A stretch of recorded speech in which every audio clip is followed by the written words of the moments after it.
Behind the Scenes by Elizabeth Keckley. Preface. I have often been asked to write my life, as those who know me know that it has been an eventful one. At last I have acceded to the importunities of my friends, and have hastily sketched some of the striking incidents that go to make up my history. My life, so full of romance, may sound like a dream to the matter-of-fact reader. Nevertheless, everything I have written is strictly true. Much has been omitted, but nothing has been exaggerated. In writing as I have done, I am well aware that I have invited criticism, but before the critic judges harshly, let my explanation be carefully read and weighed. If I have portrayed the dark side of slavery, I also have painted the bright side. The good that I have said of human servitude should be thrown into the scales with the evil that I have said of it.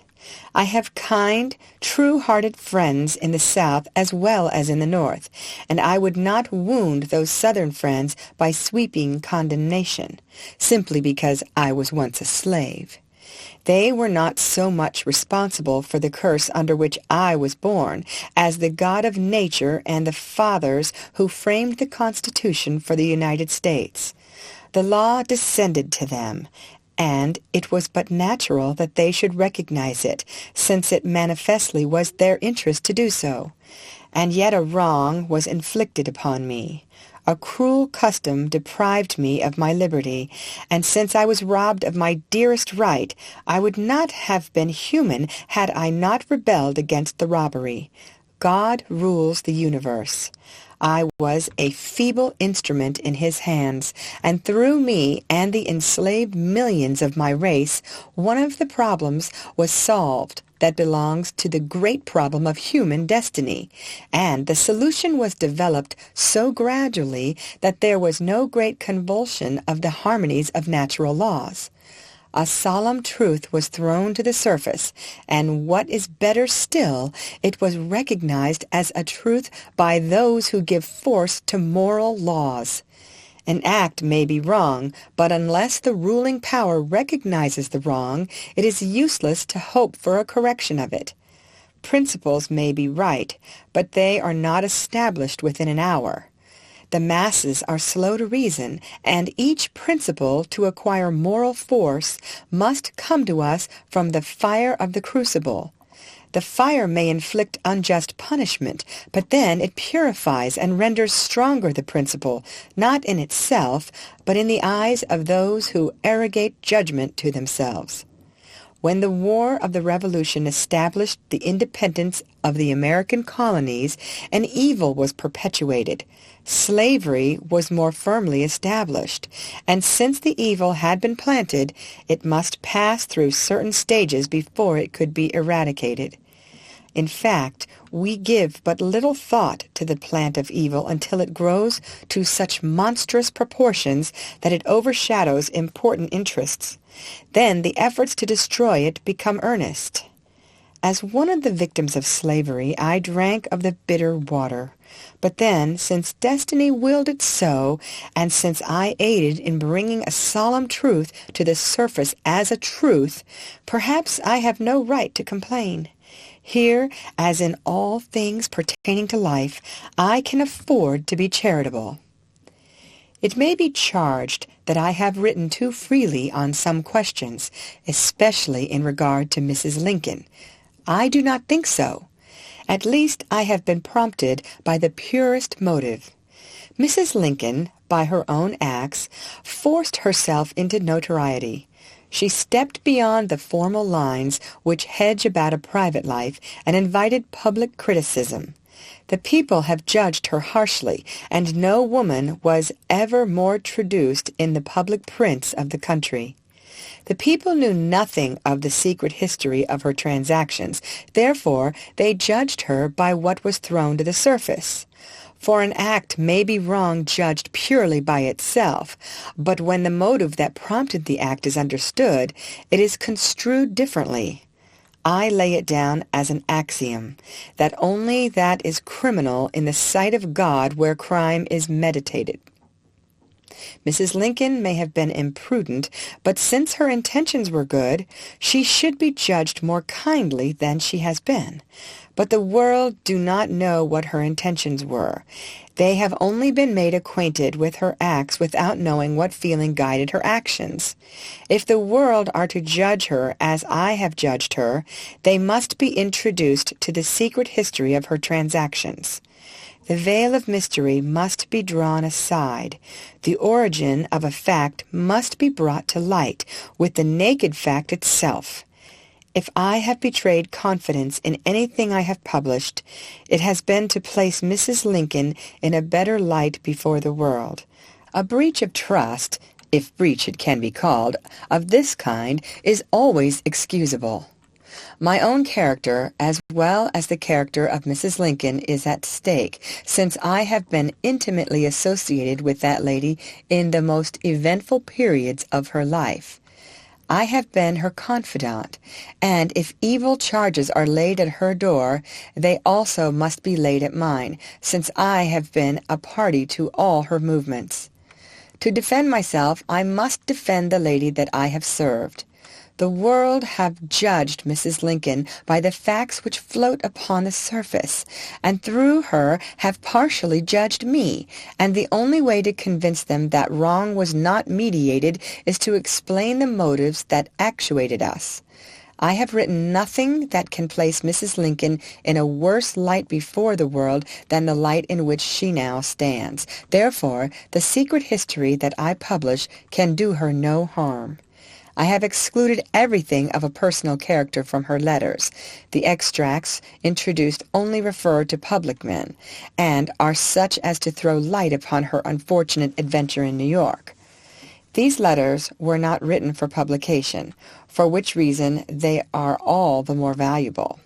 They are the frank overflowings of the heart, the outcropping of impulse, the key to genuine motives. They prove the motive to have been pure, and if they shall help to stifle the voice of calumny, I am content. I do not forget, before the public journals vilified Mrs. Lincoln, that ladies who moved in the Washington circle in which she moved freely canvassed her character among themselves. They gloated over many a tale of scandal that grew out of gossip in their own circle. If these ladies could say everything bad of the wife of the president, why should I not be permitted to lay her secret history bare, especially when that history plainly shows that her life, like all lives, has its good side as well as its bad side? None of us are perfect, for which reason we should heed the voice of charity when it whispers in our ears.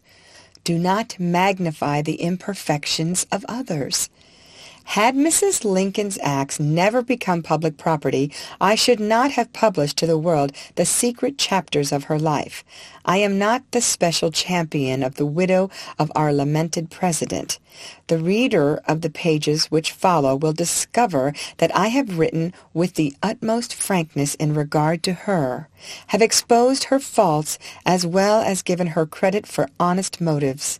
I wish the world to judge her as she is, free from the exaggerations of praise or scandal, since I have been associated with her in so many things that have provoked hostile criticism. And the judgment that the world may pass upon her, I flatter myself, will present my own actions in a better light. Elizabeth Keckley, 14 Carroll Place, New York, March 14th, 1868. End of preface. Chapter 1. Where I Was Born. My life has been an eventful one. I was born a slave, was the child of slave parents.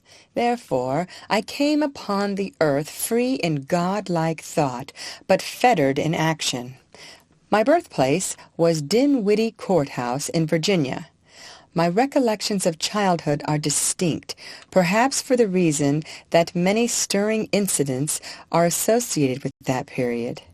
I am now on the shady side of 40, and as I sit alone in my room, the brain is busy, and a rapidly moving panorama brings scene after scene before me, some pleasant and others sad. And when I thus greet old familiar faces, I often find myself wondering if I am not living the past over again.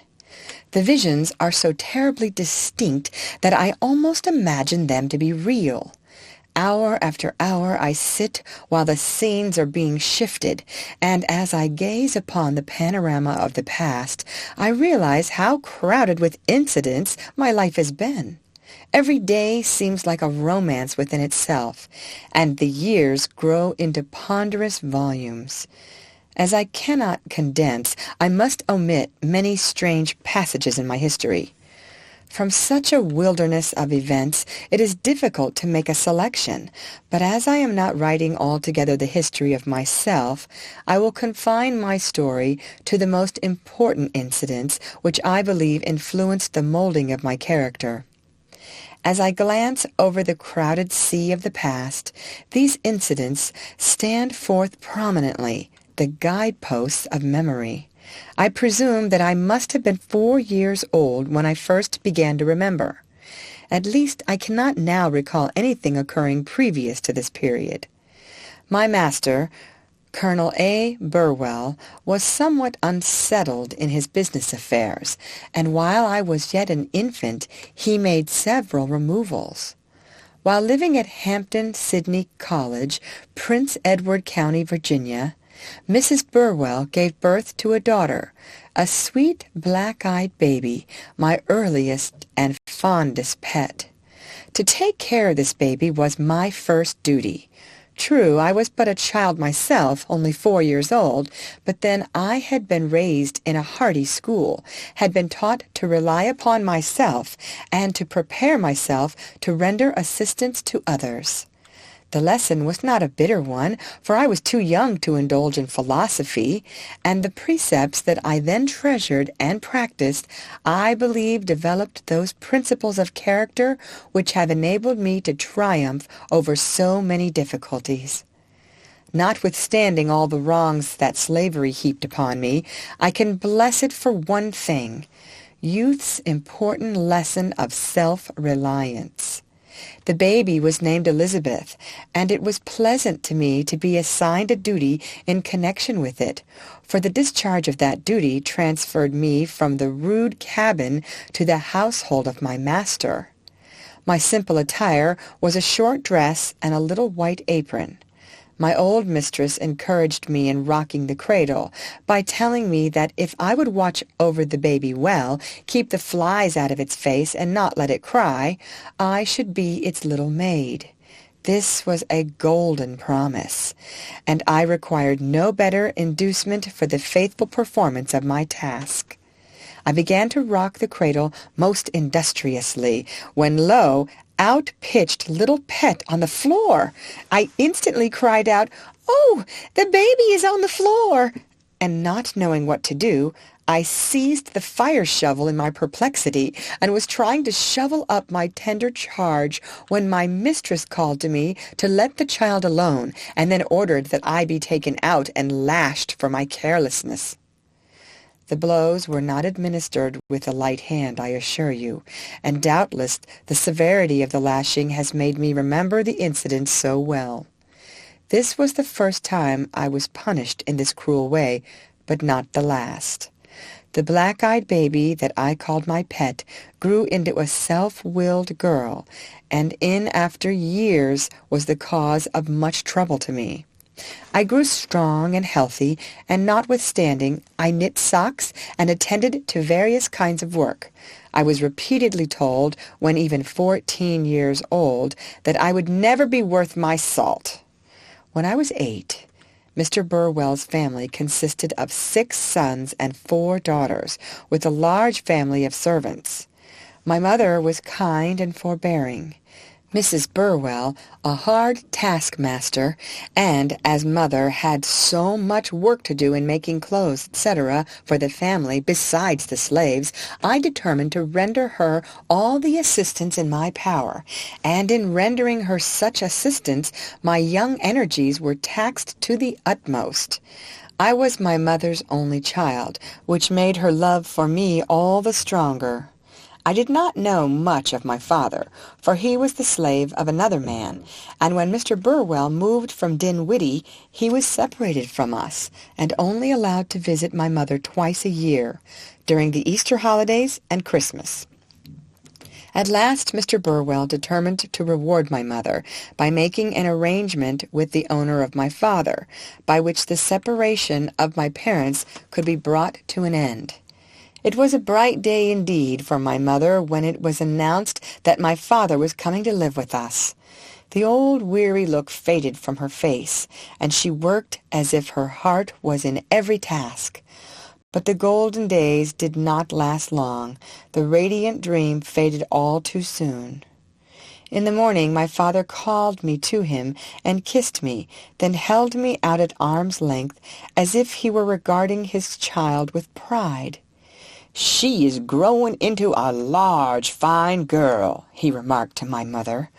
"I don't know which I like best, you or Lizzie, as both are so dear to me."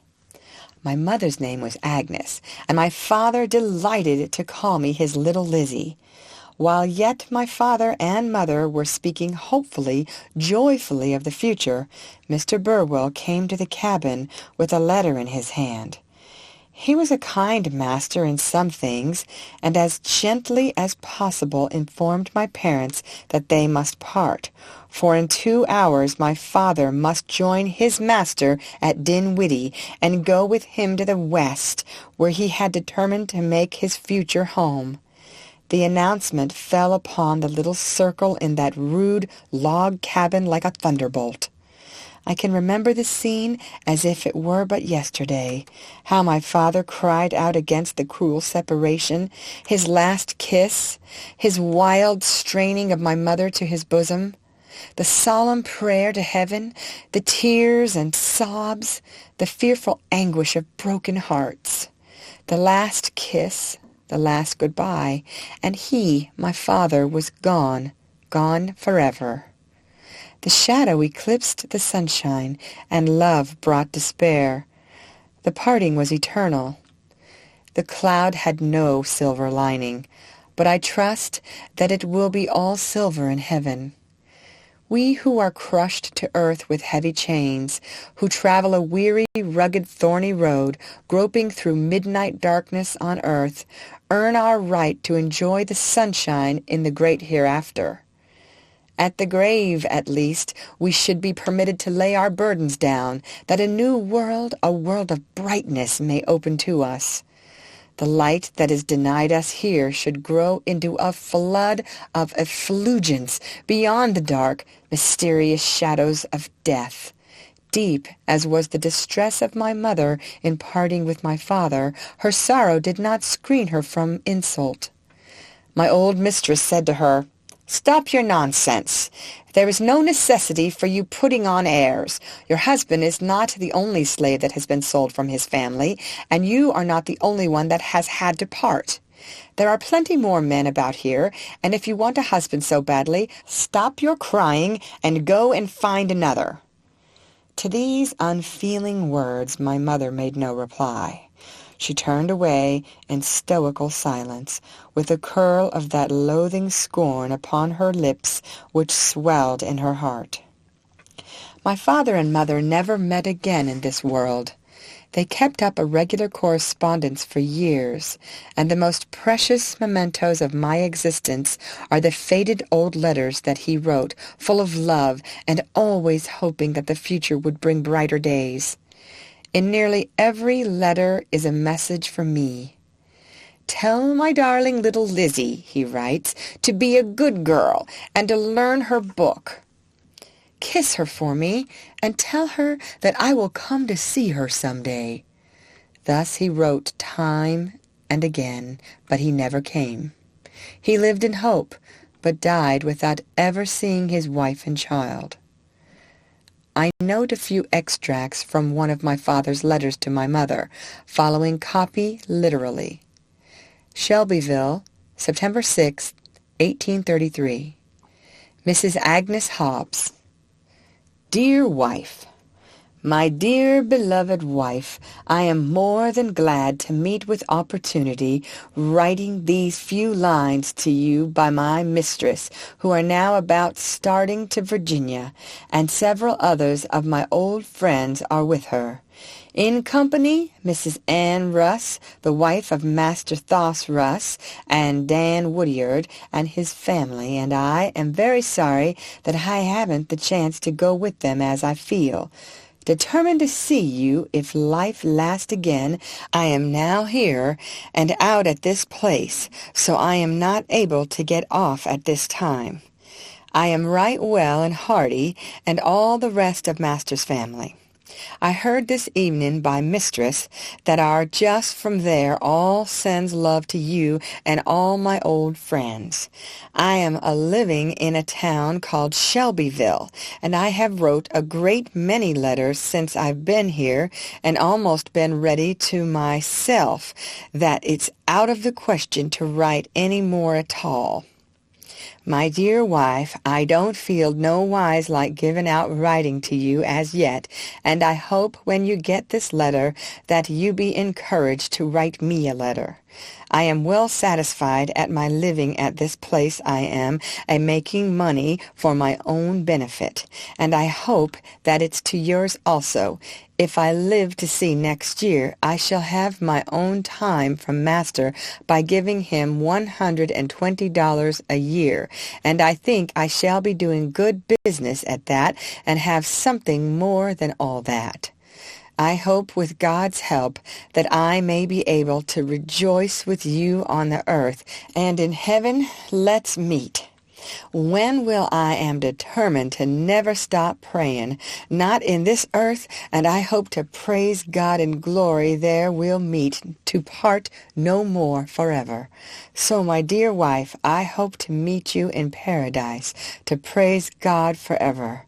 I want Elizabeth to be a good girl, and not to think that because I am bound so far that God's not able to open the way. George Pleasant. Hobbs, a servant of Grum. The last letter that my mother received from my father was dated Shelbyville, Tennessee, March 20th, 1839. He writes in a cheerful strain and hopes to see her soon. Alas, he looked forward to a meeting in vain. Year after year, the one great hope swelled in his heart, but the hope was only realized beyond the dark portals of the grave. When I was about 7 years old, I witnessed for the first time the sale of a human being. We were living at Prince Edward in Virginia, and Master had just purchased his hogs for the winter, for which he was unable to pay in full. To escape from his embarrassment, it was necessary to sell one of the slaves. Little Joe, the son of the cook, was selected as the victim. His mother was ordered to dress him up in his Sunday clothes and send him to the house. He came in with a bright face, was placed in the scales, and was sold, like the hogs, at so much per pound. His mother was kept in ignorance of the transaction, but her suspicions were aroused.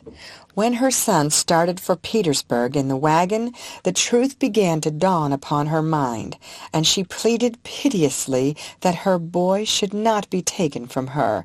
But Master quieted her by telling her that he was simply going to town with the wagon, and would be back in the morning. Morning came, but little Joe did not return to his mother. Morning after morning passed, and the mother went down to the grave without ever seeing her child again. One day she was whipped for grieving for her lost boy. Colonel Burwell never liked to see one of his slaves wear a sorrowful face, and those who offended in this particular way were always punished.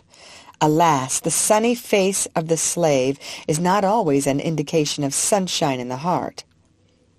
Colonel Burwell at one time owned about 70 slaves, all of which were sold, and in a majority of instances wives were separated from husbands and children from their parents. Slavery in the border states 40 years ago was different from what it was 20 years ago. Time seemed to soften the hearts of master and mistress, and to ensure kinder and more humane treatment to bondsmen and bondswomen. When I was quite a child, an incident occurred which my mother afterward impressed more strongly on my mind. One of my uncles, a slave of Colonel Burwell, lost a pair of plow lines, and when the loss was made known, the master gave him a new pair, and told him that if he did not take care of them, he would punish him severely. In a few weeks the second pair of lines was stolen, and my uncle hung himself rather than meet the displeasure of his master. My mother went to the spring in the morning for a pail of water, and on looking up into the willow tree, which shaded the bubbling crystal stream, she discovered the lifeless form of her brother suspended beneath one of the strong branches. Rather than be punished the way Colonel Burwell punished his servants, he took his own life. Slavery had its dark side as well as its bright side. End of chapter. Chapter 2. Girlhood and its Sorrows. I must pass rapidly over the stirring events of my early life. When I was about 14 years old, I went to live with my master's eldest son, a Presbyterian minister. His salary was small, and he was burdened with a helpless wife, a girl that he had married in the humble walks of life. She was morbidly sensitive, and imagined that I regarded her with contemptuous feelings because she was of poor parentage. I was their only servant, and a gracious loan at that.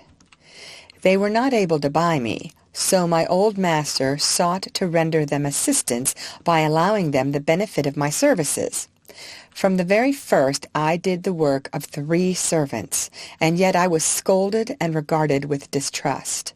The years passed slowly, and I continued to serve them, and at the same time grew into strong, healthy womanhood.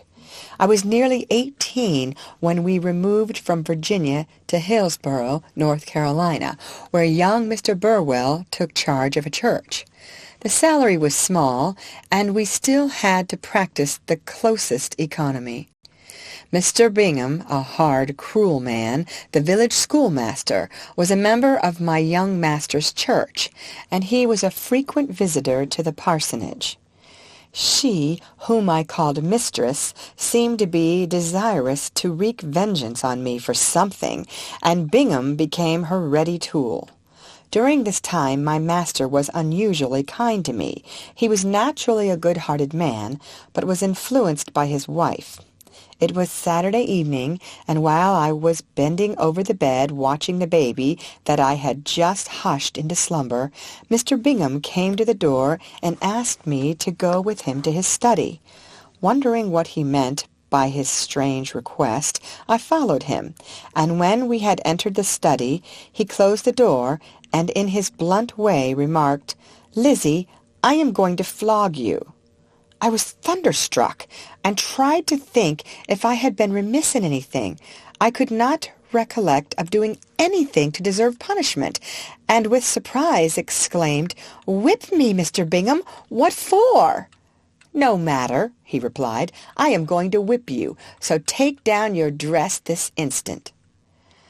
Recollect, I was 18 years of age, was a woman fully developed, and yet this man coolly bade me to take down my dress. I drew myself up proudly, firmly, and said, "No, Mr. Bingham, I shall not take down my dress before you. Moreover, you shall not whip me unless you prove the stronger. Nobody has a right to whip me but my own master, and nobody shall do so if I can prevent it." My words seemed to exasperate him. He seized a rope, caught me roughly, and tried to tie me. I resisted with all my strength, But he was the stronger of the two, and after a hard struggle succeeded in binding my hands and tearing my dress from my back. Then he picked up a rawhide and began to ply it freely over my shoulders. With steady hand and practised eye, he would raise the instrument of torture, nerve himself for a blow, and with fearful force the rawhide descended upon the quivering flesh. It cut the skin, raised great welts, and the warm blood trickled down my back. Oh, God, I can feel the torture now, the terrible, excruciating agony of those moments. I did not scream. I was too proud to let my tormentor know what I was suffering. I closed my lips firmly, that not even a groan might escape from them, and I stood like a statue while the keen lash cut deep into my flesh. As soon as I was released, stunned with pain, bruised and bleeding, I went home and rushed into the presence of the pastor and his wife, wildly exclaiming, "Master Robert, why did you let Mr. Bingham flog me? What have I done that I should be so punished?" "Go away," he gruffly answered. "Do not bother me." I would not be put off thus. "What have I done? I will know why I have been flogged." I saw his cheeks flush with anger, but I did not move. He rose to his feet, and on my refusing to go without an explanation, seized a chair, struck me, and felled me to the floor. I rose, bewildered, almost dead with pain, crept to my room, dressed my bruised arms and back as best I could, and then lay down, but not to sleep. No, I could not sleep, for I was suffering mental as well as bodily torture. My spirit rebelled against the unjustness that had been inflicted upon me, and though I tried to smother my anger and to forgive those who had been so cruel to me, it was impossible. The next morning I was more calm, and I believe that I could then have forgiven everything for the sake of one kind word. But the kind word was not proffered. And it may be possible that I grew somewhat wayward and sullen. Though I had faults, I know now, as I felt then, harshness was the poorest inducement for the correction of them. It seems that Mr. Bingham had pledged himself to Mrs. Burwell to subdue what he called my stubborn pride. On Friday following the Saturday on which I was so savagely beaten, Mr. Bingham again directed me come to his study. I went, but with the determination to offer resistance should he attempt to flog me again. On entering the room, I found him prepared with a new rope and a new cowhide. I told him that I was ready to die, but that he could not conquer me. In struggling with him, I bit his finger severely, when he seized a heavy stick and beat me with it in a shameful manner. Again I went home sore and bleeding, but with pride as strong and defiant as ever. The following Thursday, Mr. Bingham again tried to conquer me, but in vain. We struggled, and he struck me many savage blows. As I stood bleeding before him, nearly exhausted with his efforts, he burst into tears, and declared that it would be a sin to beat me any more. My suffering at last subdued his hard heart. He asked my forgiveness, and afterwards was an altered man. He was never known to strike one of his servants from that day forward. Mr. Burwell, he who preached the love of heaven, who glorified the precepts and examples of Christ, who expounded the Holy Scriptures Sabbath after Sabbath from the pulpit, when Mr. Bingham refused to whip me any more, was urged by his wife to punish me himself. One morning he went to the woodpile, took an oak broom, cut the handle off, and with this heavy handle attempted to conquer me. I fought him, but he proved the strongest. At the sight of my bleeding form, his wife fell upon her knees and begged him to desist. My distress even touched her cold, jealous heart. I was so badly bruised that I was unable to leave my bed for 5 days. I will not dwell upon the bitter anguish of these hours, for even the thought of them now makes me shudder. The Reverend Mr. Burwell was not yet satisfied. He resolved to make another attempt to subdue my proud, rebellious spirit. Made the attempt and again failed, when he told me, with an air of penitence, that he should never strike me another blow, and faithfully he kept his word. These revolting scenes created a great sensation at the time, were the talk of the town and neighborhood, and I flatter myself that the actions of those who had conspired against me were not viewed in a light to reflect much credit upon them. The savage efforts to subdue my pride were not the only things that brought me suffering and deep mortification during my resistance at Hillsborough. I was regarded as fair-looking for one of my race, and for 4 years a white man, I spare the world his name, had base designs upon me. I do not care to dwell upon this subject, for it is one that is fraught with pain. Suffice it to say that he persecuted me for 4 years, and I became a mother. The child of which he was the father was the only child that I ever brought into the world. If my poor boy ever suffered any humiliating pangs on account of birth, he could not blame his mother, for God knows that she did not wish to give him life. He must blame the edicts of that society which deemed it no crime to undermine the virtue of girls in my then position. Among the old letters preserved by my mother, I find the following, written by myself while at Hillsborough. In this connection I desire to state that Reverend Robert Burwell is now living at Charlotte, North Carolina.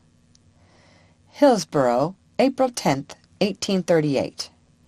My dear Mother, I have been intending to write to you for a long time, but numerous things have prevented, and for that reason you must excuse me. I thought very hard of you for not writing to me, but hope that you will answer this letter as soon as you receive it, and tell me how you like Marsfield, and if you have seen any of old acquaintances, or if you yet know any of the brick-house people who I think so much of. I want to hear of the family at home very much indeed. I really believe you and all the family have forgotten me. If not, I certainly should have heard from some of you since you left Boynton, if it was only a line. Nevertheless, I love you all very dearly, and shall, although I may never see you again, nor do I ever expect to. Miss Anna is going to Petersburg next winter, but she says that she does not intend take me. What reason she has for leaving me I cannot tell. I have often wished that I lived where I knew I never could see you, for then I would not have my hopes raised, and to be disappointed in this manner. However, it is said that a bad beginning makes a good ending, but I hardly expect to see that happy day at this place. Give my love to all the family, both white and black. I was very much obliged to you for the presents you sent me last summer, though it is quite late in the day to be thanking for them. Tell Aunt Bella that I was very much obliged to her for her present.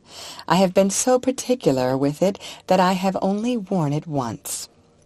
There have been 6 weddings since October. The most respectable one was about a fortnight ago. I was asked to be the first attendant, but as usual with all my expectations, I was disappointed, for on the wedding day I felt more like being locked up in a 3-cornered box than attending a wedding. About a week before Christmas, I was bridesmaid for Anne Nash. When the night came, I was in quite a trouble. I did not know whether my frock was clean or dirty. I only had a week's notice, and the body and sleeves to make, and only 1 hour every night to work on it. So you can see, with these troubles to overcome, my chance was rather slim. I must now close, although I could fill 10 pages with my griefs and misfortunes. No tongue could express them as I feel. Don't forget me, though, and answer my letters soon. I will write you again, and would write more now, but Miss Anna says it is time I had finished. Tell Miss Elizabeth that I wish she would make haste and get married, for mistress says that I belong to her when she gets married. I wish you would send me a pretty frock this summer. If you will send it to Mrs. Robertson's, Miss Bet will send it to me. Farewell, darling mother. Your affectionate daughter, Elizabeth Hobbs. March 1868. End of chapter. Chapter 3. How I Gained My Freedom. The years passed and brought many changes to me, but on these I will not dwell, as I wish to hasten to the most interesting part of my story. My troubles in North Carolina were brought to an end by my unexpected return to Virginia, where I lived with Mr. Garland, who had married Miss Anne Burwell, one of my old master's daughters. His life was not a prosperous one, and after struggling with the world for several years, he left his native state a disappointed man. He moved to St. Louis, hoping to improve his fortune in the West, but ill luck followed him there, and he seemed to be unable to escape from the influence of the evil star of his destiny. When his family, myself included, joined him in his new home on the banks of the Mississippi, we found him so poor that he was unable to pay the dues on a letter advertised as in the post office for him. The necessities of the family were so great that it was proposed to place my mother out at service. The idea was shocking to me. Every gray hair in her old head was dear to me, and I could not bear the thought of her going to work for strangers. She had been raised in the family, had watched the growth of each child from infancy to maturity. They had been the objects of her kindest care, and she was wound round about them as the vine winds itself about the rugged oak. They had been the central figures in her dream of life, a dream beautiful to her, since she had basked in the sunshine of no other. And now they proposed to destroy each tendril of affection, to cloud the sunshine of her existence when the day was drawing to a close, when the shadows of solemn night were rapidly approaching. My mother, my poor aged mother, go among strangers to toil for a living? No, 1,000 times no. I would rather work my fingers to the bone, bend over my sewing till the film of blindness gathered in my eyes, nay, even beg from street to street. I told Mr. Garland so, and he gave me permission to see what I could do. I was fortunate in obtaining work, and in a short time I had acquired something of a reputation as a seamstress and dressmaker. The best ladies in St. Louis were my patrons, and when my reputation was once established, I never lacked for orders. With my needle, I kept bread in the mouths of 17 persons for 2 years and 5 months. While I was working so hard that others might live in comparative comfort and move in those circles of society to which their birth gave them entrance, the thought often occurred to me whether I was really worth my salt or not. And then perhaps the lips curled with a bitter sneer. It may seem strange that I should place so much emphasis upon words thoughtlessly, idly spoken, but then we do many strange things in life, and it cannot always explain the motives that actuate us. The heavy task was too much for me, and my health began to give way. About this time, Mr. Keckley, whom I had met in Virginia and learned to regard with more than friendship, came to St. Louis. He sought my hand in marriage, and for a long time I refused to consider his proposal, for I could not bear the thought of bringing children into slavery, of adding one single recruit to the millions bound to hopeless servitude. Fettered and shackled with chains stronger and heavier than manacles of iron, I made a proposition to buy myself and son. The proposition was bluntly declined, and I was commanded never to broach the subject again. I would not be put off thus, for hope pointed to a freer, brighter life in the future. Why should my son be held in slavery? I often asked myself. He came into the world through no will of mine, and yet God only knows how I loved him. The Anglo-Saxon blood as well as the African flowed in his veins. The two currents commingled, one scene of freedom, the other silent and sullen with generations of despair. Why should not the Anglo-Saxon triumph? Why should it be weighed down with the rich blood typical of the tropics? Must the life current of one race bind the other race in chains as strong and enduring as if there had been no Anglo-Saxon taint? By the laws of God and nature, as interpreted by man, one half of my boy was free, and why should not this fair birthright of freedom remove the curse from the other half, raise it into the bright, joyous sunshine of liberty? I could not answer these questions of my heart that almost maddened me, and I learned to regard human philosophy with distrust.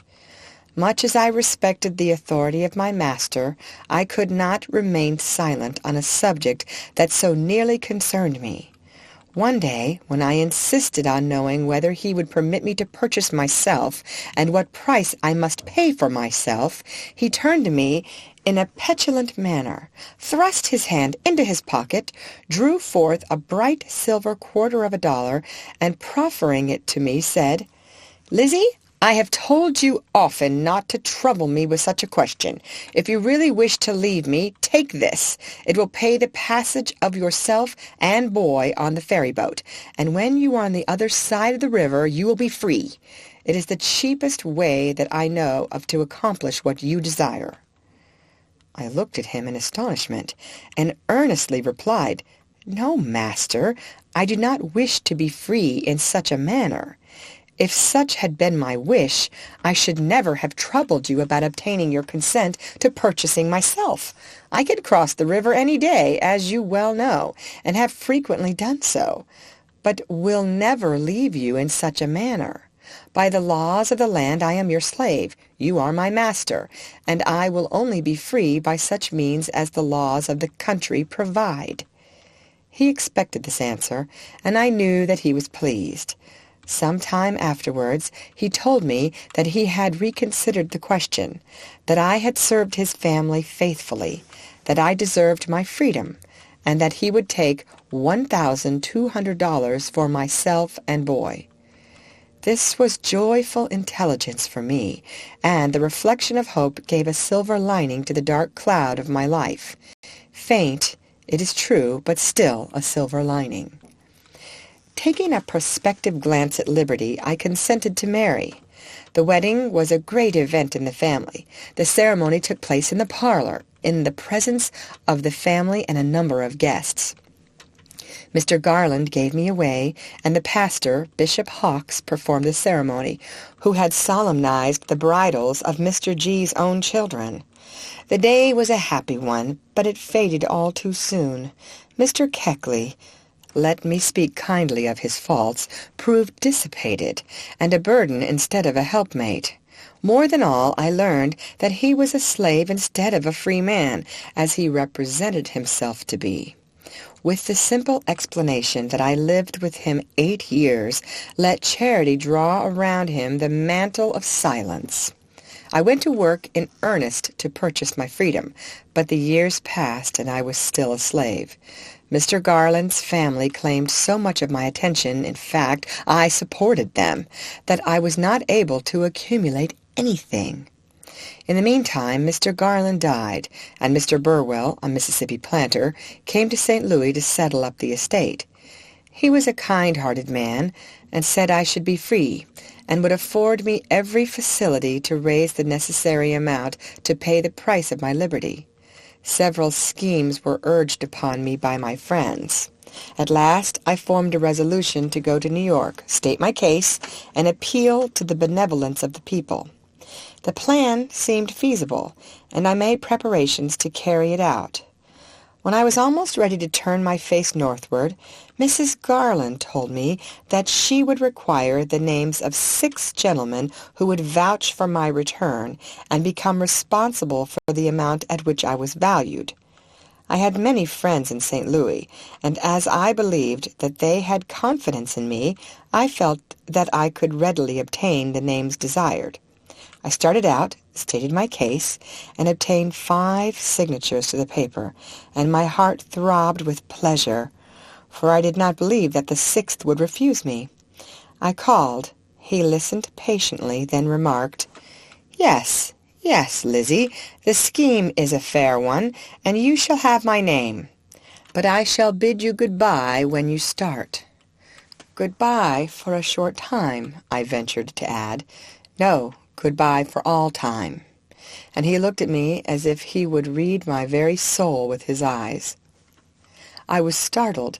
"What do you mean, Mr. Farrow? Surely you do not think that I do not mean to come back?" "No." "No, what then?" "Simply this. You mean to come back. That is, you mean so now, but you never will. When you reach New York, the abolitionists will tell you what savages we are, and they will prevail on you to stay there, and we shall never see you again." "But I assure you, Mr. Farrow, you are mistaken. I not only mean to come back, but will come back, and pay every cent of the $1,200 for myself and child." I was beginning to feel sick at heart, for I could not accept the signature of this man when he had no faith in my pledges. No, slavery, eternal slavery, rather than be regarded with distrust by those whose respect I esteemed. "But I am not mistaken," he persisted. "Time will show. When you start for the north, I shall bid you good-bye." The heart grew heavy. Every ray of sunshine was eclipsed. With humbled pride, weary step, tearful face, and a dull, aching pain, I left the house. I walked along the street mechanically. The cloud had no silver lining now. The rosebuds of hope had withered and died without lifting up their heads to receive the dew kiss of morning. There was no morning for me. All was night, dark night. I reached my own home, and weeping threw myself upon the bed. My trunk was packed. My luncheon was prepared by Mother. The cars were ready to bear me where I could not hear the clank of chains, where I could breathe the free, invigorating breezes of the glorious North. I had dreamed such a happy dream. In imagination had drunk of the water, the pure, sweet, crystal water of life. But now, the flowers had withered before my eyes. Darkness had settled down upon me like a pall, and I was left alone with cruel, mocking shadows. The first paroxysm of grief was scarcely over when a carriage stopped in front of the house. Mrs. Le Bourgeois, one of my kind patrons, got out of it and entered the door. She seemed to bring sunshine with her handsome, cheery face. She came to where I was, and in her sweet way said, "Lizzie, I hear that you are going to New York to beg for money to buy your freedom. I have been thinking over the matter and told Ma it would be a shame to allow you to go north to beg for what we should give you. You have many friends in St. Louis, and I am going to raise the $1,200 required among them. I have $200 put away for a present, am indebted to you $100, Mother owes you $50, and will add another 50 to it. And as I do not want the present, I will make the money a present to you. Don't start for New York now until I see what I can do among your friends." Like a ray of sunshine she came, and like a ray of sunshine she went away. The flowers no longer were withered, drooping. Again they seemed to bud and grow in fragrance and beauty. Mrs. Le Bourgeois, God bless her dear good heart, was more than successful. The $1,200 were raised, and at last my son and myself were free. Free! Free! What a glorious ring to the word, free! The bitter heart struggle was over. Free!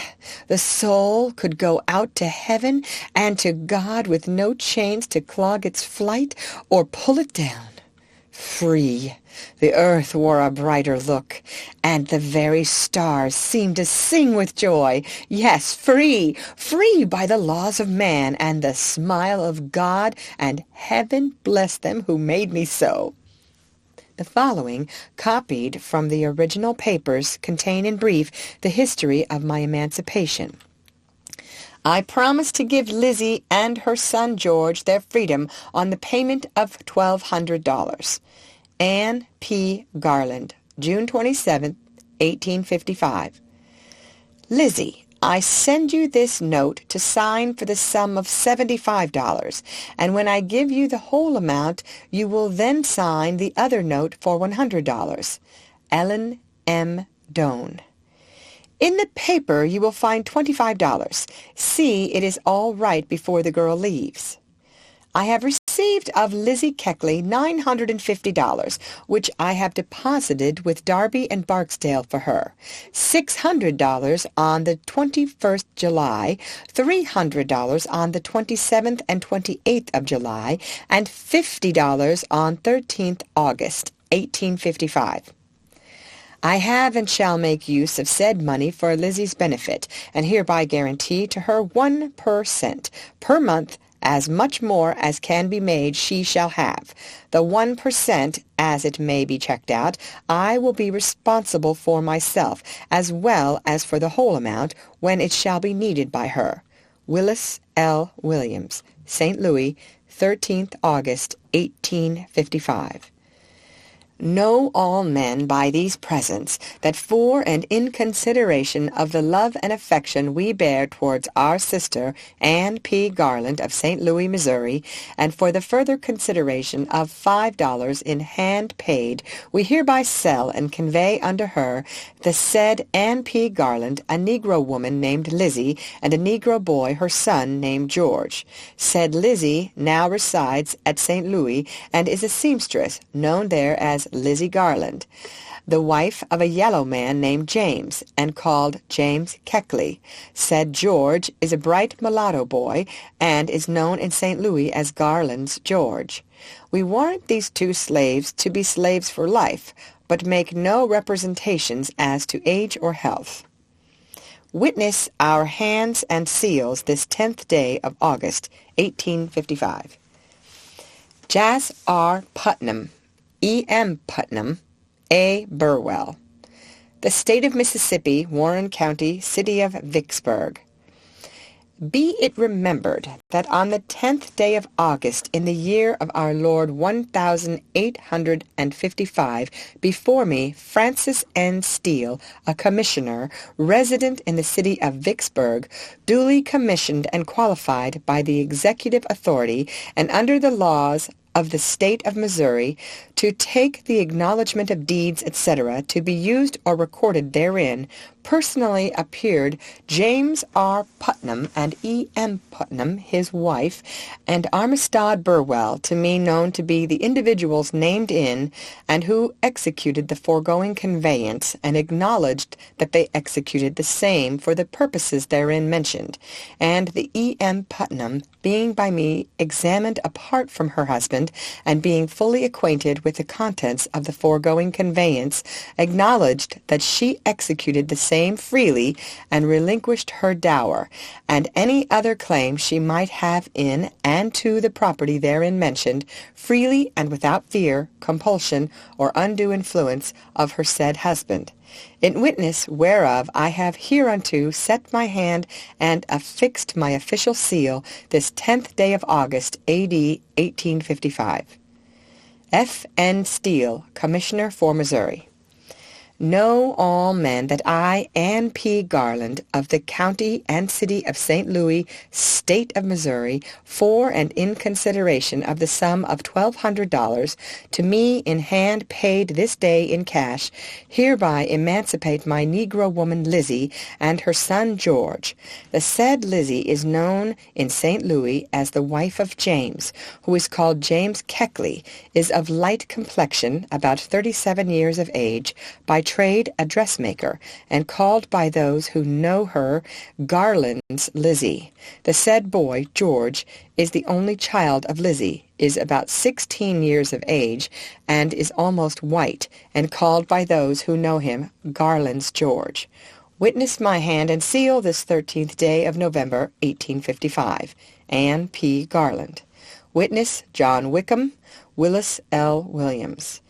In St. Louis Circuit Court, October term, 1855, November 15th, 1855, State of Missouri, County of St. Louis.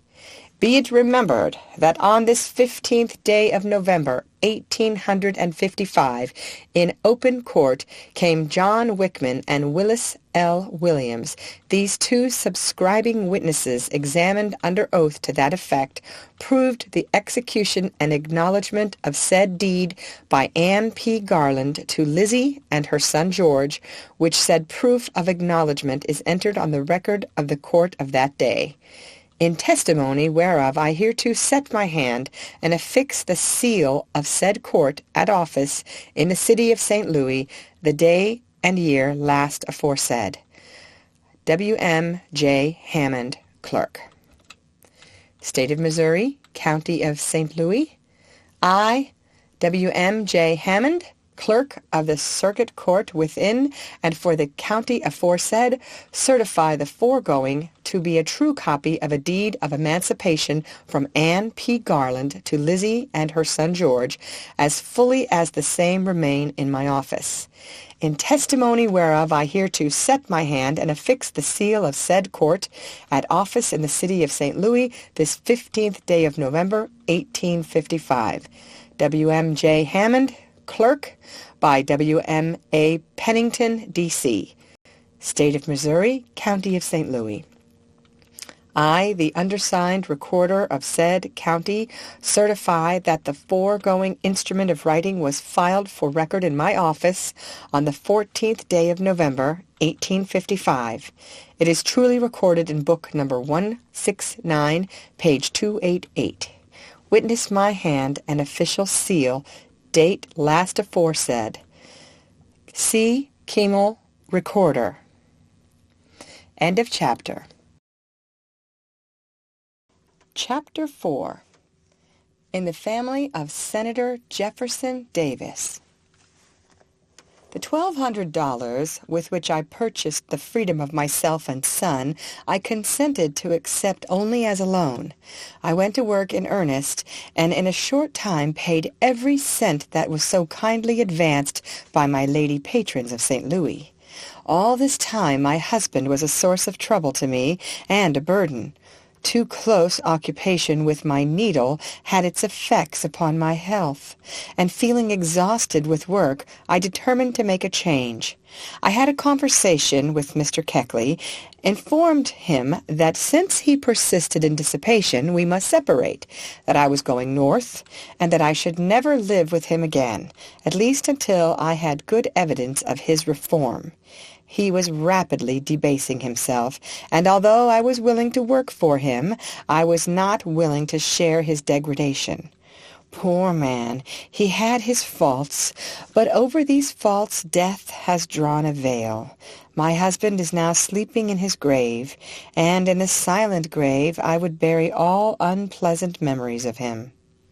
I left St. Louis in the spring of 1860, taking the cars direct for Baltimore, where I stopped 6 weeks attempting to realize a sum of money by forming classes of young colored women and teaching them my system of cutting and fitting dresses. The scheme was not successful, for after 6 weeks of labor and vexation, I left Baltimore with scarcely money enough to pay my fare to Washington. Arriving in the capital, I sought and obtained work at $2.50 per day. However, as I was notified that I could only remain in the city 10 days without obtaining a license to do so, such being the law, and as I did not know whom to apply to for assistance, I was sorely troubled. I also had to have someone vouch to the authorities that I was a free woman. My means were too scanty and my profession too precarious to warrant my purchasing a license. In my perplexity, I called on a lady for whom I was sewing, Miss Ringgold, a member of General Mason's family from Virginia. I stated my case, and she kindly volunteered to render me all the assistance in her power. She called on Mayor Burritt with me, and Miss Ringgold succeeded in making an arrangement for me to remain in Washington without paying the sum required for a license. Moreover, I was not to be molested. I rented apartments in a good locality and soon had good run of custom. The summer passed, winter came, and I was still in Washington. Mrs. Davis, wife of Senator Jefferson Davis, came from the South in November of 1860 with her husband. Learning that Mrs. Davis wanted a modiste, I presented myself and was employed by her on the recommendation of one of my patrons and her intimate friend, Mrs. Captain Hetzel.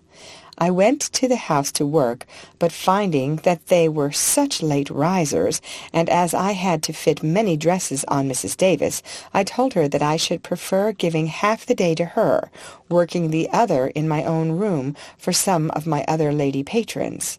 Mrs. D. consented to the proposition, and it was arranged that I should come to her own house every day after 12. It was the winter before the breaking out of that fierce and bloody war between the two sections of the country, and as Mr. Davis occupied a leading position, his house was the resort of politicians and statesmen from the South. Almost every night, as I learned from the servants and other members of the family, secret meetings were held at the house, and some of these meetings were protracted to a very late hour. The prospects of war were freely discussed in my presence by Mr. and Mrs. Davis and their friends. The holidays were approaching, and Mrs. Davis kept me busy in manufacturing articles of dress for herself and children. She desired to present Mr. Davis on Christmas with a handsome dressing gown. The material was purchased, and for weeks the work had been under way. Christmas Eve came, and the gown had been laid aside so often that it was still unfinished. I saw that Mrs. D. was anxious to have it completed, so I volunteered to remain and work on it. Wearily the hours dragged on, but there was no rest for my busy fingers. I persevered in my task, notwithstanding my head was aching. Mrs. Davis was busy in the adjoining room, arranging the Christmas tree for the children. I looked at the clock, and the hands pointed to 11:15. I was arranging the cords on the gown when the senator came in. He looked somewhat careworn, and his steps seemed to be a little nervous. He leaned against the door and expressed his admiration of the Christmas tree. But there was no smile on his face. Turning round, he saw me sitting in the adjoining room and quickly exclaimed, "That you, Lizzie? Why are you here so late? Still at work? I hope that Mrs. Davis is not too exacting." "No, sir," I answered. "Mrs. Davis was very anxious to have this gown finished tonight, and I volunteered to remain and complete it." "Well, well, the case must be urgent." And he came slowly towards me, took the gown in his hand, and asked the color of the silk. As he said, the gas light was so deceptive to his old eyes.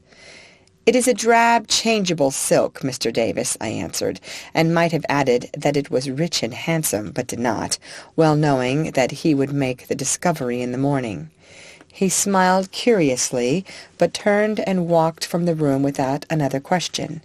He inferred that the gown was for him, that it was to be the Christmas present from his wife, and he did not wish to destroy the pleasure that she would experience in believing that the gift would prove a surprise. In this respect, as in many others, he always appeared to me as a thoughtful, considerate man in the domestic circle. As the clock struck 12, I finished the gown, little dreaming of the future that was before it. It was worn, I have not the shadow of a doubt, by Mr. Davis during the stormy years that he was the President of the Confederate States. The holidays passed, and before the close of January, the war was discussed in Mr. Davis's family as an event certain to happen in the future. Mrs. Davis was warmly attached to Washington, and I often heard her say that she disliked the idea of breaking up old associations and going south to suffer from trouble and deprivation. One day, while discussing the question in my presence with one of her intimate friends, she exclaimed, "I would rather remain in Washington and be kicked about than go south and be Mrs. President." Her friend expressed surprise at the remark, and Mrs. Davis insisted that the opinion was an honest one. While dressing her one day, she said to me, "Lizzie, you are so very handy that I should like to take you south with me." "When do you go south, Mrs. Davis?" I inquired. "Oh, I cannot tell just now, but it will be soon. You know there is going to be a war, Lizzie." "No, but I tell you yes." "Who will go to war?" I asked. "The North and South," was her ready reply. "The Southern people will not submit to the humiliating demands of the Abolition Party. They will fight first." "And which do you think will whip?" "The South, of course. The South is impulsive, is in earnest, and the Southern soldiers will fight to conquer. The North will yield when it sees the South is in earnest, rather than engage in a long and bloody war." "But, Mrs. Davis, are you certain that there will be war?" "Certain? I know it. You had better go south with me. I will take good care of you. Besides, when the war breaks out, the colored people will suffer in the North. The Northern people will look upon them as the cause of the war, and I fear, in their exasperation, will be inclined to treat you harshly. Then I may come back to Washington in a few months and live in the White House. The Southern people talk of choosing Mr. Davis for their president. In fact, it may be considered settled that he will be their president. As soon as we go south and succeed from the other states, we will raise an army and march on Washington, and then I shall live in the White House." I was bewildered with what I heard. I had served Mrs. Davis faithfully, and she had learned to place the greatest confidence in me. At first I was almost tempted to go south with her, for her reasoning seemed plausible. At the time, the conversation was closed, with my promise to consider the question. I thought over the question much, and the more I thought, the less inclined I felt to accept the proposition so kindly made by Mrs. Davis. I knew the North to be strong, and believed that the people would fight for the flag that they pretended to venerate so highly. The Republican Party had just emerged from a heated campaign, flushed with victory, and I could not think that the hosts composing the party would quietly yield all they had gained in the presidential canvass. A show of war from the South, I felt, would lead to actual war in the North, and with the two sections bitterly arrayed against each other, I preferred to cast my lot among the people of the North. I parted with Mrs. Davis kindly, half promising to join her in the South if further deliberation should induce me to change my views.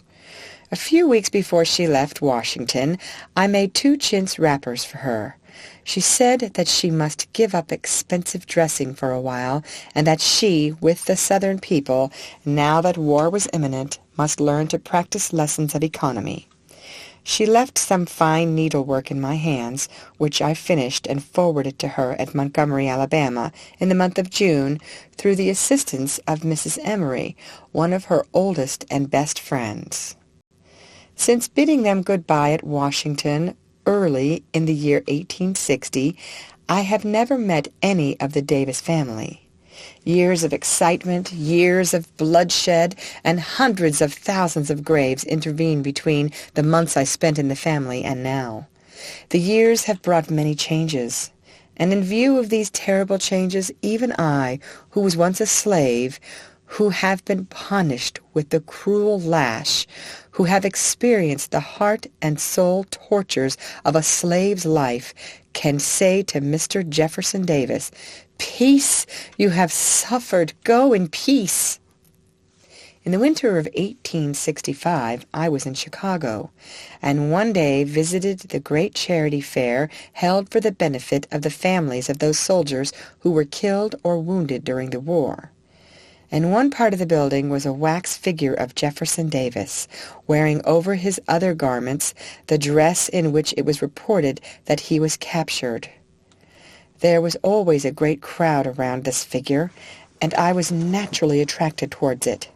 I worked my way to the figure, and in examining the dress made the pleasing discovery that it was one of the chintz wrappers that I had made for Mrs. Davis a short time before she departed from Washington for the South. When it was announced that I recognized the dress as one that I had made for the wife of the late Confederate President, there was great cheering and excitement, and I at once became the object of the deepest curiosity.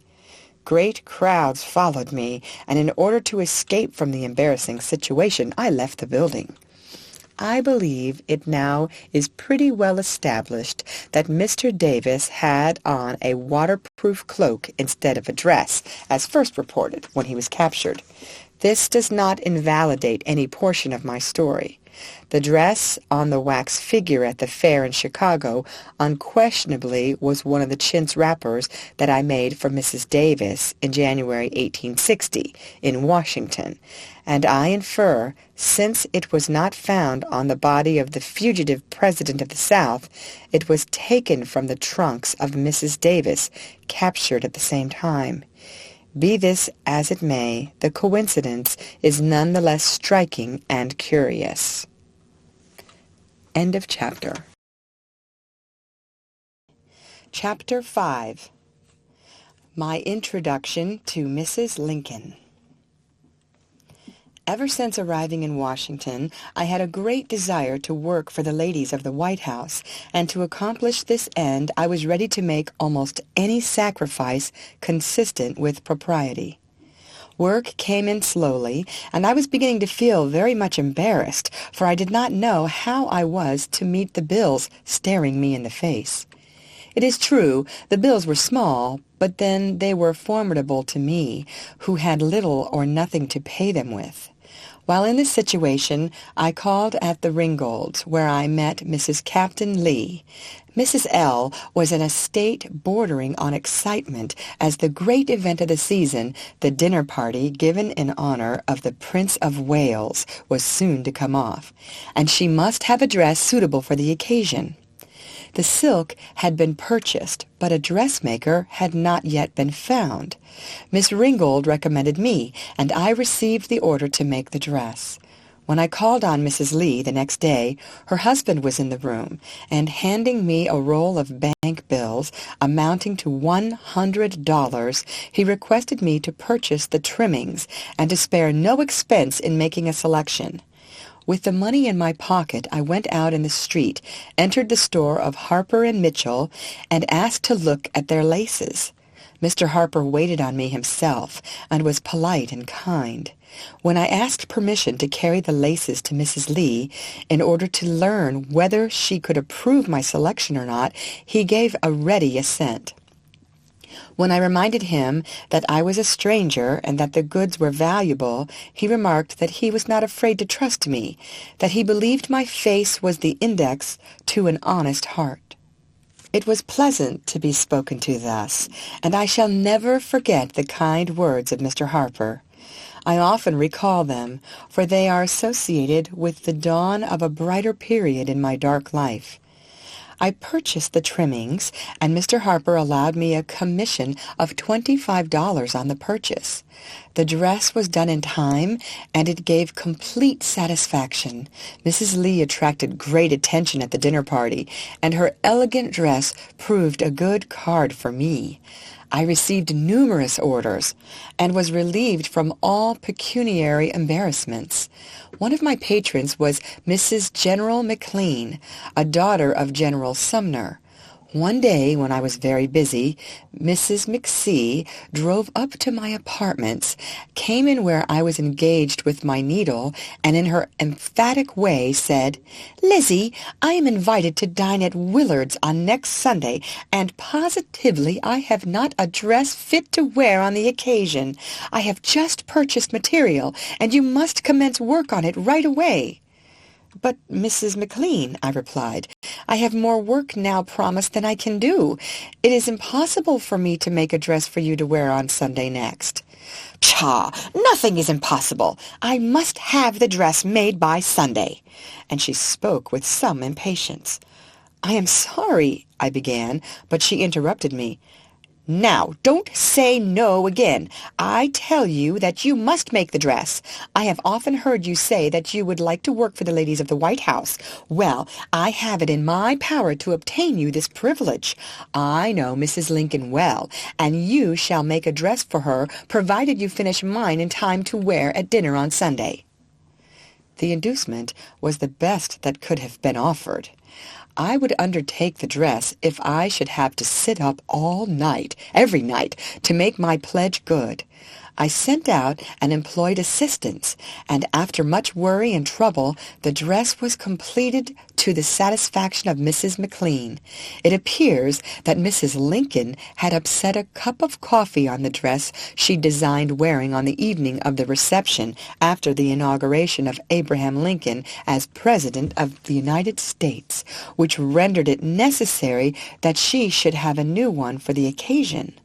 On asking Mrs. McLean who her dressmaker was, the lady promptly informed her, "Lizzie Keckley." "Lizzie Keckley? The name is familiar to me. She used to work for some of my lady friends in St. Louis, and they spoke well of her. Can you recommend her to me?" "With confidence. Shall I send her to you?" "If you please. I shall feel under many obligations for your kindness." The next Sunday, Mrs. McLean sent me a message to call at her house at 4:00 p.m. that day. As she did not state why I was to call, I determined to wait till Monday morning. Monday morning came, and 9:00 found me at Mrs. McC's house. The streets of the capital were thronged with people, for this was Inauguration Day. A new president, a man of the people from the broad prairies of the West, was to accept the solemn oath of office, was to assume the responsibilities attached to the high position of Chief Magistrate of the United States. Never was such deep interest felt in the inauguration proceedings as was felt today, for threats of assassination had been made, and every breeze from the South came heavily laden with the rumors of war.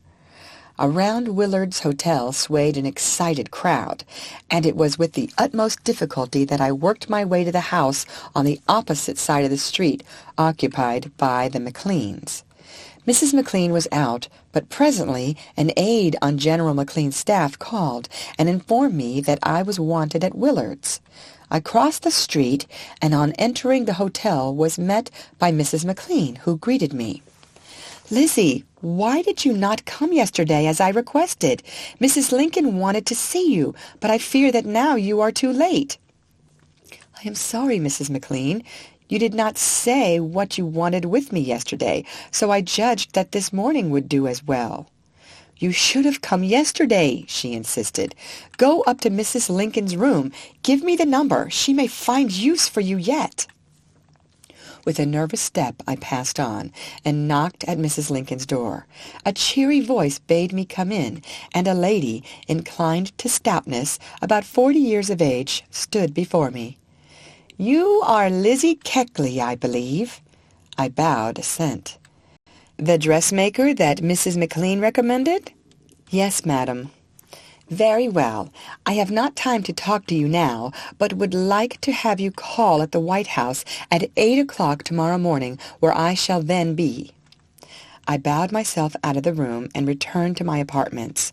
The day passed slowly, for I could not help but speculate in relation to the appointed interview for the morrow. My long-cherished hope was about to be realized, and I could not rest. Tuesday morning at 8 o'clock, I crossed the threshold of the White House for the first time. I was shown into a waiting room and informed that Mrs. Lincoln was at breakfast.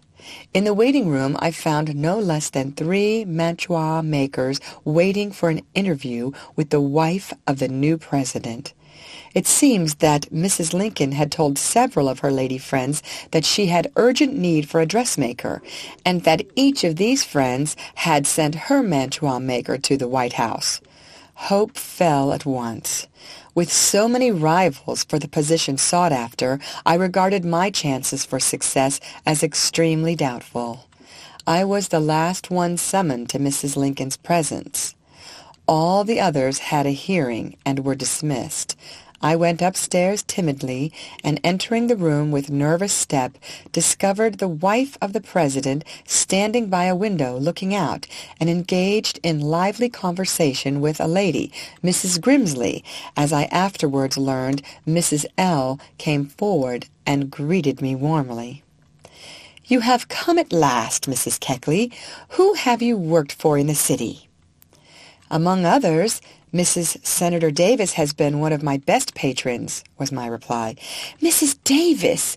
So you have worked for her, have you? Of course you gave satisfaction. So far, good. Can you do my work?" "Yes, Mrs. Lincoln. Will you have much work for me to do?"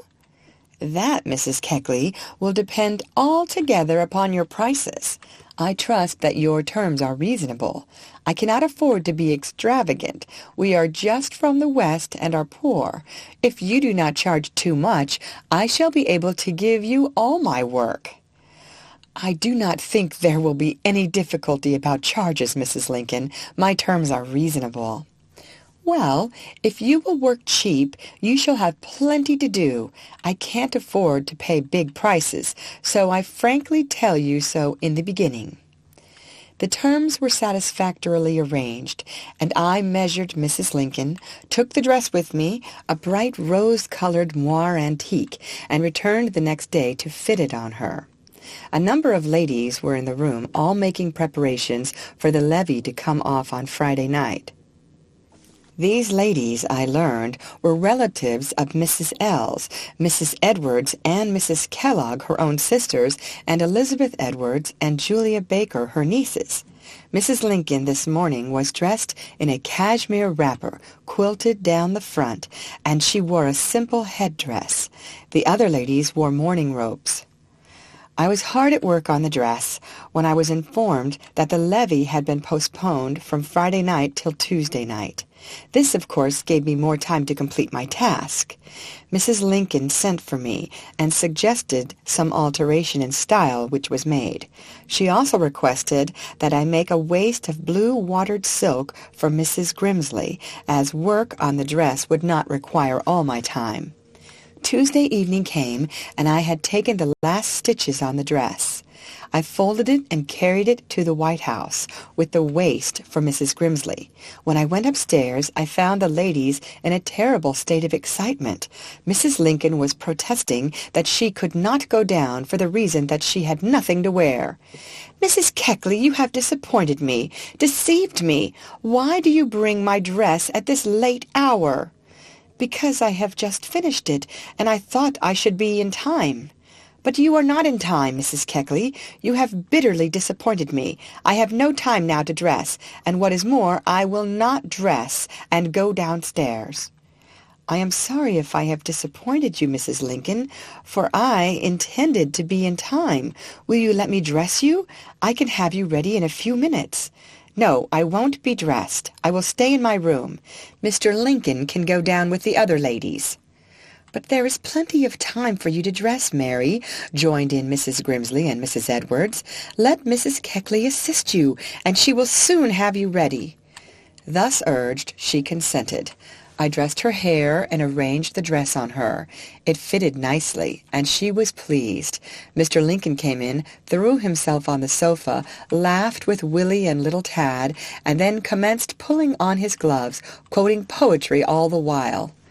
"You seem to be in a poetical mood tonight," said his wife. "Yes, mother, these are poetical times," was his pleasant reply. "I declare, you look charming in that dress. Mrs. Keckley has met with great success." And then he proceeded to compliment the other ladies. Mrs. Lincoln looked elegant in her rose-colored moire antique. She wore a pearl necklace, pearl earrings, pearl bracelets, and red roses in her hair. Mrs. Baker was dressed in lemon-colored silk, Mrs. Kellogg in a drab silk, ashes of rose, Mrs. Edwards in a brown and black silk, Miss Edwards in crimson, and Mrs. Grimsley in blue-watered silk. Just before starting downstairs, Mrs. Lincoln's lace handkerchief was the object of search. It had been displaced by Tad, who was mischievous and hard to restrain. The handkerchief found, all became serene. Mrs. Lincoln took the President's arm and with smiling face led the train below. I was surprised at her grace and composure. I had heard so much in current and malicious report of her low life, of her ignorance and vulgarity, that I expected to see her embarrassed on this occasion. Report, I soon saw, was wrong. No queen, accustomed to the usages of royalty all her life, could have comported herself with more calmness and dignity than did the wife of the President. She was confident and self-possessed, and confidence always gives grace. This levee was a brilliant one, and the only one of the season. I became the regular modiste of Mrs. Lincoln. I made 15 or 16 dresses for her during the spring and early part of the summer when she left Washington, spending the hot weather at Saratoga, Long Branch, and other places. In the meantime, I was employed by Mrs. Senator Douglas, one of the loveliest ladies that I ever met, Mrs. Secretary Wells, Mrs. Secretary Stanton, and others. Mrs. Douglas was always dressed in deep mourning with excellent taste, and several of the leading ladies of Washington society were extremely jealous of her superior attractions. End of chapter. Chapter 6. Willie Lincoln's Deathbed.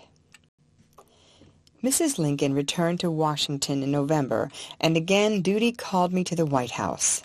The war was now in progress, and every day brought stirring news from the front where the gray opposed the blue, where flashed the bright saber in the sunshine, where we heard the angry notes of battle, the deep roar of cannon, and the fearful rattle of musketry, where new graves were being made every day, where brother forgot a mother's early blessing and sought the life-blood of brother, and friend raised the deadly knife against friend. Oh, the front, with its stirring battle scenes! Oh, the front, with its ghastly heaps of dead! The life of the nation was at stake, and when the land was full of sorrow, there could not be much gaiety at the Capitol. The days passed quietly with me. I soon learned that some people had an intense desire to penetrate the inner circle of the White House. No president and his family, heretofore occupying this mansion, ever excited so much curiosity as the present incumbents. Mr. Lincoln had grown up in the wilds of the West, and evil report had said much of him and his wife. The polite world was shocked, and the tendency to exaggerate intensified curiosity. As soon as it was known that I was the modiste of Mrs. Lincoln, parties crowded around and affected friendship for me, hoping to induce me to betray the secrets of the domestic circle. One day a woman, I will not call her a lady, drove up to my rooms, gave me an order to make a dress, and insisted on partly paying me in advance. She called on me every day and was exceedingly kind. When she came to take her dress away, she cautiously remarked, "Mrs. Keckley, you know Mrs. Lincoln?" "Yes." "You are her modiste, are you not?" "Yes." "You know her very well, do you not?" "I am with her every day or two." "Don't you think you would have some influence with her?" "I cannot say. Mrs. Lincoln, I presume, would listen to anything I should suggest, but whether she would be influenced by a suggestion of mine is another question." "I am sure that you could influence her, Mrs. Keckley." Now listen, I have a proposition to make. I have a great desire to become an inmate of the White House. I have heard so much of Mr. Lincoln's goodness that I should like to be near him, and if I can enter the White House no other way, I am willing to go as a menial. My dear Mrs. Keckley, will you not recommend me to Mrs. Lincoln as a friend of yours out of employment, and ask her to take me as a chambermaid? If you will do this, you shall be well rewarded. It may be worth several $1,000s to you in time." I looked at the woman in amazement. A bribe, and to betray the confidence of my employer? Turning to her with a glance of scorn, I said, "Madam, you are mistaken in regard to my character. Sooner than betray the trust of a friend, I would throw myself into the Potomac River. I am not so base as that. Pardon me, but there's the door, and I trust that you will never enter my room again." She sprang to her feet in deep confusion, and passed through the door, murmuring, "Very well, you will live to regret your action today." "Never, never!" I exclaimed, and closed the door after her with a bang. I afterwards learned that this woman was an actress, and that her object was to enter the White House as a servant, learn its secrets, and then publish a scandal to the world. I do not give her name, for such publicity would wound the sensitive feelings of friends who would have to share her disgrace without being responsible for her faults. I simply record the incident to show how I often was approached by unprincipled parties. It is unnecessary to say that I indignantly refused every bribe offered. The first public appearance of Mrs. Lincoln that winter was at the reception of New Year's Day. This reception was shortly followed by a brilliant levee. The day after the levee, I went to the White House, and while fitting a dress to Mrs. Lincoln, she said, "Elizabeth," she had learned to drop the E, "Elizabeth, I have an idea. These are war times, and we must be as economical as possible. You know the President is expected to give a series of state dinners every winter, and these dinners are very costly. Now, I want to avoid this expense, and my idea is that if I give 3 large receptions, the state dinners can be scratched from the program. What do you think, Elizabeth?" "I think that you are right, Mrs. Lincoln." "I am glad to hear you say so. If I can make Mr. Lincoln take the same view of the case, I shall not fail to put the idea into practice." Before I left her room that day, Mr. Lincoln came in. She at once stated the case to him. He pondered the question a few moments before answering, "Mother, I'm afraid your plan will not work." "But it will work, if you will only determine that it shall work." "It is breaking in on the regular custom," he mildly replied. "But you forget, Father, these are war times, and old customs can be done away with for the once." "The idea is economical, you must admit." "Yes, Mother, but we must think of something besides economy." "I do think of something else. Public receptions are more democratic than stupid state dinners, are more in keeping with the spirit of the institutions of our country, as you would say if called upon to make a stump speech. There are a great many strangers in the city, foreigners and others, whom we can entertain at our receptions, but whom we cannot invite to our dinners." "I believe you are right, Mother. You argue the point well. I think that we shall have to decide on the receptions." So the day was carried. The question was decided, and arrangements were made for the first reception. It was now January, and cards were issued for February. The children, Tad and Willie, were constantly receiving presents. Willie was so delighted with a little pony that he insisted on riding it every day. The weather was changeable, and exposure resulted in a severe cold, which deepened into fever. He was very sick, and I was summoned to his bedside. It was sad to see the poor boy suffer. always of a delicate constitution, he could not resist the strong inroads of disease. The days dragged wearily by, and he grew weaker and more shadow-like. He was his mother's favorite child, and she doted on him. It grieved her heart sorely to see him suffer. When able to be about, he was almost constantly by her side. When I would go in her room, almost always I found blue-eyed Willie there, reading from an open book or curled up in a chair with pencil and paper in hand. He had decidedly a literary taste and was a studious boy. A short time before his death, he wrote this simple little poem. Washington, D.C., October 30th, 1861. Dear Sir, I enclose you my first attempt at poetry. Yours truly, William W. Lincoln. To the editor of the National Republican, lines on the death of Colonel Edward Baker. There was no patriot like Baker, so noble and so true. He fell as a soldier on the field, his face to the sky of blue. His voice is silent in the hall which oft his presence graced. No more he'll hear the loud acclaim which rang from place to place. No squeamish notions filled his breast, the Union was his theme. No surrender and no compromise, his day, thought, and night's dream. His country was her part to pay towards those he has left behind. His widow and his children all she must always keep in mind. Finding that Willie continued to grow worse, Mrs. Lincoln determined to withdraw her cards of invitation and postpone the reception.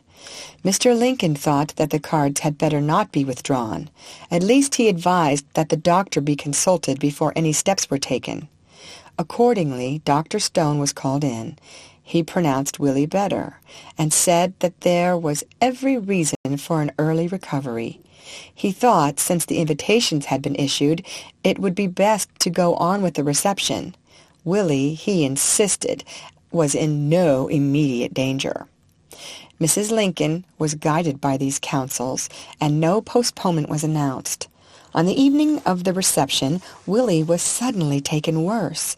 His mother sat by his bedside a long while, holding his feverish hand in her own and watching his labored breathing. The doctor claimed there was no cause for alarm. I arranged Mrs. Lincoln's hair, then assisted her to dress. Her dress was white satin, trimmed with black lace. The trail was very long, and as she swept through the room, Mr. Lincoln was standing with his back to the fire, his hands behind him, and his eyes on the carpet. His face wore a thoughtful, solemn look. The rustling of the satin dress attracted his attention. He looked at it a few moments, then in his quaint, quiet way remarked, "Whew, our cat has a long tail tonight." Mrs. Lincoln did not reply. The President added, "Mother, it is my opinion if some of that tail was nearer the head, it would be in better style," and he glanced at her bare arms and neck. She had a beautiful neck and arm, and low dresses were becoming to her. She turned away with a look of offended dignity, and presently took the President's arm, and both went downstairs to their guests, leaving me alone with the sick boy. The reception was a large and brilliant one, and the rich notes of the Marine Band in the apartments below came to the sick room in soft, subdued murmurs, like the wild, faint sobbing of far-off spirits. Some of the young people had suggested dancing, but Mr. Lincoln met the suggestion with an emphatic veto. The brilliance of the scene could not dispel the sadness that rested upon the face of Mrs. Lincoln. During the evening she came upstairs several times and stood by the bedside of the suffering boy. She loved him with a mother's heart, and her anxiety was great. The night passed slowly. Morning came, and Willie was worse. He lingered a few days and died. God called the beautiful spirit home, and the house of joy was turned into the house of mourning.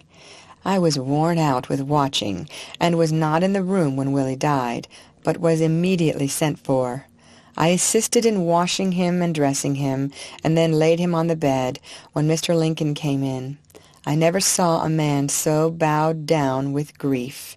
He came to the bed, lifted the cover from the face of his child, gazed at it long and earnestly, murmuring, "My poor boy, he was too good for this earth. God has called him home. I know that he is much better off in heaven, but then we loved him so. It is hard, hard to have him die." Great sobs choked his utterance. He buried his head in his hands, and his tall frame was convulsed with emotion. I stood at the foot of the bed, my eyes full of tears, looking at the man in silent, awe-stricken wonder. His grief unnerved him and made him a weak, passive child. I did not dream that his rugged nature could be so moved. I shall never forget those solemn moments, genius and greatness weeping over love's idol lost. There is a grandeur as well as a simplicity about the picture that will never fade. With me it is immortal. I really believe that I shall carry it with me across the dark, mysterious river of death. Mrs. Lincoln's grief was inconsolable. The pale face of her dead boy threw her into convulsions. Around him love's tendrils had been twined, and now that he was dressed for the tomb, it was like tearing the tendrils out of the heart by their roots. Willie, she often said, if spared by Providence, would be the hope and stay of her old age. But Providence had not spared him. The light faded from his eyes, and the death dew had gathered on his brow. In one of her paroxysms of grief, the President kindly bent over his wife, took her by the arm, and gently led her to the window. With a stately, solemn gesture, he pointed to the lunatic asylum. "Mother, do you see that large white building on the hill yonder? Try and control your grief, or it will drive you mad, and we may have to send you there." Mrs. Lincoln was so completely overwhelmed with sorrow that she did not attend the funeral. Willie was laid to rest in the cemetery, and the White House was draped in mourning. Black crape everywhere met the eye, contrasting strangely with the gay and brilliant colors of a few days before. Party dresses were laid aside, and everyone who crossed the threshold of the presidential mansion spoke in subdued tones when they thought of the sweet boy at rest. Under the sod and the dew. Previous to this, I had lost my son. Leaving Wilberforce, he went to the battlefield with the 3 months' troops and was killed in Missouri, found his grave on the battlefield where the gallant General Lyon fell. It was a sad blow to me, and the kind womanly letter that Mrs. Lincoln wrote to me when she heard of my bereavement was full of golden words of comfort. Nathaniel Parker Willis, the genial poet, now sleeping in his grave, wrote this beautiful sketch of Willie Lincoln after the sad death of the bright-eyed boy. This little fellow had his acquaintances among his father's friends, and I chanced to be one of them. He never failed to seek me out in the crowd, shake hands, and make some pleasant remark, and this, in a boy of 10 years of age, was, to say the least, endearing to a stranger. But he had more than mere affectionateness. His self-possession, aplomb, as the French call it, was extraordinary. I was one day passing the White House when he was outside with a playfellow on the sidewalk. Mr. Seward drove in with Prince Napoleon and 2 of his suite in the carriage. And, in a mock heroic way, terms of intimacy evidently existing between the boy and the secretary, the official gentleman took off his hat, and the Napoleon did the same, all making the young Prince President a ceremonious salute.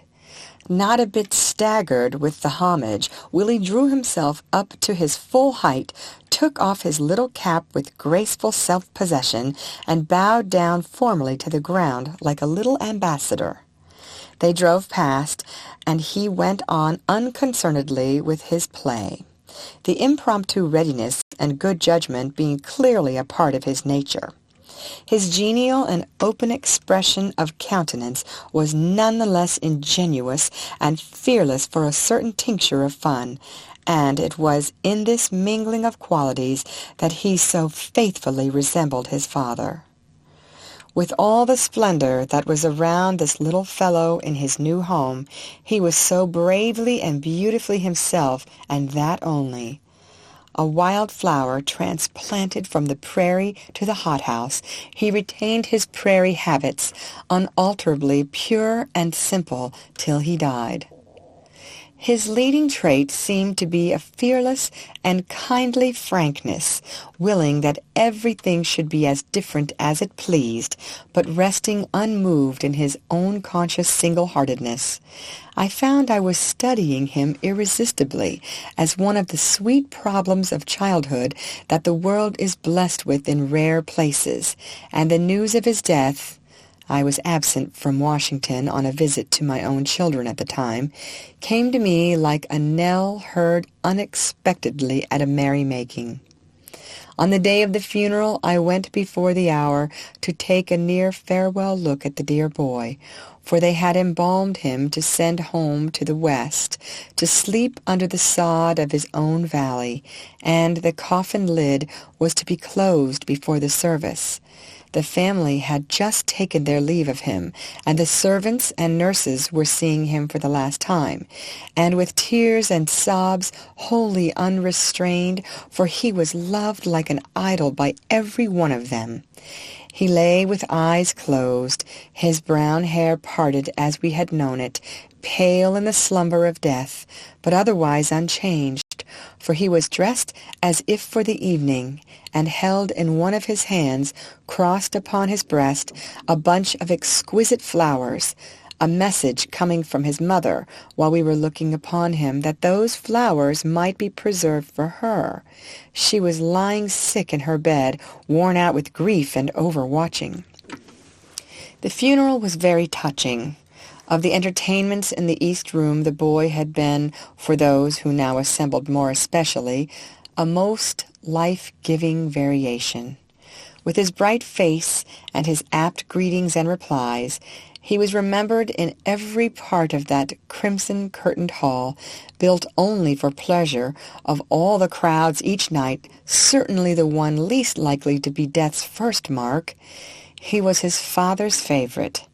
They were intimates, often seen hand in hand, and there sat the man, with a burden on his brain at which the world marvels, bent now with the load at both heart and brain, staggering under a blow like the taking from him of his child. His men of power sat around him, McClellan with a moist eye when he bowed to the prayer, as I could see from where I stood, and Chase and Seward with their austere features at work, and senators and ambassadors and soldiers, all struggling with their tears, great hearts sorrowing with the President as a stricken man and a brother. That God may give him strength for all his burdens is, I am sure, at present the prayer of a nation. This sketch was very much admired by Mrs. Lincoln. I copy it from the scrapbook in which she pasted it, with many tears, with her own hands. End of chapter. Chapter 7. Washington in 1862 to 1863. In the summer of 1862, freedmen began to flock into Washington from Maryland and Virginia. They came with a great hope in their hearts, and with all their worldly goods on their backs. Fresh from the bonds of slavery, fresh from the benighted regions of the plantation, they came to the capital looking for liberty, and many of them not knowing it when they found it. Many good friends reached forth kind hands, but the North is not warm and impulsive. For one kind word spoken, two harsh ones were uttered. There was something repelling in the atmosphere, and the bright, joyous dreams of freedom to the slave faded, were sadly altered in the presence of that stern, practical mother, reality. Instead of flowery paths, days of perpetual sunshine, and bowers hanging with golden fruit, the road was rugged and full of thorns. The sunshine was eclipsed by shadows, and the mute appeals for help too often were answered by cold neglect. Poor dusky children of slavery, men and women of my own race, the transition from slavery to freedom was too sudden for you. The bright dreams were too rudely dispelled. You were not prepared for the new life that opened before you, and the great masses of the North learned to look upon your helplessness with indifference, learned to speak of you as an idle, dependent race. Reason should have prompted kinder thoughts. Charity is ever kind. One fair summer evening I was walking the streets of Washington, accompanied by a friend, when a band of music was heard in the distance. We wondered what it could mean, and curiosity prompted us to find out its meaning. We quickened our steps and discovered that it came from the house of Mrs. Farnham. The yard was brilliantly lighted, ladies and gentlemen were moving about, and the band was playing some of its sweetest airs. We approached the sentinel on duty at the gate and asked what was going on. He told us that it was a festival given for the benefit of the sick and wounded soldiers in the city. This suggestion an idea to me. If the white people can give festivals to raise funds for the relief of suffering soldiers, why should not the well-to-do colored people go to work to do something for the benefit of the suffering blacks? I could not rest. The thought was ever present with me, and the next Sunday I made a suggestion in the colored church that a society of colored people be formed to labor for the benefit of the unfortunate freedmen. The idea proved popular, and in 2 weeks the Contraband Relief Association was organized with 40 working members. In September of 1862, Mrs. Lincoln left Washington for New York and requested me to follow her in a few days and join her at the Metropolitan Hotel. I was glad of the opportunity to do so, for I thought that in New York I would be able to do something in the interest of our society. Armed with credentials, I took the train for New York and went to the Metropolitan, where Mrs. Lincoln had secured accommodations for me. The next morning I told Mrs. Lincoln of my project, and she immediately headed my list with a subscription of $200. I circulated among the colored people and got them thoroughly interested in the subject, when I was called to Boston by Mrs. Lincoln, who wished to visit her son Robert, attending college in that city. I met Mr. Wendell Phillips and other Boston philanthropists who gave me all the assistance in their power. We held a mass meeting at the Colored Baptist Church.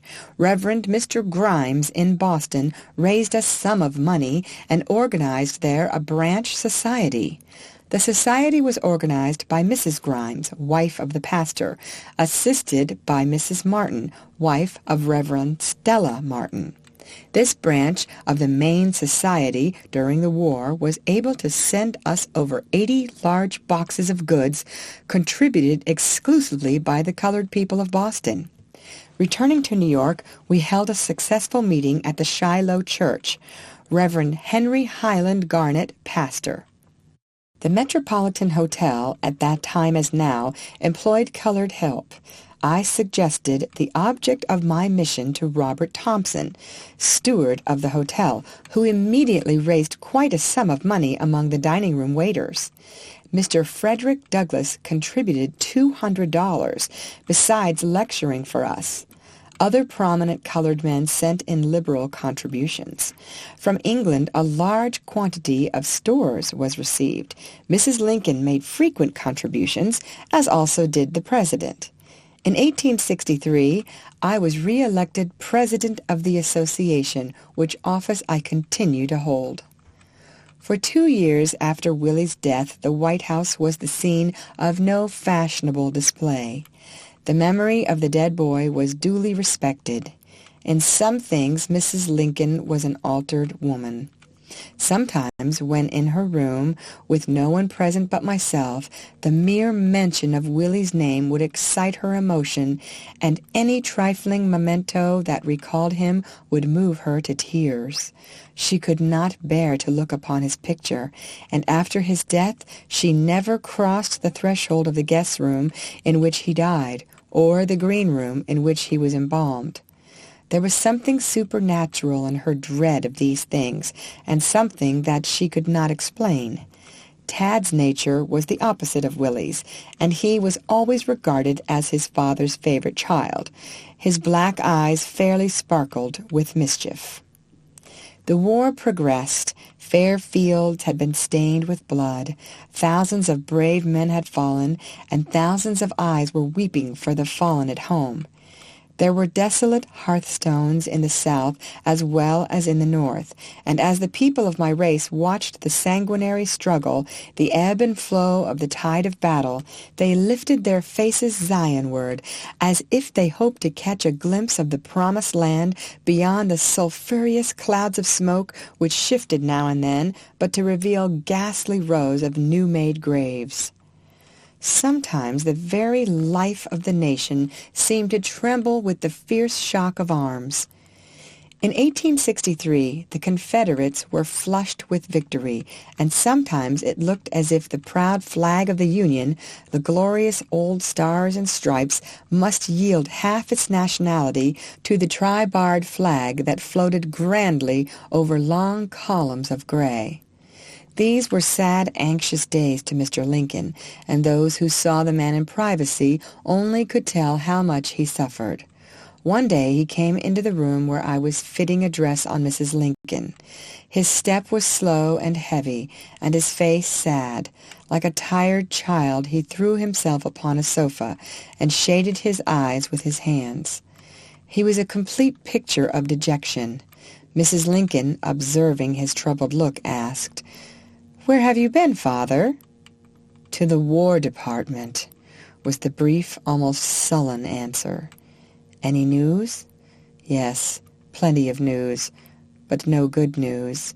It is dark, dark everywhere."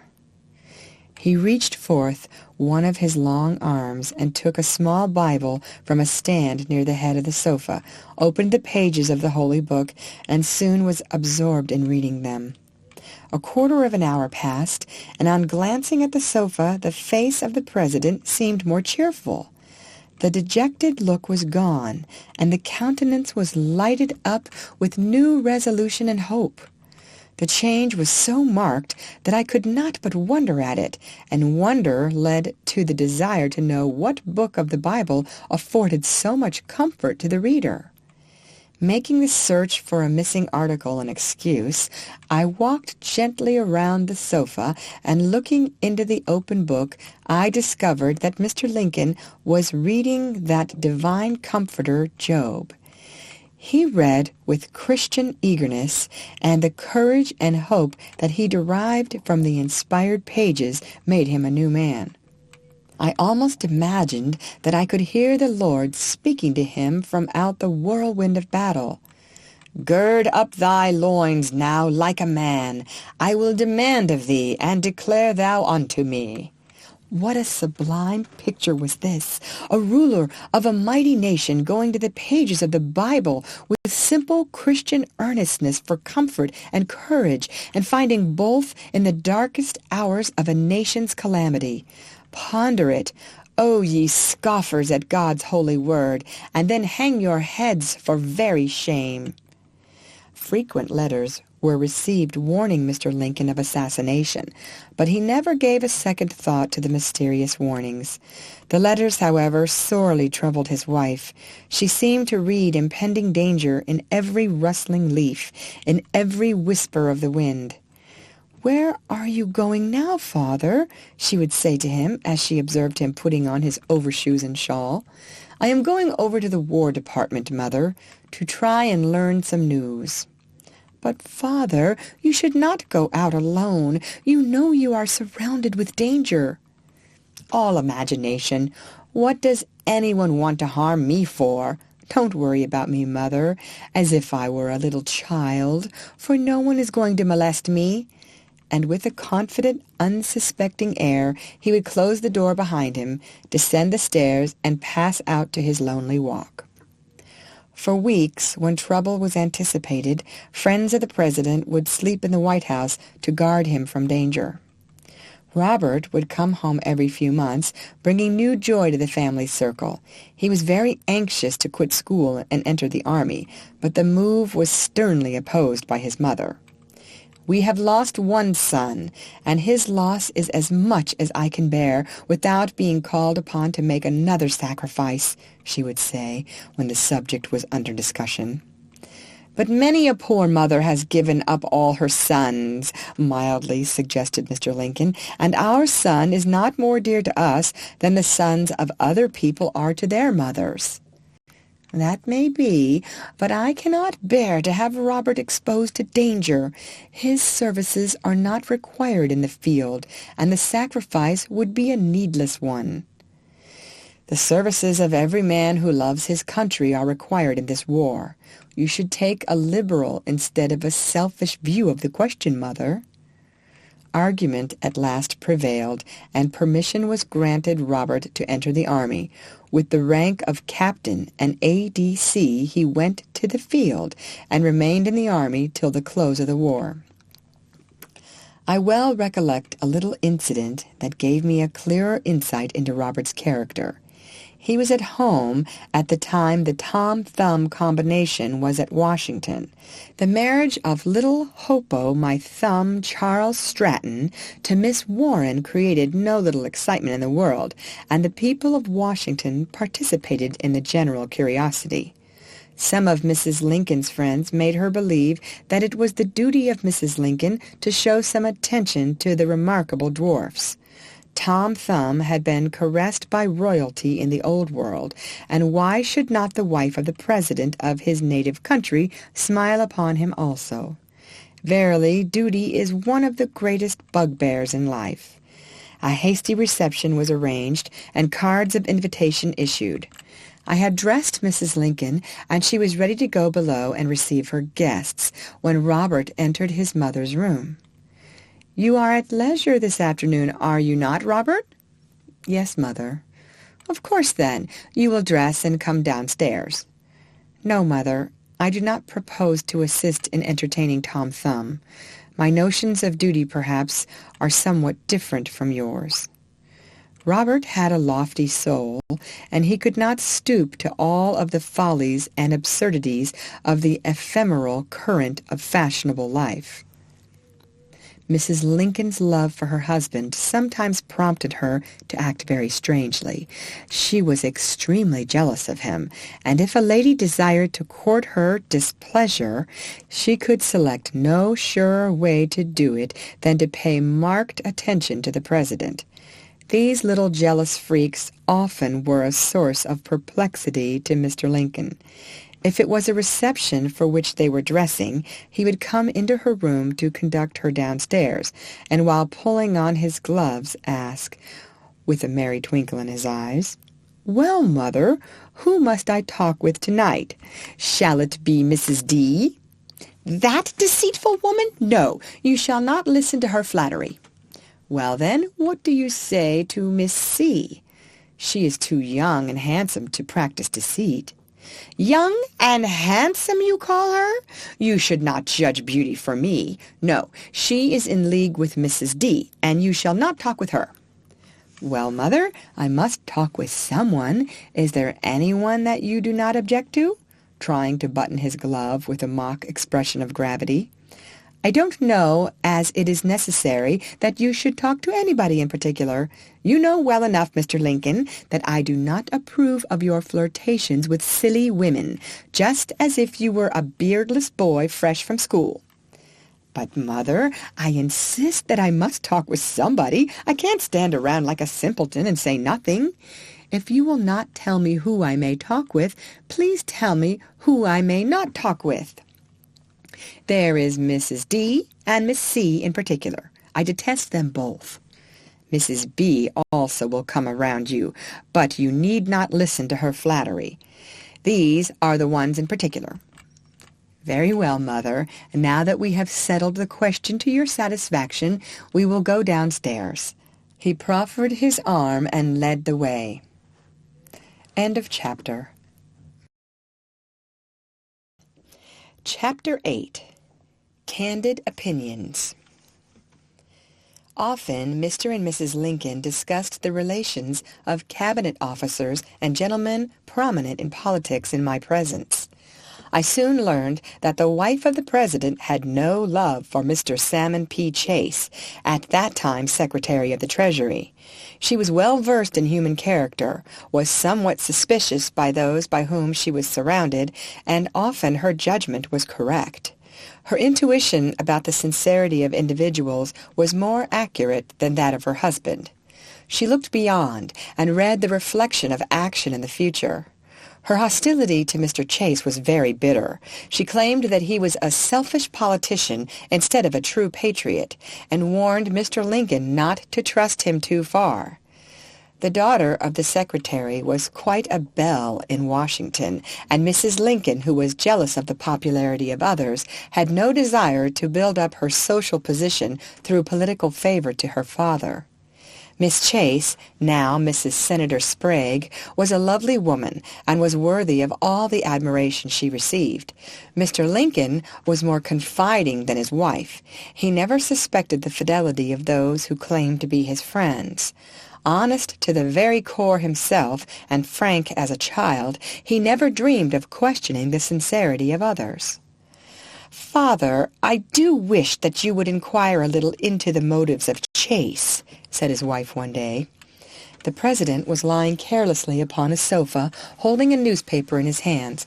"Mother, you are too suspicious. I give you credit for sagacity, but you are disposed to magnify trifles.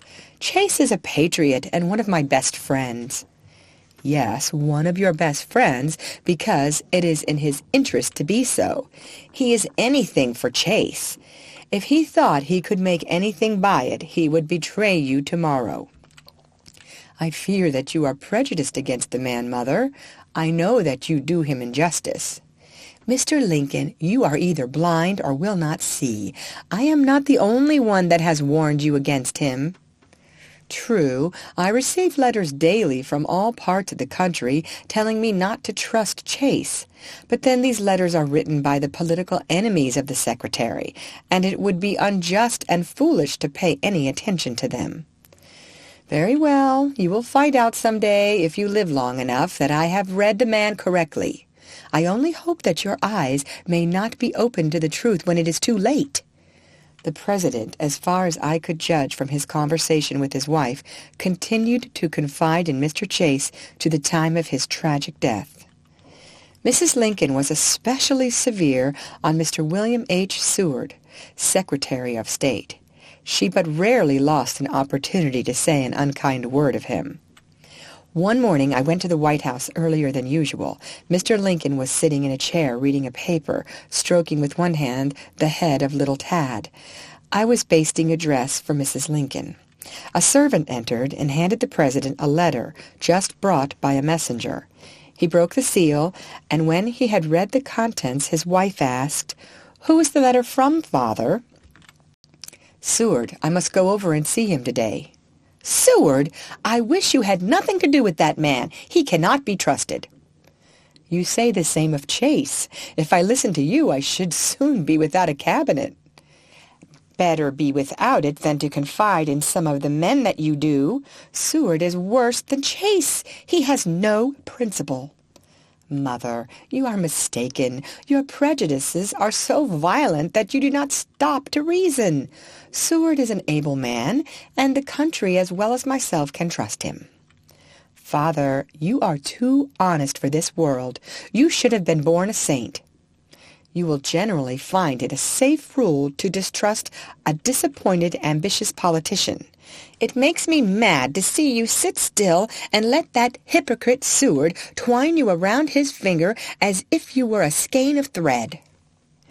It is useless to argue the question, Mother. You cannot change my opinion. Mrs. Lincoln prided herself upon her ability to read character.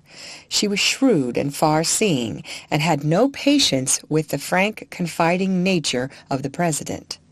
When Andrew Johnson was urged for military governor of Tennessee, Mrs. Lincoln bitterly opposed the appointment. "He is a demagogue," she said, almost fiercely, "and if you place him in power, Mr. Lincoln, mark my words, you will rue it some day." General McClellan, when made commander-in-chief, was the idol of the soldiers, and never was a general more universally popular. "He is a humbug," remarked Mrs. Lincoln one day in my presence. "What makes you think so, Mother?" good-naturedly inquired the President. "Because he talks so much and does so little. If I had the power, I would very soon take off his head and put some energetic man in his place." "But I regard McClellan as a patriot and an able soldier. He has been much embarrassed. The troops are raw, and the subordinate officers inclined to be rebellious. There are too many politicians in the army with shoulder straps. McClellan is young and popular, and they are jealous of him. They will kill him off if they can."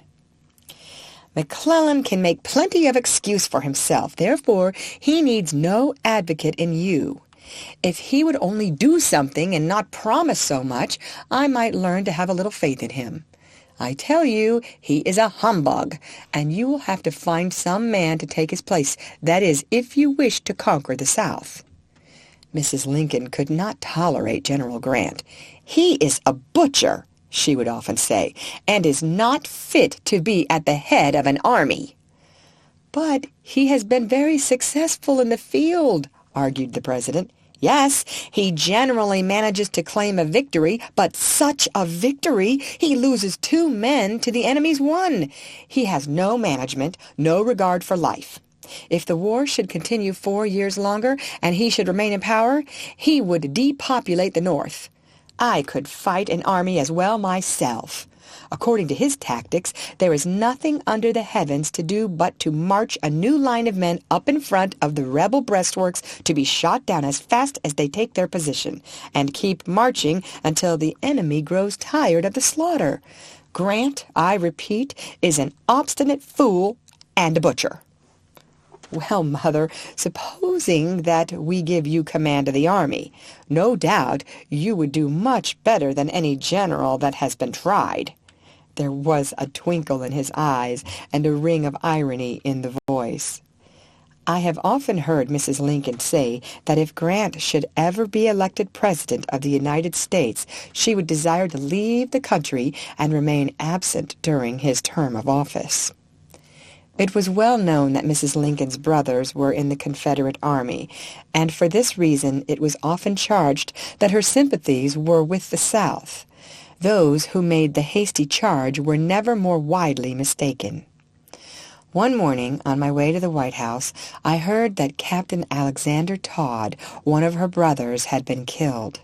I did not like to inform Mrs. Lincoln of his death, judging that it would be painful news to her. I had been in her room but a few minutes when she said, with apparent unconcern, "Lizzie, I have just heard that one of my brothers has been killed in the war." I also heard the same, Mrs. Lincoln, but hesitated to speak of it for fear the subject would be a painful one to you. "You need not hesitate. Of course, it is but natural that I should feel for one so nearly related to me, but not to the extent that you suppose. He made his choice long ago. He decided against my husband, and through him against me. He has been fighting against us, and since he chose to be our deadly enemy, I see no special reason why I should bitterly mourn his death." I felt relieved, and in subsequent conversations learned that Mrs. Lincoln had no sympathy for the South. "Why should I sympathize with the rebels?" she would say. "Are they not against me? They would hang my husband tomorrow if it was in their power, and perhaps gibbet me with him. How then can I sympathize with a people at war with me and mine?" She always objected to being thought Southern in feeling. Mr. Lincoln was generous by nature, and though his whole heart was in the war, he could not but respect the valor of those opposed to him. His soul was too great for the narrow, selfish views of partisanship. Brave by nature himself, he honored bravery in others, even his foes. Time and again I have heard him speak in the highest terms of the soldierly qualities of such brave Confederate generals as Lee, Stonewall Jackson, and Joseph E. Johnston. Jackson was his ideal soldier. "He is a brave, honest Presbyterian soldier," were his words. "What a pity that we should have to fight such a gallant fellow. If we only had such a man to lead the armies of the North, the country would not be appalled with so many disasters." As this is a rambling chapter, I will here record an incident showing his feeling toward Robert E. Lee. The very morning of the day on which he was assassinated, his son, Captain Robert Lincoln, came into the room with a portrait of General Lee in his hand. The President took the picture, laid it on a table before him, scanned the face thoughtfully, and said, "It is a good face. It is the face of a noble, brave man. I am glad that the war is over at last." Looking up at Robert, he continued, "Well, my son, you have returned safely from the front. The war is now closed, and we soon will live in peace with the brave men that have been fighting against us. I trust that the era of good feeling has returned with the war, and that henceforth we shall live in peace. Now listen to me, Robert. You must lay aside your uniform and return to college. I wish you to read law for 3 years, and at the end of that time I hope that we will be able to tell whether you will make a lawyer or not."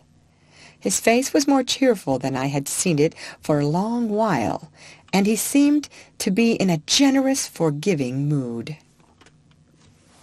End of chapter. Chapter 9. Behind the Scenes.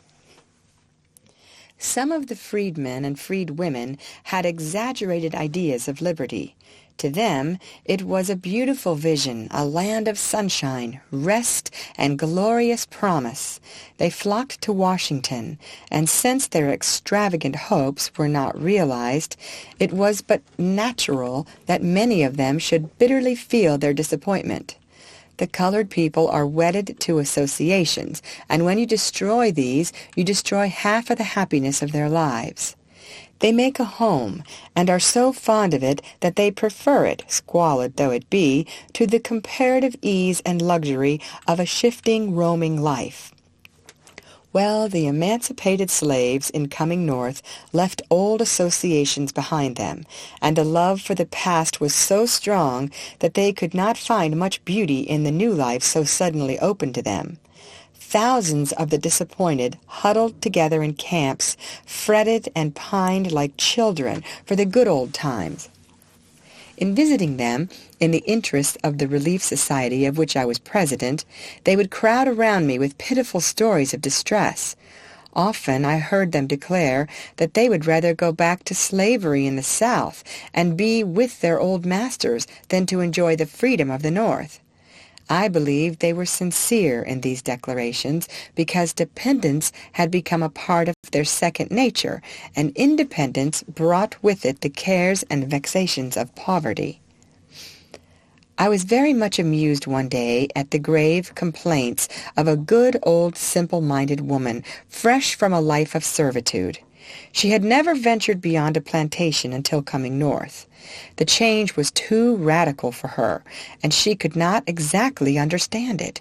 She thought, as many others thought, that Mr. and Mrs. Lincoln were the government, and that the President and his wife had nothing to do but to supply the extravagant wants of everyone that applied to them.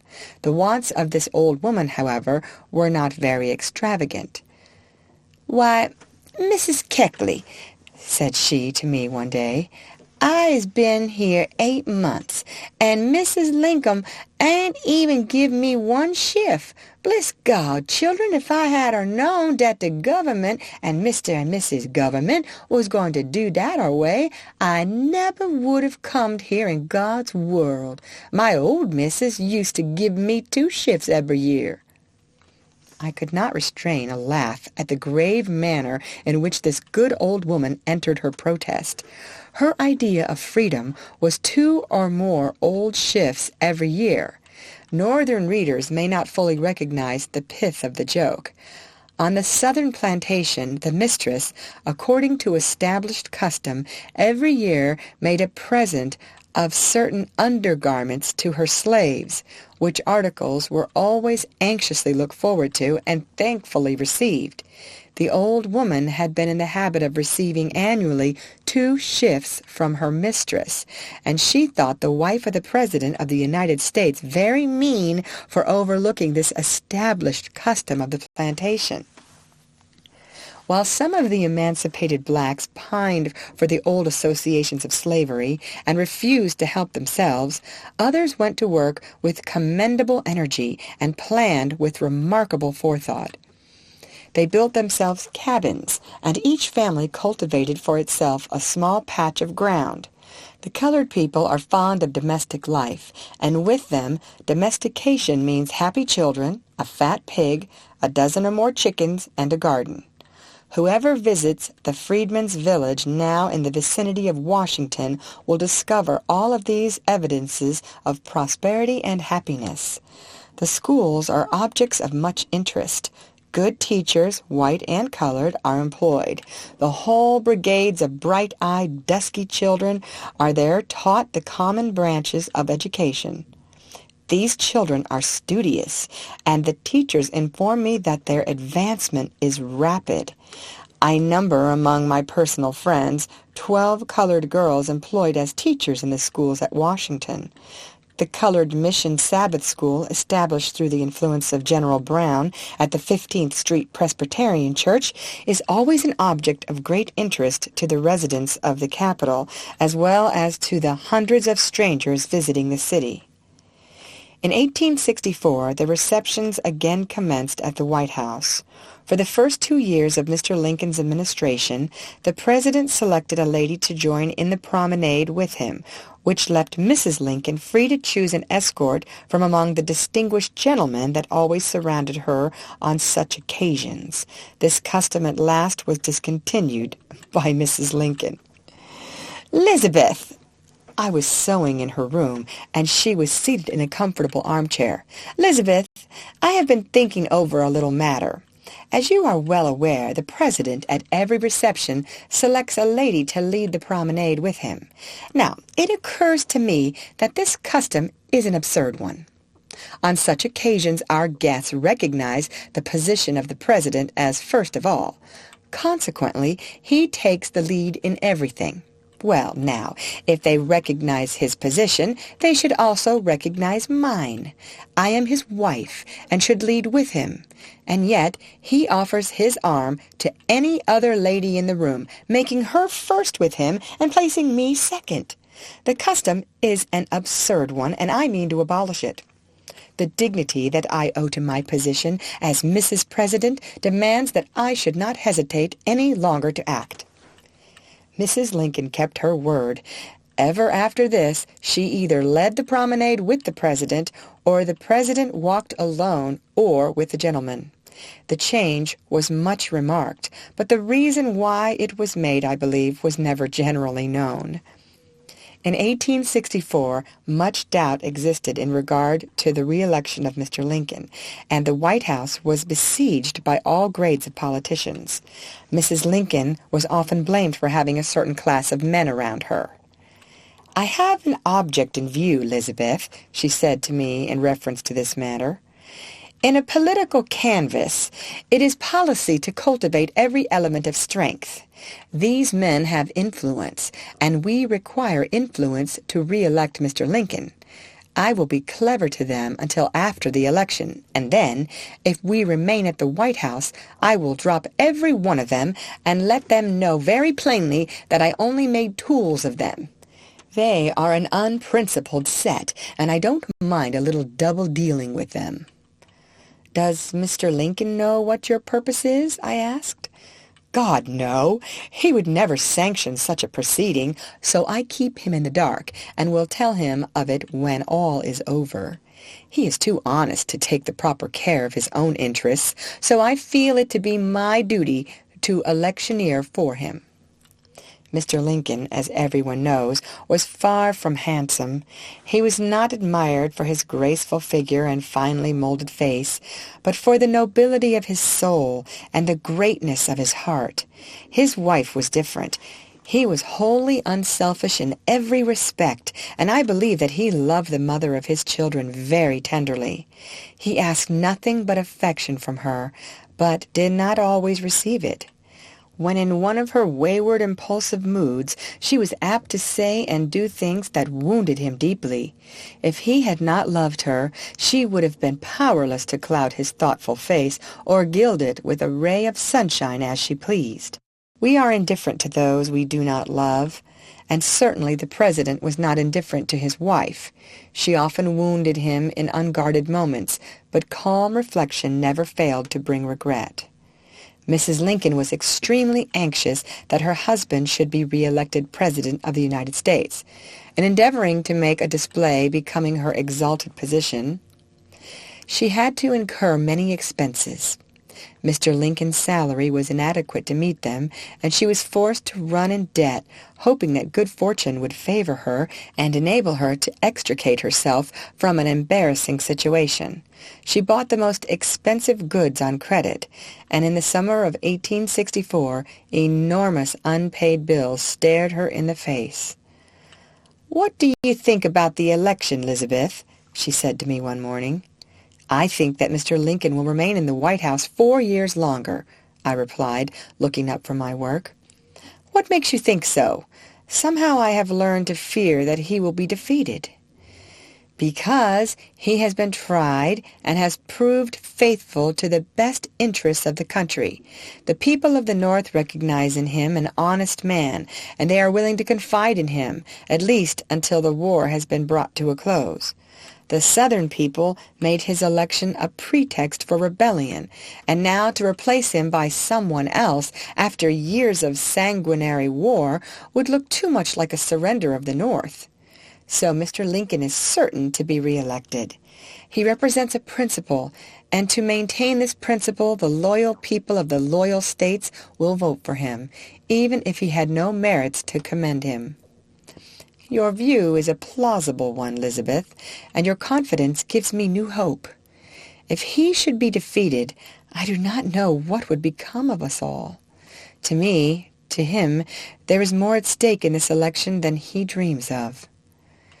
"What can you mean, Mrs. Lincoln? I do not comprehend." "Simply this. I have contracted large debts of which he knows nothing, and which he will be unable to pay if he is defeated." "What are your debts, Mrs. Lincoln?"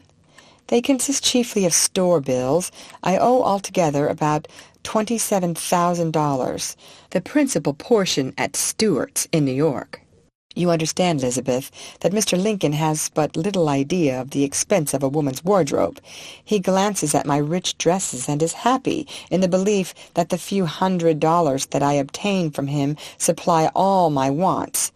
I must dress in costly materials. The people scrutinize every article that I wear with critical curiosity. The very fact of having grown up in the West subjects me to more searching observation. To keep up with appearances, I must have money, more than Mr. Lincoln can spare for me. He is too honest to make a penny outside of his salary. Consequently, I had, and still have, no alternative but to run in debt." "And Mr. Lincoln does not even suspect how much you owe?" "God, no!" This was a favorite expression of hers. "And I would not have him suspect. If he knew that his wife was involved to the extent that she is, the knowledge would drive him mad. He is so sincere and straightforward himself that he is shocked by the duplicity of others. He does not know a thing about any debts, and I value his happiness, not to speak of my own, too much to allow him to know anything. This is what troubles me so much. If he is re-elected, I can keep him in ignorance of my affairs, but if he is defeated, then the bills will be sent in, and he will know all." And something like a hysterical sob escaped her. Mrs. Lincoln sometimes feared that the politicians would get hold of the particulars of her debts and use them in the presidential campaign against her husband, and when this thought occurred to her, she was almost crazy with anxiety and fear. When in one of these excited moods, she would fiercely exclaim, "The Republican politicians must pay my debts. Hundreds of them are getting immensely rich off the patronage of my husband, and it is but fair that they should help me out of my embarrassment.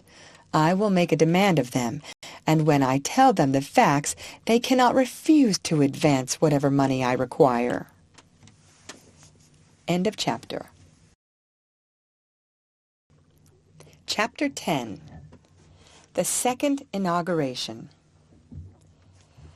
Mrs. Lincoln came to my apartments one day towards the close of the summer of 1864 to consult me in relation to a dress. And here let me remark, I never approved of ladies attached to the presidential household coming to my rooms. I always thought that it would be more consistent with their dignity to send for me and let me come to them, instead of their coming to me. I may have peculiar notions about some things, and this may be regarded as one of them. No matter, I have recorded my opinion. I cannot forget the associations of my early life. Well, Mrs. Lincoln came to my rooms, and as usual, she had much to say about the presidential election. After some conversation, she asked, "Lizzie, where do you think I will be this time next summer?" "Why, in the White House, of course." "I cannot believe so. I have no hope of the re-election of Mr. Lincoln. The canvass is a heated one. The people begin to murmur at the war, and every vile charge is brought against my husband." "No matter," I replied. "Mr. Lincoln will be re-elected. I am so confident of it that I am tempted to ask a favor of you." "A favor? Well, if we remain in the White House, I shall be able to do you many favors." "What is the special favor?" "Simply this, Mrs. Lincoln. I should like for you to make me a present of the right-hand glove that the President wears at the first public reception after his second inaugural." "You shall have it in welcome. It will be so filthy when he pulls it off, I shall be tempted to take the tongs and put it in the fire. I cannot imagine, Elizabeth, what you want with such a glove." "I shall cherish it as a precious memento of the second inauguration of the man who has done so much for my race. He has been a Jehovah to my people, has lifted them out of bondage, and directed their footsteps from darkness into light. I shall keep the glove and hand it down to posterity." "You have some strange ideas, Elizabeth." "Never mind, you shall have the glove. That is, if Mr. Lincoln continues president after the 4th of March next." I held Mrs. Lincoln to her promise. That glove is now in my possession, bearing the marks of the thousands of hands that grasped the honest hand of Mr. Lincoln on that eventful night. Alas, it has become a prouder, sadder memento than I ever dreamed, prior to making the request it would be. In due time the election came off, and all my predictions were verified. The loyal states decided that Mr. Lincoln should continue at the nation's helm. Autumn faded, winter dragged slowly by, and still the country resounded with the clash of arms. The South was suffering, yet suffering was borne with heroic determination, and the army continued to present a bold, defiant front. With the first early breath of spring, thousands of people gathered in Washington to witness the second inauguration of Abraham Lincoln as President of the United States.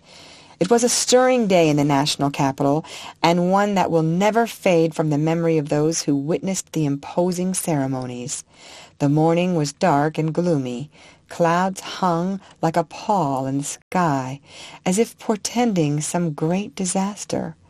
But when the President stepped forward to receive the oath of office, the clouds parted, and a ray of sunshine streamed from the heavens to fall upon and gild his face. It is always said that a brilliant star was seen at noonday. It was the noonday of life with Mr. Lincoln, and the star, as viewed in the light of subsequent events, was emblematic of a summons from on high.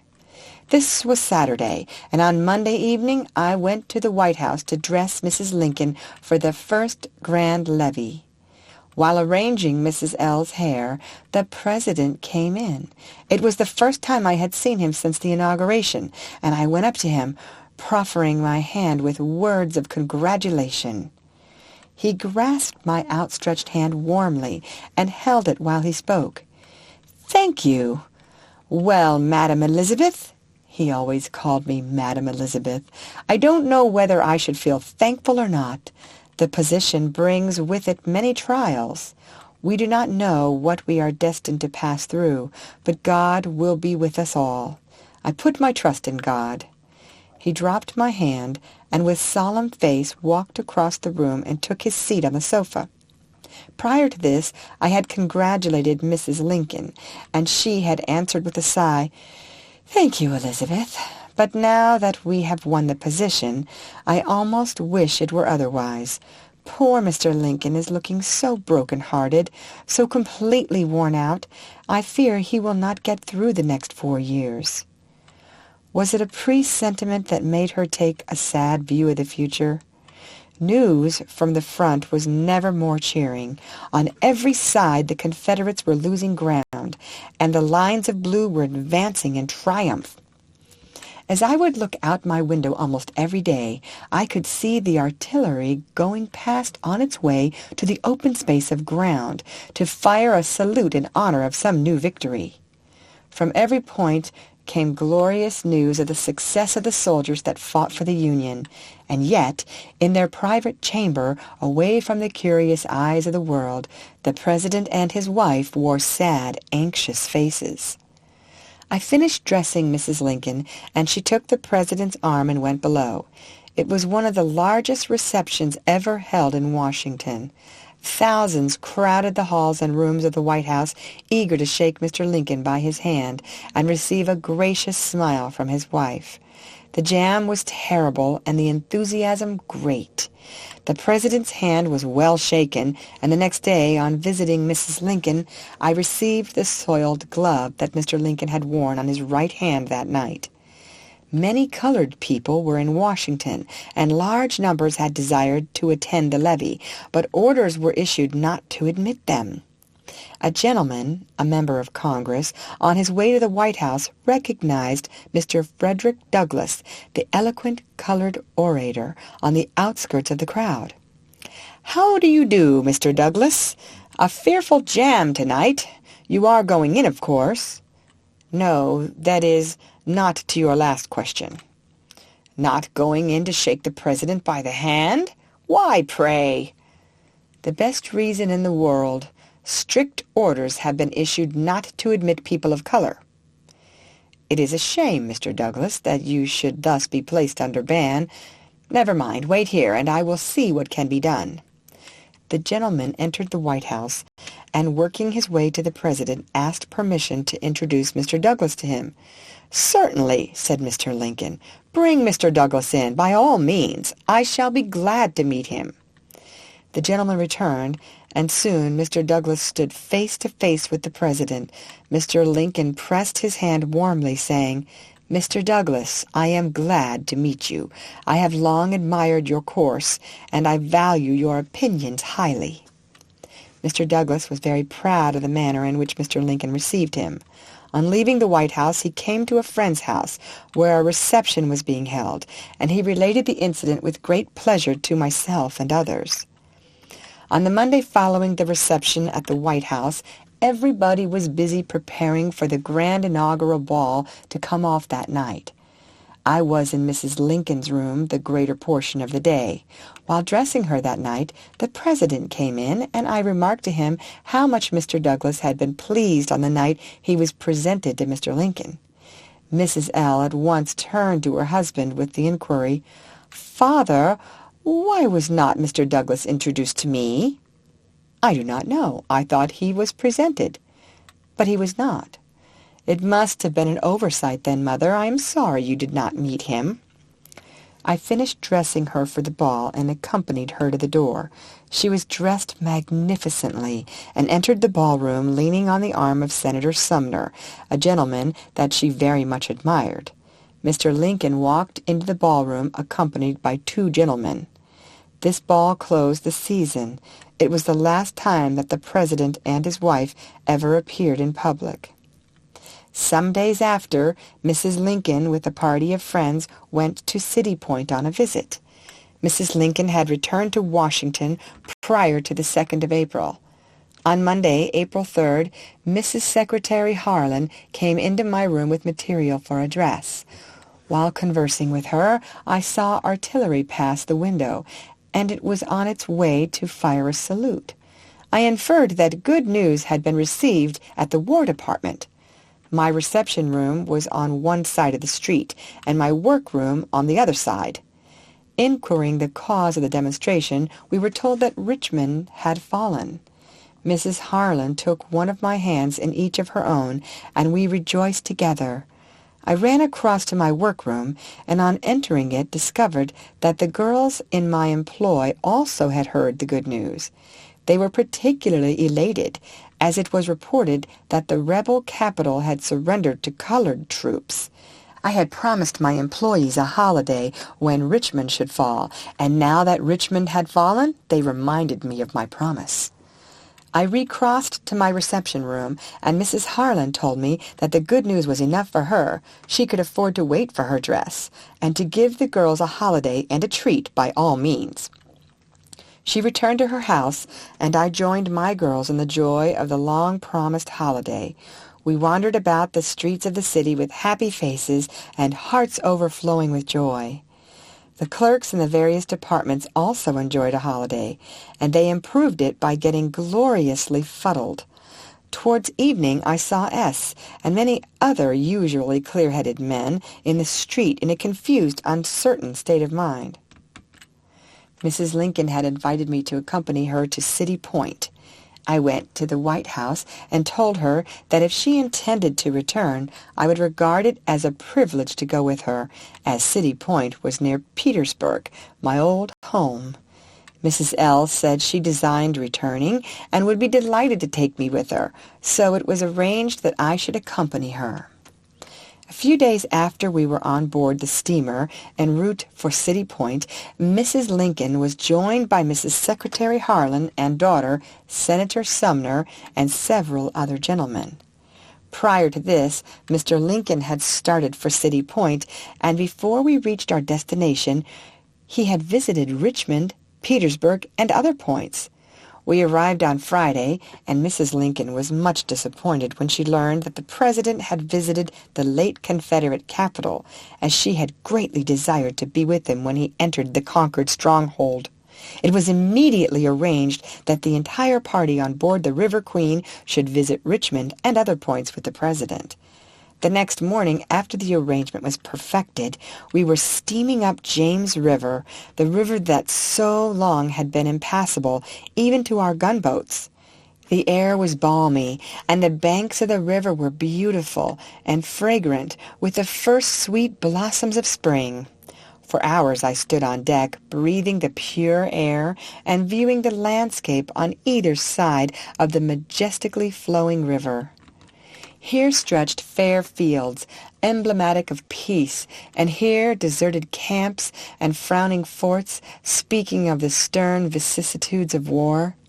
Alas, how many changes had taken place since my eye had wandered over the classic fields of dear old Virginia.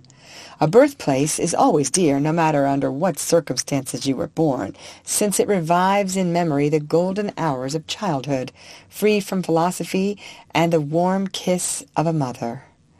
I wondered if I should catch a glimpse of a familiar face. I wondered what had become of those I once knew. Had they fallen in battle, been scattered by the relentless tide of war, or were they still living as they lived when last I saw them? I wondered, now that Richmond had fallen and Virginia been restored to the clustering stars of the Union, if the people would come together in the bonds of peace.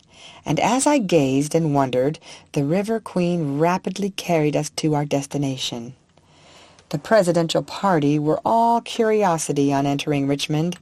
They drove about the streets of the city and examined every object of interest. The Capitol presented a desolate appearance. Desks broken, and papers scattered promiscuously in the hurried flight of the Confederate Congress. I picked up a number of papers, and by curious coincidence, the resolution prohibiting all free colored people from entering the state of Virginia. In the Senate chamber, I sat in the chair that Jefferson Davis sometimes occupied, also in the chair of the Vice President, Alexander H. Stephens. We paid a visit to the mansion occupied by Mr. Davis and family during the war, and the ladies who were in charge of it scowled darkly upon our party as we passed through and inspected the different rooms. After a delightful visit, we returned to City Point. That night, in the cabin of the River Queen, smiling faces gathered around the dinner table. One of the guests was a young officer attached to the Sanitary Commission. He was seated near Mrs. Lincoln, and by way of pleasantry remarked, "Mrs. Lincoln, you should have seen the President the other day on his triumphal entry into Richmond. He was the cynosure of all eyes." The ladies kissed their hands to him and greeted him with the waving of handkerchiefs. He is quite a hero when surrounded by pretty young ladies. The young officer suddenly paused with a look of embarrassment. Mrs. Lincoln turned to him with flashing eyes, with the remark that his familiarity was offensive to her. Quite a scene followed, and I do not think that the captain who incurred Mrs. Lincoln's displeasure will ever forget that memorable evening in the cabin of the River Queen at City Point. Saturday morning the whole party decided to visit Petersburg, and I was only too eager to accompany them. When we arrived at the city, numbers crowded around the train, and a little ragged Negro boy ventured timidly into the car occupied by Mr. Lincoln and immediate friends, and in replying to numerous questions, used the word tote. "Tote," remarked Mr. Lincoln. "What do you mean by tote?" "Why, massa, to tote 'em on your back." "Very definite, my son. I presume when you tote a thing, you carry it. By the way, Sumner," turning to the senator, "what is the origin of tote?" "Its origin is said to be African. The Latin word totum, from totus, means all, an entire body, the whole." "But my young friend here did not mean an entire body or anything of the kind, when he said he would tote my things for me," interrupted the president. "Very true," continued the senator. "He used the word tote in the African sense to carry, to bear. Tote, in this sense, is defined in our standard dictionaries as a colloquial word of the Southern states, used especially by the Negroes." "Then you regard the word as a good one?" "Not elegant, certainly. For myself, I should prefer a better word, but since it has been established by usage, I cannot refuse to recognize it." Thus the conversation proceeded in pleasant style. Getting out of the car, the president and those with him went to visit the forts and other scenes, while I wandered off by myself in search of those whom I had known in other days.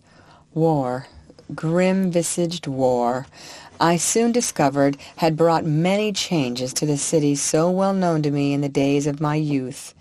I found a number of old friends, but the greater portion of the population were strange to me.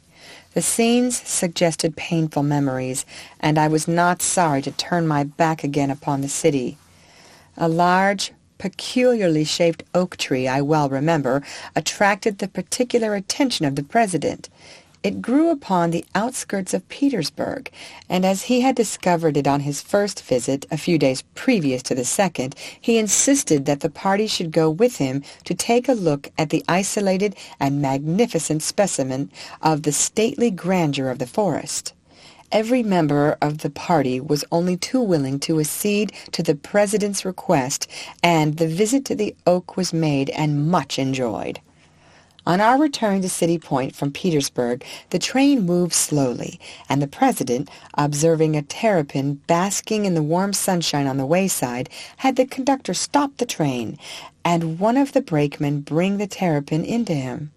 The movements of the ungainly little animal seemed to delight him, and he amused himself with it until we reached James River, where our steamer lay. Tad stood near and joined in the happy laugh with his father. For a week the River Queen remained in James River, anchored the greater portion of the time at City Point, and a pleasant and memorable week was it to all on board. During the whole of this time a yacht lay in the stream about a quarter of a mile distant, and its peculiar movements attracted the attention of all on board. General Grant and Mrs. Grant were on our steamer several times, and many distinguished officers of the Army also were entertained by the President and his party. Mr. Lincoln, when not off on an excursion of any kind, lounged about the boat, talking familiarly with everyone that approached him. The day before we started on our journey back to Washington, Mr. Lincoln was engaged in reviewing the troops in camp. He returned to the boat in the evening with a tired, weary look. "Mother," he said to his wife, "I have shaken so many hands today that my arms ache tonight. I almost wish that I could go to bed now." As the twilight shadows deepened, the lamps were lighted, and the boat was brilliantly illuminated. As it lay in the river, decked with many-colored lights, it looked like an enchanted floating palace. A military band was on board, and as the hours lengthened into night, it discoursed sweet music. Many officers came on board to say good-bye, and the scene was a brilliant one indeed. About 10 o'clock, Mr. Lincoln was called upon to make a speech. Rising to his feet, he said, "You must excuse me, ladies and gentlemen. I am too tired to speak tonight. On next Tuesday night I make a speech in Washington, at which time you will learn all I have to say. And now, by way of parting from the brave soldiers of our gallant army, I call upon the band to play Dixie. It has always been a favorite of mine, and since we have captured it, we have a perfect right to enjoy it." On taking his seat, the band at once struck up with Dixie, that sweet, inspiring air, and when the music died away, there were clapping of hands and other manifestations of applause. At 11 o'clock, the last goodbye was spoken, the lights were taken down, the River Queen rounded out into the water, and we were on our way back to Washington. We arrived at the Capitol at 6 o'clock on Sunday evening, where the party separated, each going to his or her own home. This was one of the most delightful trips of my life, and I always revert to it with feelings of genuine pleasure. End of chapter. Chapter 11. The Assassination of President Lincoln. I had never heard Mr. Lincoln make a public speech, and knowing the man so well, was very anxious to hear him. On the morning of the Tuesday after our return from City Point, Mrs. Lincoln came to my apartments, and before she drove away, I asked permission to come to the White House that night and hear Mr. Lincoln speak. "Certainly, Elizabeth. If you take any interest in political speeches, come and listen and welcome." "Thank you, Mrs. Lincoln. May I trespass further on your kindness by asking permission to bring a friend with me?" "Yes, bring your friend also. By the way, come in time to dress me before the speaking commences." "I will be in time. You may rely upon that. Good morning," I added as she swept from my room and, passing out into the street, entered her carriage and drove away. About 7 o'clock that evening, I entered the White House. As I went upstairs, I glanced into Mr. Lincoln's room through the half-open door, and seated by a desk was the President, looking over his notes and muttering to himself. His face was thoughtful, his manner abstracted, and I knew, as I paused a moment to watch him, that he was rehearsing the part that he was to play in the great drama soon to commence. Proceeding to Mrs. Lincoln's apartment, I worked with busy fingers, and in a short time her toilette was completed. Great crowds began to gather in front of the White House, and loud calls were made for the President. The band stopped playing, and as he advanced to the center window over the door to make his address, I looked out and never saw such a mass of heads before. It was like a black, gentle, swelling sea. The swaying motion of the crowd in the dim, uncertain light was like the rising and falling of billows, like the ebb and flow of the tide upon the stranded shore of the ocean. Close to the house, the faces were plainly discernible, but they faded into mere ghostly outlines on the outskirts of the assembly, and what added to the weird spectral beauty of the scene was the confused hum of voices that rose above the sea of forms, sounding like the subdued sullen roar of an ocean storm, or the wind soughing through the dark, lonely forest. It was a grand and imposing scene, and when the President, with pale face and his soul flashing through his eyes, advanced to speak, he looked more like a demigod than a man crowned with the fleeting days of mortality. The moment the President appeared at the window, he was greeted with a storm of applause, and voices re-echoed the cry, "A light! A light!" A lamp was brought, and little Tad at once rushed to his father's side, exclaiming, "Let me hold the light, Papa! Let me hold the light!" Mrs. Lincoln directed that the wish of her son be gratified, and the lamp was transferred to his hands. The father and son, standing there in the presence of thousands of free citizens, the one lost in a chain of eloquent ideas, the other looking up into the speaking face with a proud, manly look, formed a beautiful and striking tableau. There were a number of distinguished gentlemen as well as ladies in the room, nearly all of whom remarked the picture. I stood a short distance from Mr. Lincoln, and as the light from the lamp fell full upon him, making him stand out boldly in the darkness, a sudden thought struck me, and I whispered to the friend at my side, "What an easy matter would it be to kill the President as he stands there! He could be shot down from the crowd, and no one be able to tell who fired the shot." I do not know what put such an idea into my head, unless it was the sudden remembrance of the many warnings that Mr. Lincoln had received. The next day I made mention to Mrs. Lincoln of the idea that had impressed me so strangely the night before, and she replied with a sigh, Yes, Mr. Lincoln's life is always exposed. No one knows what it is to live in constant dread of some fearful tragedy. The President has been warned so often that I tremble for him on every public occasion. I have a presentiment that he will meet with a sudden and violent end.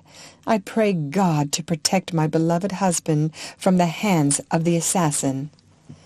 Mr. Lincoln was fond of pets. He had 2 goats that knew the sound of his voice, and when he called them, they would come bounding to his side. In the warm, bright days, he and Tad would sometimes play in the yard with these goats for an hour at a time. One Saturday afternoon I went to the White House to dress Mrs. Lincoln.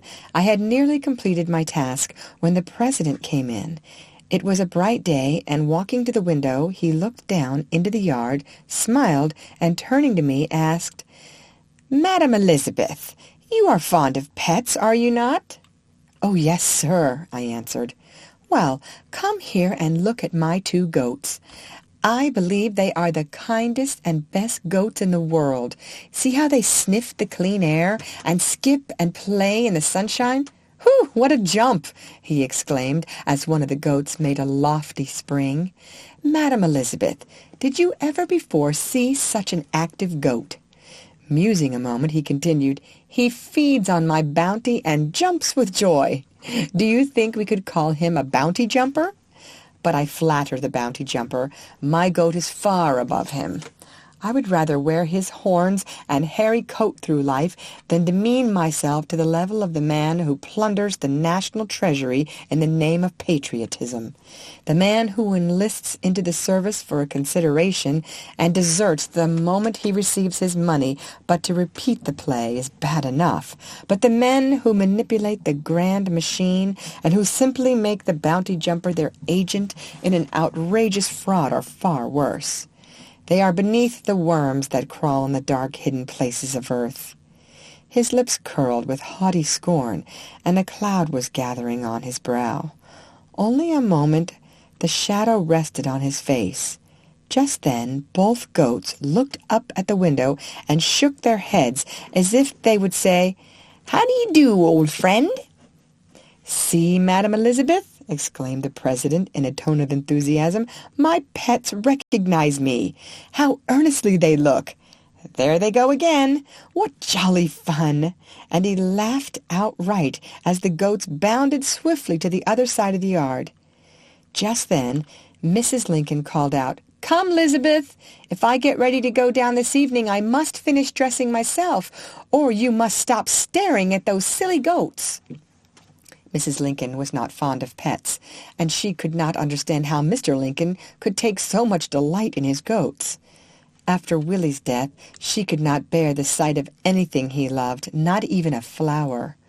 Costly bouquets were presented to her, but she turned from them with a shudder, and either placed them in a room where she could not see them, or threw them out of the window. She gave all of Willie's toys, everything connected with him, away, as she said she could not look upon them without thinking of her poor dead boy, and to think of him in his white shroud and cold grave was maddening. I never in my life saw a more peculiarly constituted woman. Search the world over and you will not find her counterpart. After Mr. Lincoln's death, the goats that he loved so well were given away, I believe, to Mrs. Lee, nay, Miss Blair, one of the few ladies with whom Mrs. Lincoln was on intimate terms in Washington. During my residence in the capital, I made my home with Mr. and Mrs. Walker Lewis, people of my own race, and friends in the truest sense of the word. The days passed without any incident of particular note disturbing the current of life. On Friday morning, April 14th, alas, what American does not remember the day? I saw Mrs. Lincoln but for a moment. She told me that she was to attend the theater that night with the President, but I was not summoned to assist her in making her toilette. Sherman had swept from the northern border of Georgia through the heart of the Confederacy down to the sea, striking the death blow to the rebellion. Grant had pursued General Lee beyond Richmond, and the Army of Virginia that had made such stubborn resistance was crumbling to pieces. Fort Sumter had fallen, the stronghold first wrenched from the Union, and which had braved the fury of Federal guns for so many years was restored to the Union. The end of the war was near at hand, and the great pulse of the loyal North thrilled with joy. The dark war cloud was fading, and a white-robed angel seemed to hover in the sky, whispering, "Peace, peace on earth, goodwill toward men." Sons, brothers, fathers, friends, sweethearts were coming home. Soon the white tents would be folded, the volunteer army be disbanded, and tranquility again reign. Happy, happy day! Happy at least to those who fought under the banner of the Union. There was great rejoicing throughout the North. From the Atlantic to the Pacific, flags were gaily thrown to the breeze, and at night every city blazed with its tens of thousand lights. But scarcely had the fireworks ceased to play, and the lights been taken down from the windows, when the lightning flashed the most appalling news over the magnetic wires. "The President has been murdered," spoke the swift-winged messenger, and the loud huzzah died upon the lips.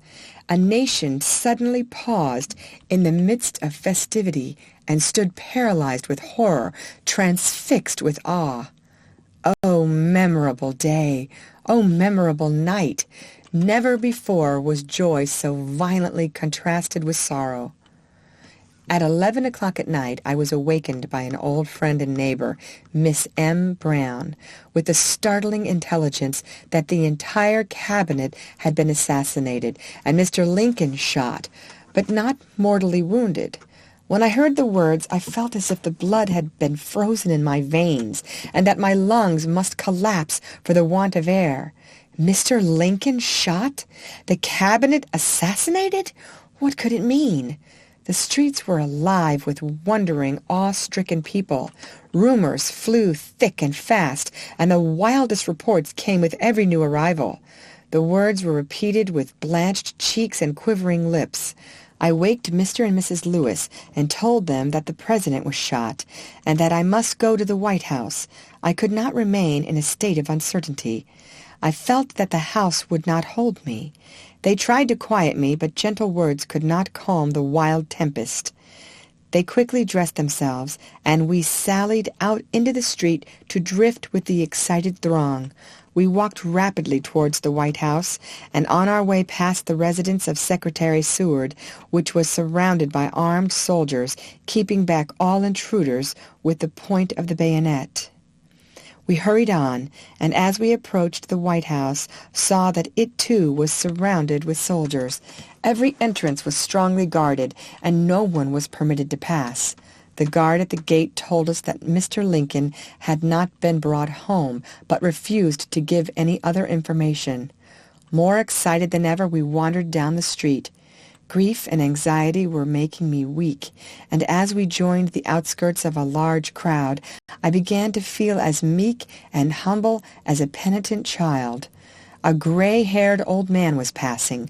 I caught a glimpse of his face, and it seemed so full of kindness and sorrow that I gently touched his arm and imploringly asked, "Will you please, sir, to tell me whether Mr. Lincoln is dead or not?" "Not dead," he replied, "but dying. God help us." And with a heavy step he passed on. Not dead, but dying. Then indeed God help us. We learned that the President was mortally wounded, that he had been shot down in his box at the theater, and that he was not expected to live till morning. When we returned home with heavy hearts, I could not sleep. I wanted to go to Mrs. Lincoln, as I pictured her wild with grief, but then I did not know where to find her, and I must wait till morning. Never did the hours drag so slowly. Every moment seemed an age, and I could do nothing but walk about and hold my arms in mental agony. Morning came at last, and a sad morning was it. The flags that floated so gaily yesterday now were draped in black and hung in silent folds at half-mast. The President was dead, and the nation was mourning for him. Every house was draped in black, and every face wore a solemn look. People spoke in subdued tones and glided whisperingly, wonderingly, silently about the streets. About 11 o'clock on Saturday morning, a carriage drove up to the door, and a messenger asked for Elizabeth Keckley. "Who wants her?" I asked. "I come from Mrs. Lincoln. If you are Mrs. Keckley, come with me immediately to the White House." I hastily put on my shawl and bonnet, and was driven at a rapid rate to the White House. Everything about the building was sad and solemn. I was quickly shown to Mrs. Lincoln's room, and on entering saw Mrs. L. tossing uneasily about upon a bed. The room was darkened, and the only person in it besides the widow of the President was Mrs. Secretary Wells, who had spent the night with her. Bowing to Mrs. Wells, I went to the bedside. "Why did you not come to me last night, Elizabeth? I sent for you," Mrs. Lincoln asked in a low whisper. "I did try to come to you, but I could not find you," I answered, as I laid my hand upon her hot brow. I afterwards learned that when she had partially recovered from the first shock of the terrible tragedy in the theater, Mrs. Wells asked, "Is there no one, Mrs. Lincoln, that you desire to have with you in this terrible affliction?" "Yes, send for Elizabeth Keckley. I want her just as soon as she can be brought here." 3 messengers, it appears, were successively dispatched for me, but all of them mistook the number and failed to find me. Shortly after entering the room on Saturday morning, Mrs. Wells excused herself, as she said she must go to her own family, and I was left alone with Mrs. Lincoln. She was nearly exhausted with grief, and when she became a little quiet, I asked and received permission to go into the guest's room where the body of the President lay in state. When I crossed the threshold of the room, I could not help recalling the day on which I had seen little Willie lying in his coffin where the body of his father now lay. I remembered how the President had wept over the pale, beautiful face of his gifted boy, and now the President himself was dead. The last time I saw him, he spoke kindly to me, but alas, the lips would never move again. The light had faded from his eyes, and when the light went out, the soul went with it. What a noble soul was his, noble in all the noble attributes of God. Never did I enter the solemn chamber of death with such palpitating heart and trembling footsteps as I entered it that day. No common mortal had died. The Moses of my people had fallen in the hour of his triumph. Fame had woven her choicest chaplet for his brow. Though the brow was cold and pale in death, the chaplet should not fade, for God had studded it with the glory of the eternal stars. When I entered the room, the members of the cabinet and many distinguished officers of the army were grouped around the body of their fallen chief. They made room for me, and approaching the body, I lifted the white cloth from the white face of the man that I had worshipped as an idol, looked upon as a demigod. Notwithstanding the violence of the death of the President, there was something beautiful as well as grandly solemn in the expression of the placid face. There lurked the sweetness and gentleness of childhood, and the stately grandeur of godlike intellect. I gazed long at the face, and turned away with tears in my eyes and a choking sensation in my throat. Ah, never was man so widely mourned before. The whole world bowed their heads in grief when Abraham Lincoln died. Returning to Mrs. Lincoln's room, I found her in a new paroxysm of grief. Robert was bending over his mother with tender affection, and little Tad was crouched at the foot of the bed with a world of agony in his young face. I shall never forget the scene. The wails of a broken heart, the unearthly shrieks, the terrible convulsions, the wild, tempestuous outbursts of grief from the soul. I bathed Mrs. Lincoln's head with cold water and soothed the terrible tornado as best I could. Tad's grief at his father's death was as great as the grief of his mother, but her terrible outbursts awed the boy into silence. Sometimes he would throw his arms around her neck and exclaim between his broken sobs, "Don't cry so, Mamma! Don't cry, or you will make me cry too! You will break my heart!" Mrs. Lincoln could not bear to hear Tad cry, and when he would plead to her not to break his heart, she would calm herself with a great effort and clasp her child in her arms. Every room in the White House was darkened, and everyone spoke in subdued tones and moved about with muffled tread. The very atmosphere breathed of the great sorrow which weighed heavily upon each heart. Mrs. Lincoln never left her room, and while the body of her husband was being borne in solemn state from the Atlantic to the broad prairies of the West, she was weeping with her fatherless children in her private chamber. She denied admittance to almost everyone, and I was her only companion, except her children, in the days of her great sorrow. There were many surmises as to who was implicated with J. Wilkes Booth in the assassination of the president. A new messenger had accompanied Mr. and Mrs. Lincoln to the theater on that terrible Friday night. It was the duty of this messenger to stand at the door of the box during the performance and thus guard the inmates from all intrusion. It appears that the messenger was carried away by the play and so neglected his duty that Booth gained easy admission to the box. Mrs. Lincoln firmly believed that this messenger was implicated in the assassination plot. One night I was lying on a lounge near the bed occupied by Mrs. Lincoln. One of the servants entering the room, Mrs. L., asked, "Who is on watch tonight?" "The new messenger," was the reply. "What? The man who attended us to the theater on the night my dear good husband was murdered? He, I believe, is one of the murderers. Tell him to come in to me." The messenger had overheard Mrs. Lincoln's words through the half-open door, and when he came in, he was trembling violently. She turned to him fiercely. "So you are on guard tonight, on guard in the White House after helping to murder the president?" "Pardon me, but I did not help to murder the president. I could never stoop to murder, much less to the murder of so good and great a man as the president." "But it appears that you did stoop to murder." No, don't say that," he broke in. "God knows that I am innocent." "I don't believe you. Why were you not at the door to keep the assassin out when he rushed into the box?" "I did wrong, I admit, and I have bitterly repented it. But I did not help to kill the president. I did not believe that anyone would try to kill so good a man in such a public place, and the belief made me careless. I was attracted by the play and did not see the assassin enter the box." "But you should have seen him. You had no business to be careless. I shall always believe that you are guilty." "Hush!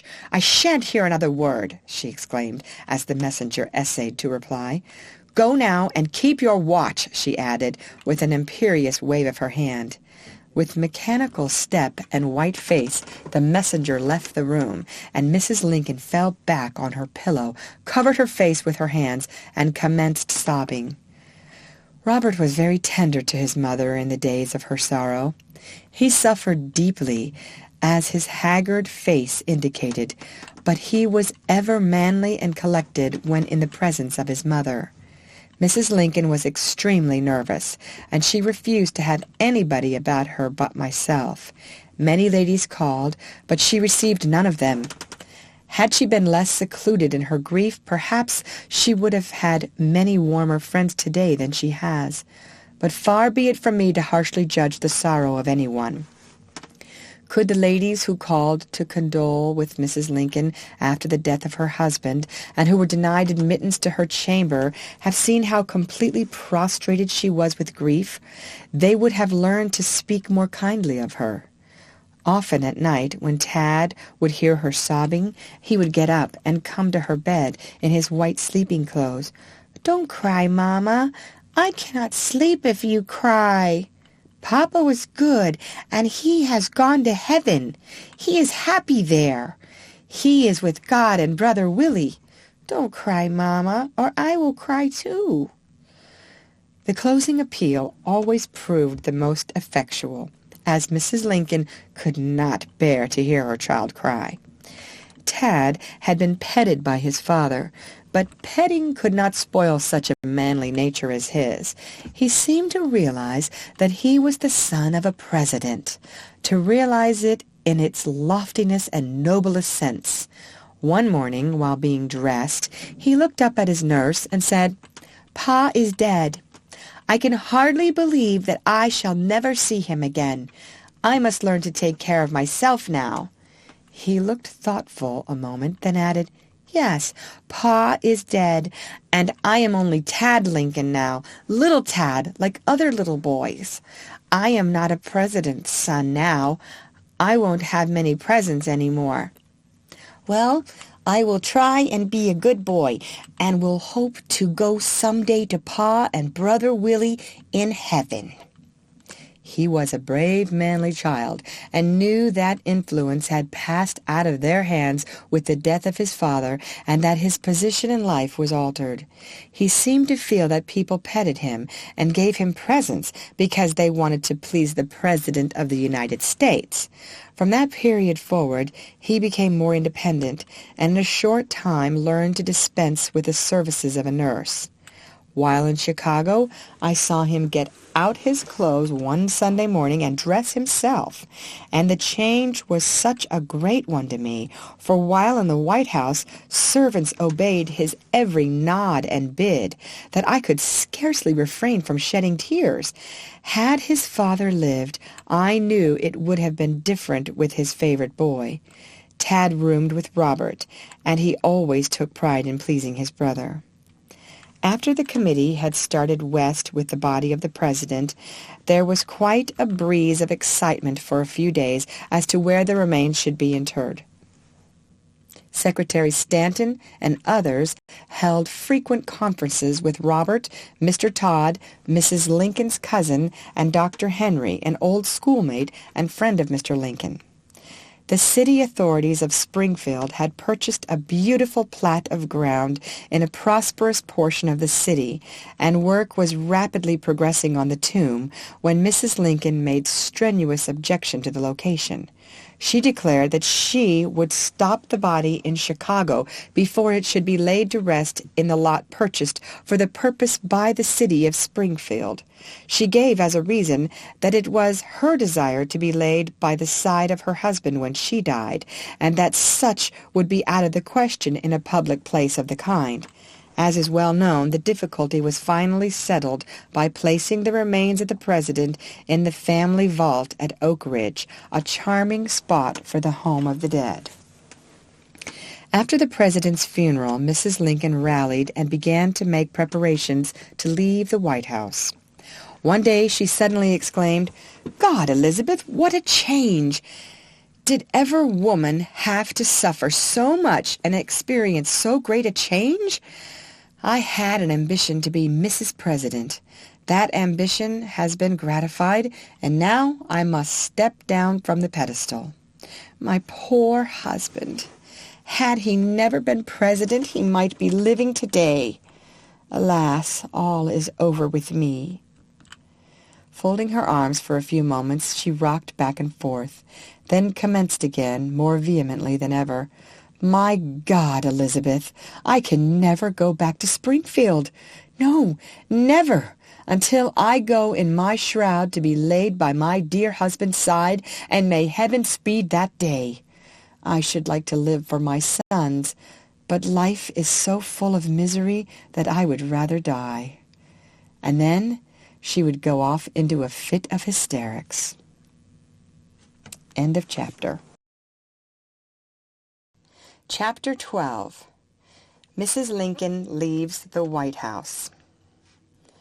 For 5 weeks, Mrs. Lincoln was confined to her room.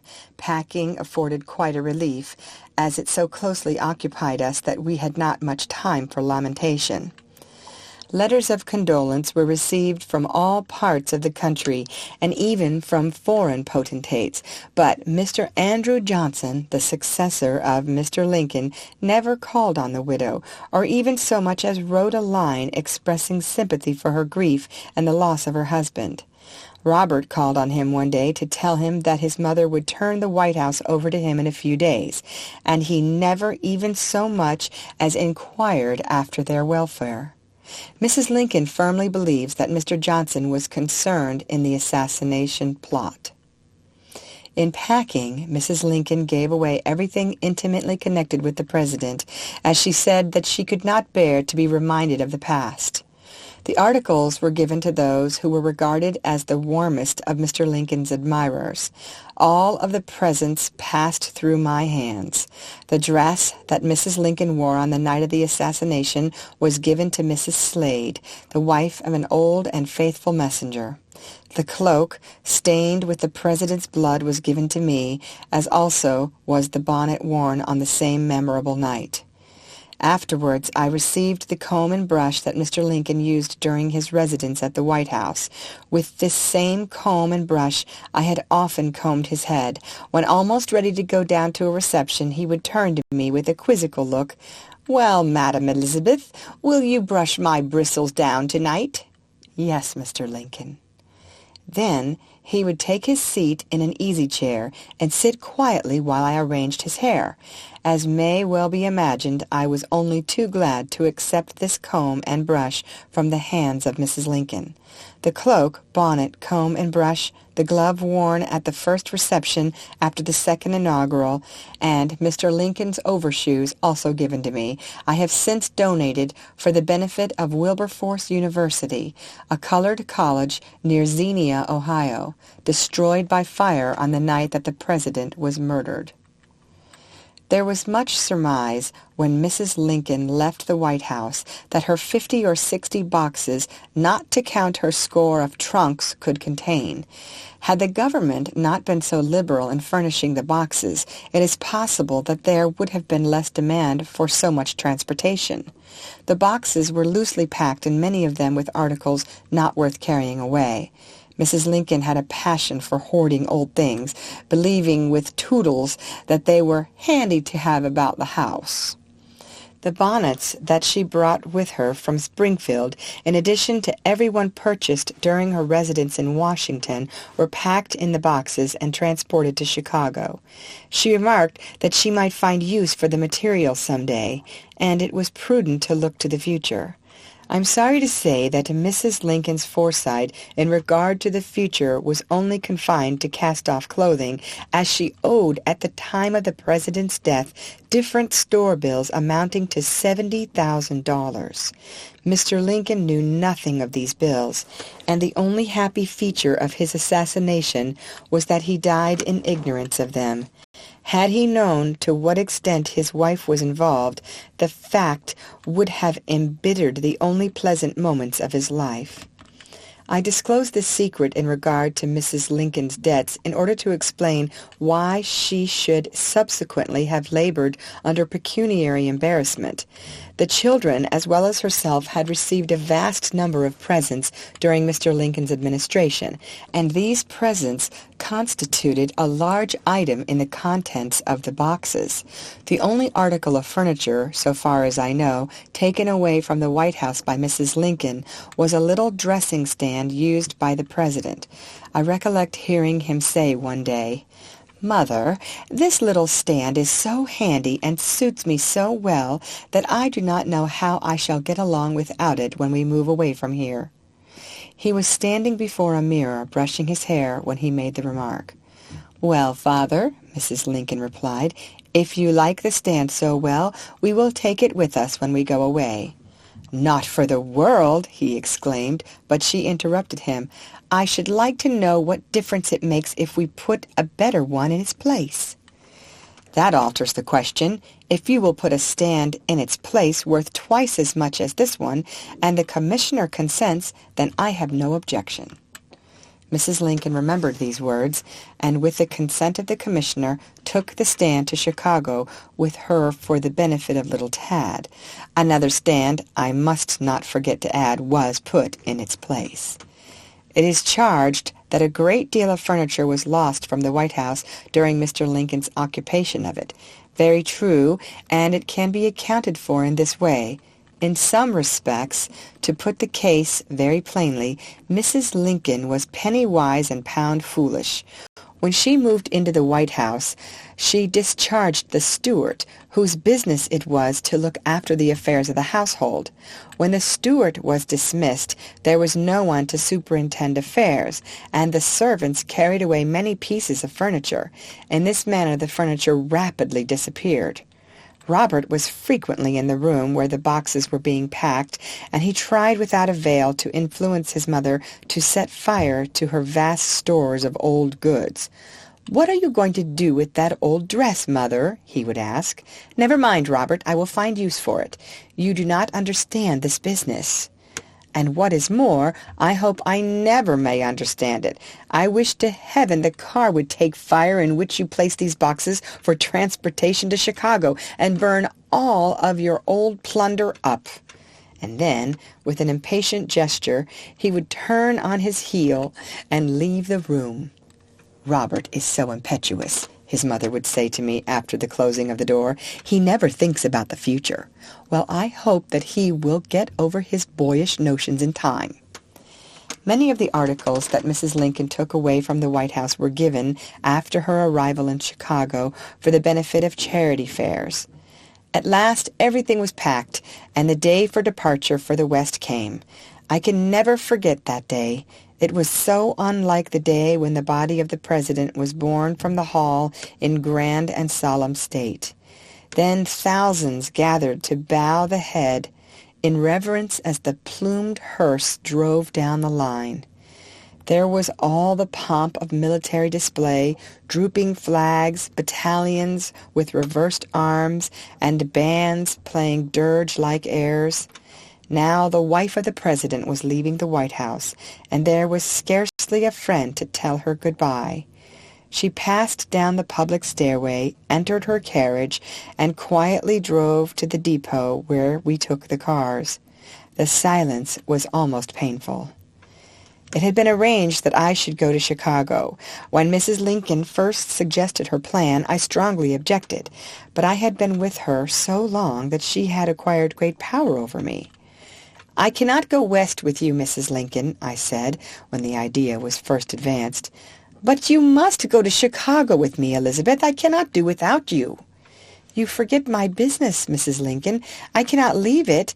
Just now I have the spring trousseau to make for Mrs. Douglas, and I have promised to have it done in less than a week." "Never mind. Mrs. Douglas can get someone else to make her trousseau. You may find it to your interest to go. I am very poor now, but if Congress makes an appropriation for my benefit, you shall be well rewarded." "It is not the reward, but—" I commenced by way of reply, but she stopped me. "Now, don't say another word about it. If you do not wish to distress me, I have determined that you shall go to Chicago with me, and you must go." When Mrs. Douglas learned that Mrs. Lincoln wished me to accompany her west, she sent me word, "Never mind me. Do all you can for Mrs. Lincoln. My heart's sympathy is with her." Finding that no excuse would be accepted, I made preparations to go to Chicago with Mrs. L. The green car had specially been chartered for us, and in this we were conveyed to the West. Dr. Henry accompanied us, and he was remarkably attentive and kind. The first night out, Mrs. Lincoln had a severe headache, and while I was bathing her temples, she said to me, "Elizabeth, you are my best and kindest friend, and I love you as my best friend. I wish it were in my power to make you comfortable for the balance of your days. If Congress provides for me, depend upon it, I will provide for you." The trip was devoid of interest. We arrived in Chicago without accident or delay, and apartments were secured for us at the Tremont House, where we remained 1 week. At the expiration of this time, Mrs. Lincoln decided that living at the hotel was attended with too much expense, so it was arranged that we should go to the country. Rooms were selected at Hyde Park, a summer resort. Robert and Tad accompanied their mother to Hyde Park. We arrived about 3 o'clock in the afternoon of Saturday. The place had just been opened the summer before, and there was a newness about everything. The accommodations were not first class, the rooms being small and plainly furnished. It was a lively day for us all. Robert occupied himself unpacking his books and arranging them on the shelves in the corner of his small but neat room. I assisted him, he talking pleasantly all the while. When we were through, he folded his arms, stood off a little distance from the mantel, with an abstracted look as if he were thinking of the great change in his fortunes, contrasting the present with the past. Turning to me, he asked, "Well, Mrs. Keckley, how do you like our new quarters?" "This is a delightful place, and I think you will pass your time pleasantly," I answered. He looked at me with a quizzical smile, then remarked, "You call it a delightful place? Well, perhaps it is. Since you do not have to stay here, you can safely say as much about the charming situation as you please. I presume that I must put up with it, as mother's pleasure must be consulted before my own. But candidly, I would almost as soon be dead as be compelled to remain 3 months in this dreary house." He seemed to feel what he said, and going to the window, he looked out upon the view with moody countenance. I passed into Mrs. Lincoln's room and found her lying upon the bed, sobbing as if her heart would break. "What a dreary place, Lizzie, and to think that I should be compelled to live here because I have not the means to live elsewhere. Oh, what a sad change has come to us all." I had listened to her sobbing for 8 weeks, therefore I was never surprised to find her in tears. Tad was the only cheerful one of the party. He was a child of sunshine, and nothing seemed to dampen the ardor of his spirits. Sunday was a very quiet day. I looked out of my window in the morning upon the beautiful lake that formed one of the most delightful views from the house. The wind was just strong enough to ripple the broad bosom of the water, and each ripple caught a jewel from the sunshine and threw it sparkling up towards the sky. Here and there a sailboat silently glided into view, or sank below the faint blue line that marked the horizon, glided and melted away like the spectral shadows that sometimes haunt the white snowfields in the cold, tranquil light of a winter's moon. As I stood by my window that morning, looking out upon the lake, my thoughts were etherealized. The reflected sunbeams suggested visions of crowns studded with the jewels of eternal life, and I wondered how anyone could call Hyde Park a dreary place. I had seen so much trouble in my life that I was willing to fold my arms and sink into a passive slumber anywhere, so the great longing of the soul was gratified. Rest. Robert spent the day in his room with his books, while I remained in Mrs. Lincoln's room talking with her, contrasting the present with the past and drawing plans for the future. She held no communication, by letter or otherwise, with any of her relatives or old friends, saying that she wished to lead a secluded life for the summer. Old faces, she claimed, would only bring back memories of scenes that she desired to forget, and new faces, she felt assured, could not sympathize with her distress or add to the comforts of her situation. On Monday morning, Robert was getting ready to ride into Chicago, as business called him to the city. "Where are you going, Brother Bob?" Tad generally called Robert Brother Bob. "Only into town," was the brief reply. "Mayn't I go with you?" "Ask Mother. I think that she will say no."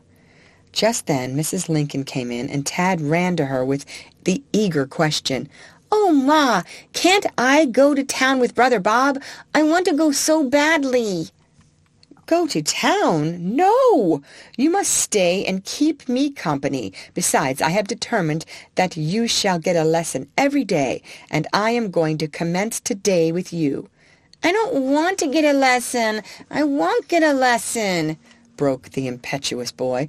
"I don't want to learn my book. I want to go to town." "I suppose you want to grow up to be a great dunce. Hush, Tad, you shall not go to town until you have said a lesson," and the mother looked resolute. "May I go after I learn my book?" was the next question. "Yes, if Robert will wait for you." "Oh, Bob will wait, won't you, Bob?" "No, I cannot wait, but the landlord is going in this afternoon, and you can go with him. You must do as Mother tells you, Tad. You are getting to be a big boy now, and must start to school next fall, and you would not like to go to school without knowing how to read." "Where's my book, Ma? Get my book quick. I will say my lesson." And he jumped about the room boisterously, boylike. "Be quiet, Tad. Here is your book, and we will now begin the first lesson," said his mother, as she seated herself in an easy chair. Tad had always been much humored by his parents, especially by his father. He suffered from a slight impediment in his speech, and had never been made to go to school. Consequently, his book knowledge was very limited. I knew that his education had been neglected, but had no idea he was so deficient as the first lesson at Hyde Park proved him to be. Drawing a low chair to his mother's side, he opened his book and began to slowly spell the first word. A-P-E. Well, what does A-P-E spell? Monkey, was the instant rejoinder.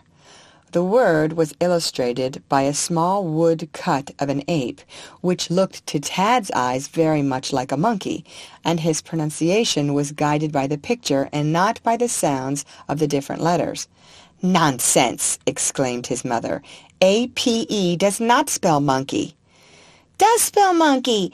Isn't that a monkey?" And Tad pointed triumphantly to the picture. "No, it is not a monkey." "Not a monkey? What is it then?" "An ape." "An ape? 'Tain't an ape. Don't I know a monkey when I see it?" "No, if you say that is a monkey." "I do know a monkey. I've seen lots of them in the street with the organs. I know a monkey better than you do, 'cause I always go out into the street to see them when they come by, and you don't." "But Tad, listen to me. An ape is a species of the monkey. It looks like a monkey, but it is not a monkey." "It shouldn't look like a monkey then. Here, Yib." He always called me Yib. "Isn't this a monkey? And don't A-P-E spell monkey? Ma don't know anything about it." And he thrust his book into my face in an earnest, excited manner. I could not longer restrain myself, and burst out laughing. Tad looked very much offended, and I hastened to say, "I beg your pardon, Master Tad. I hope that you will excuse my want of politeness." He bowed his head in a patronizing way, and returned to the original question. "Isn't this a monkey? Don't A-P-E spell monkey?" "No, Tad, your mother is right. A-P-E spells ape." "You don't know as much as Ma. Both of you don't know anything." And Master Tad's eyes flashed with indignation. Robert entered the room, and the question was referred to him.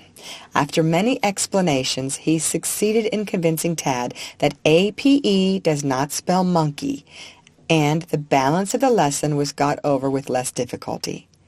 Whenever I think of this incident, I am tempted to laugh, and then it occurs to me that had Tad been a Negro boy, not the son of a president, and so difficult to instruct, he would have been called thick-skulled, and would have been held up as an example of the inferiority of race.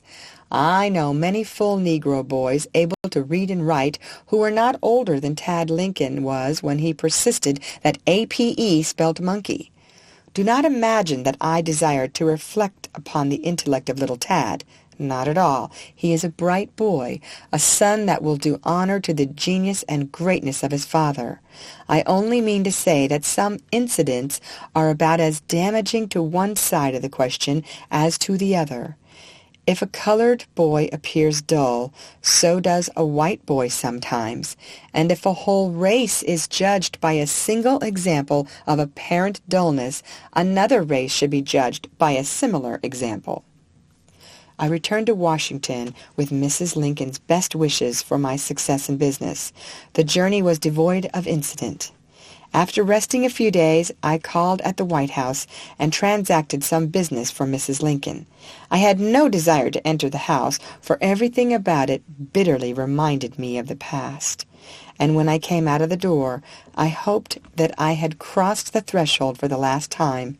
I was asked by some of my friends if I had sent my business cards to Mr. Johnson's family, and my answer was that I had not, as I had no desire to work for the President's family.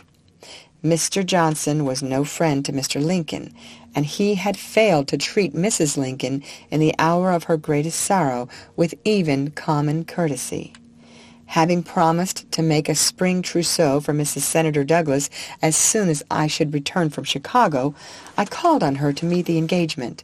She appeared pleased to see me, and in greeting me asked with evident surprise, "Why, Keckley," she always called me Keckley, "is this you? I did not know you were coming back. It was reported that you designed remaining with Mrs. Lincoln all summer. Mrs. Lincoln would have been glad to have kept me with her had she been able. Able? What do you mean by that? Simply this. Already she is laboring under pecuniary embarrassment, and was only able to pay my expenses and allow me nothing for my time. You surprise me. I thought she was left in good circumstances. So many think. It appears Mrs. Lincoln, I assure you, is now practicing the closest economy. I must do something for myself, Mrs. Douglas, so I have come back to Washington to open my shop. The next day I collected my assistants, and my business went on as usual. Orders came in more rapidly than I could fill them. One day, in the middle of the month of June, the girl who was attending the door came into the cutting room where I was hard at work. "Mrs. Keckley, there is a lady below who wants to see you." "Who is she?" "I don't know. I did not learn her name." "Is her face familiar? Does she look like a regular customer?" "No, she is a stranger. I don't think she was ever here before. She came in an open carriage, with a black woman for an attendant." "It may be the wife of one of Johnson's new secretaries. Do go down, Mrs. Keckley," exclaimed my work girls in a chorus. I went below, and on entering the parlor, a plainly dressed lady rose to her feet and asked, "Is this the dressmaker?" "Yes, I am a dressmaker." "Mrs. Keckley?" "Yes." "Mrs. Lincoln's former dressmaker, were you not?" "Yes, I worked for Mrs. Lincoln." "Are you very busy now?" "Very indeed." "Can you do anything for me?" "That depends upon what is to be done, and when it is to be done." "Well, say one dress now and several others a few weeks later." "I can make one dress for you now, but no more. I cannot finish the one for you in less than 3 weeks." "That will answer. I am Mrs. Patterson, the daughter of President Johnson. I expect my sister, Mrs. Stover, here in 3 weeks, and the dress is for her. We are both the same size, and you can fit the dress to me." The terms were satisfactorily arranged, and after measuring Mrs. Patterson, she bade me good morning, entered her carriage, and drove away. When I went upstairs into the workroom, the girls were anxious to learn who my visitor was. "It was Mrs. Patterson, the daughter of President Johnson," I answered, in response to several questions. "What? The daughter of our good Moses? Are you going to work for her?" "I have taken her order." "I fear that Johnson will prove a poor Moses, and I would not work for any of the family," remarked one of the girls. None of them appeared to like Mr. Lincoln's successor. I finished the dress for Mrs. Patterson, and it gave satisfaction. I afterwards learned that both Mrs. Patterson and Mrs. Stover were kind-hearted, plain, unassuming women, making no pretensions to elegance. One day, when I called at the White House in relation to some work that I was doing for them, I found Mrs. Patterson busily at work with a sewing machine. The sight was a novel one to me, for the White House, for as long as I remained with Mrs. Lincoln, I do not recollect ever having seen her with a needle in her hand. The last work done for the Johnsons by me were 2 dresses, one for each of the sisters.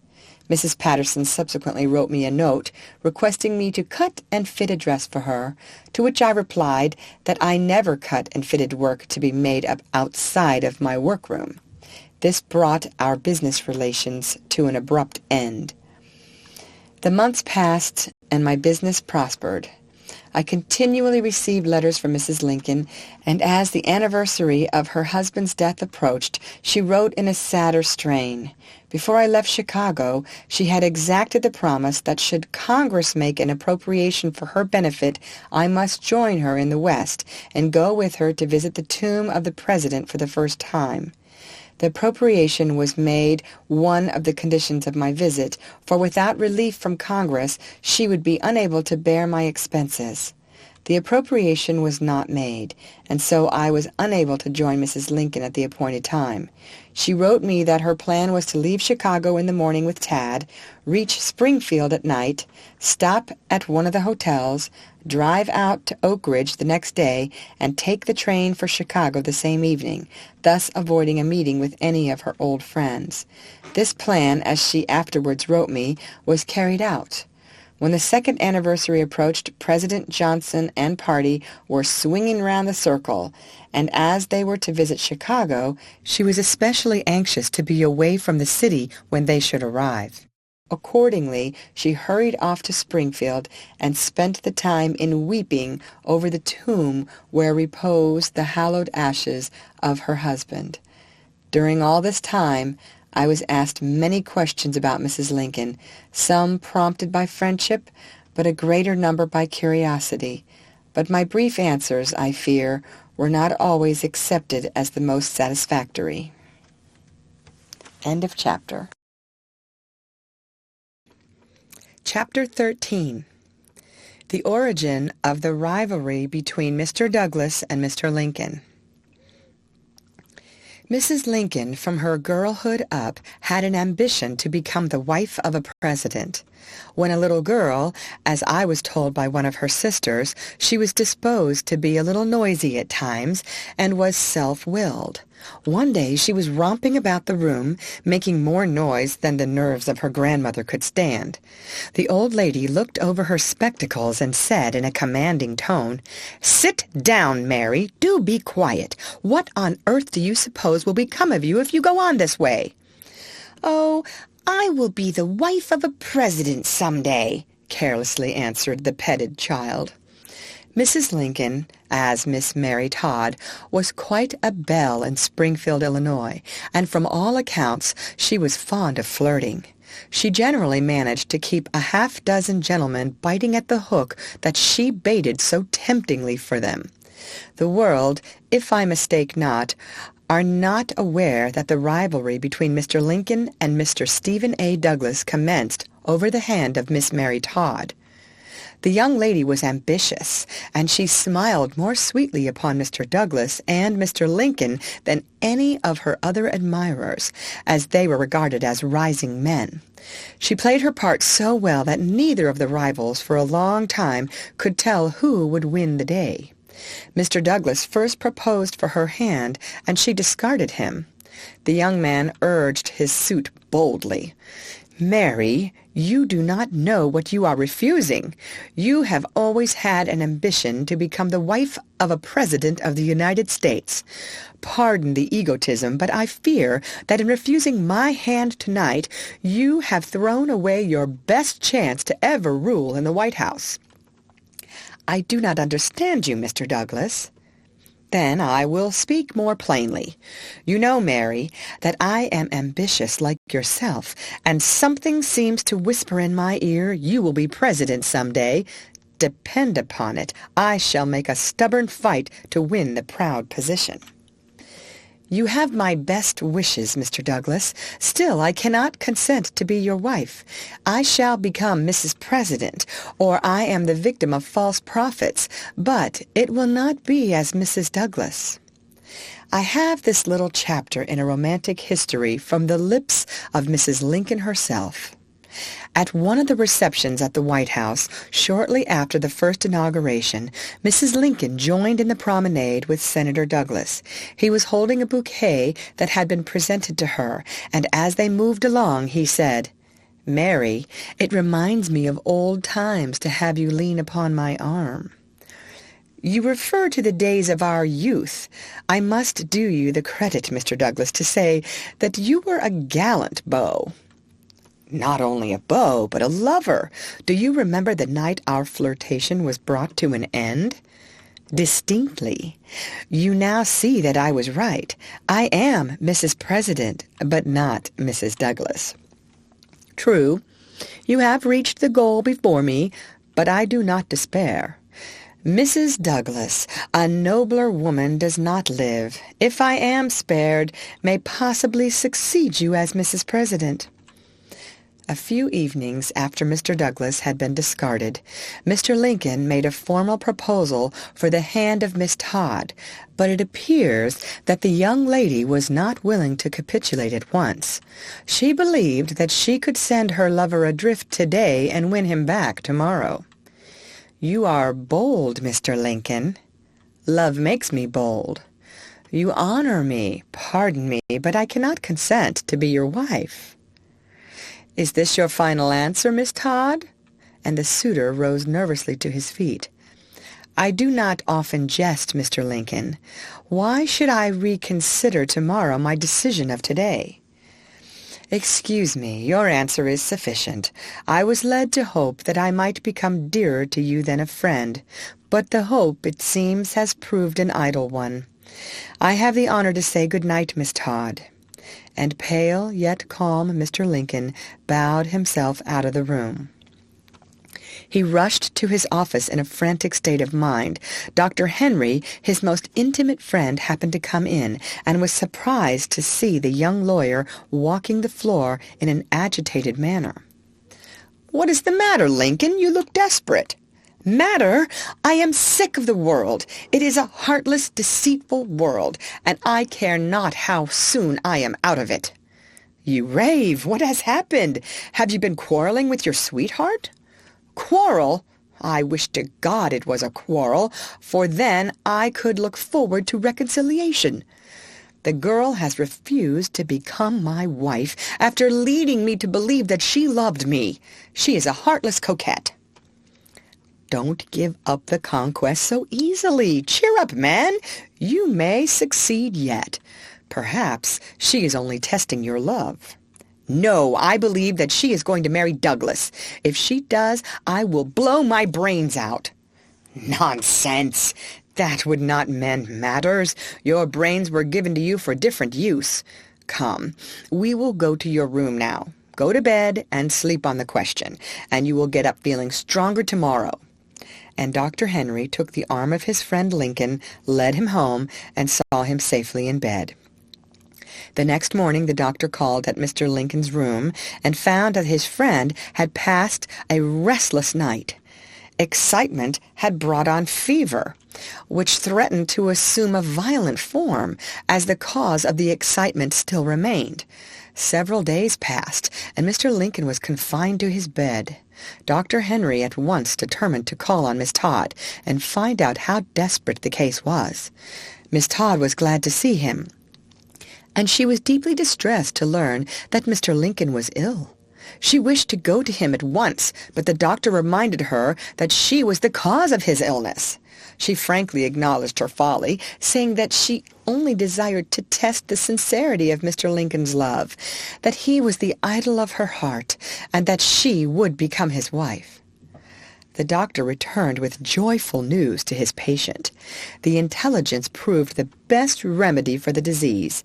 Mutual explanations followed, and in a few months Mr. Lincoln led Miss Todd to the altar in triumph.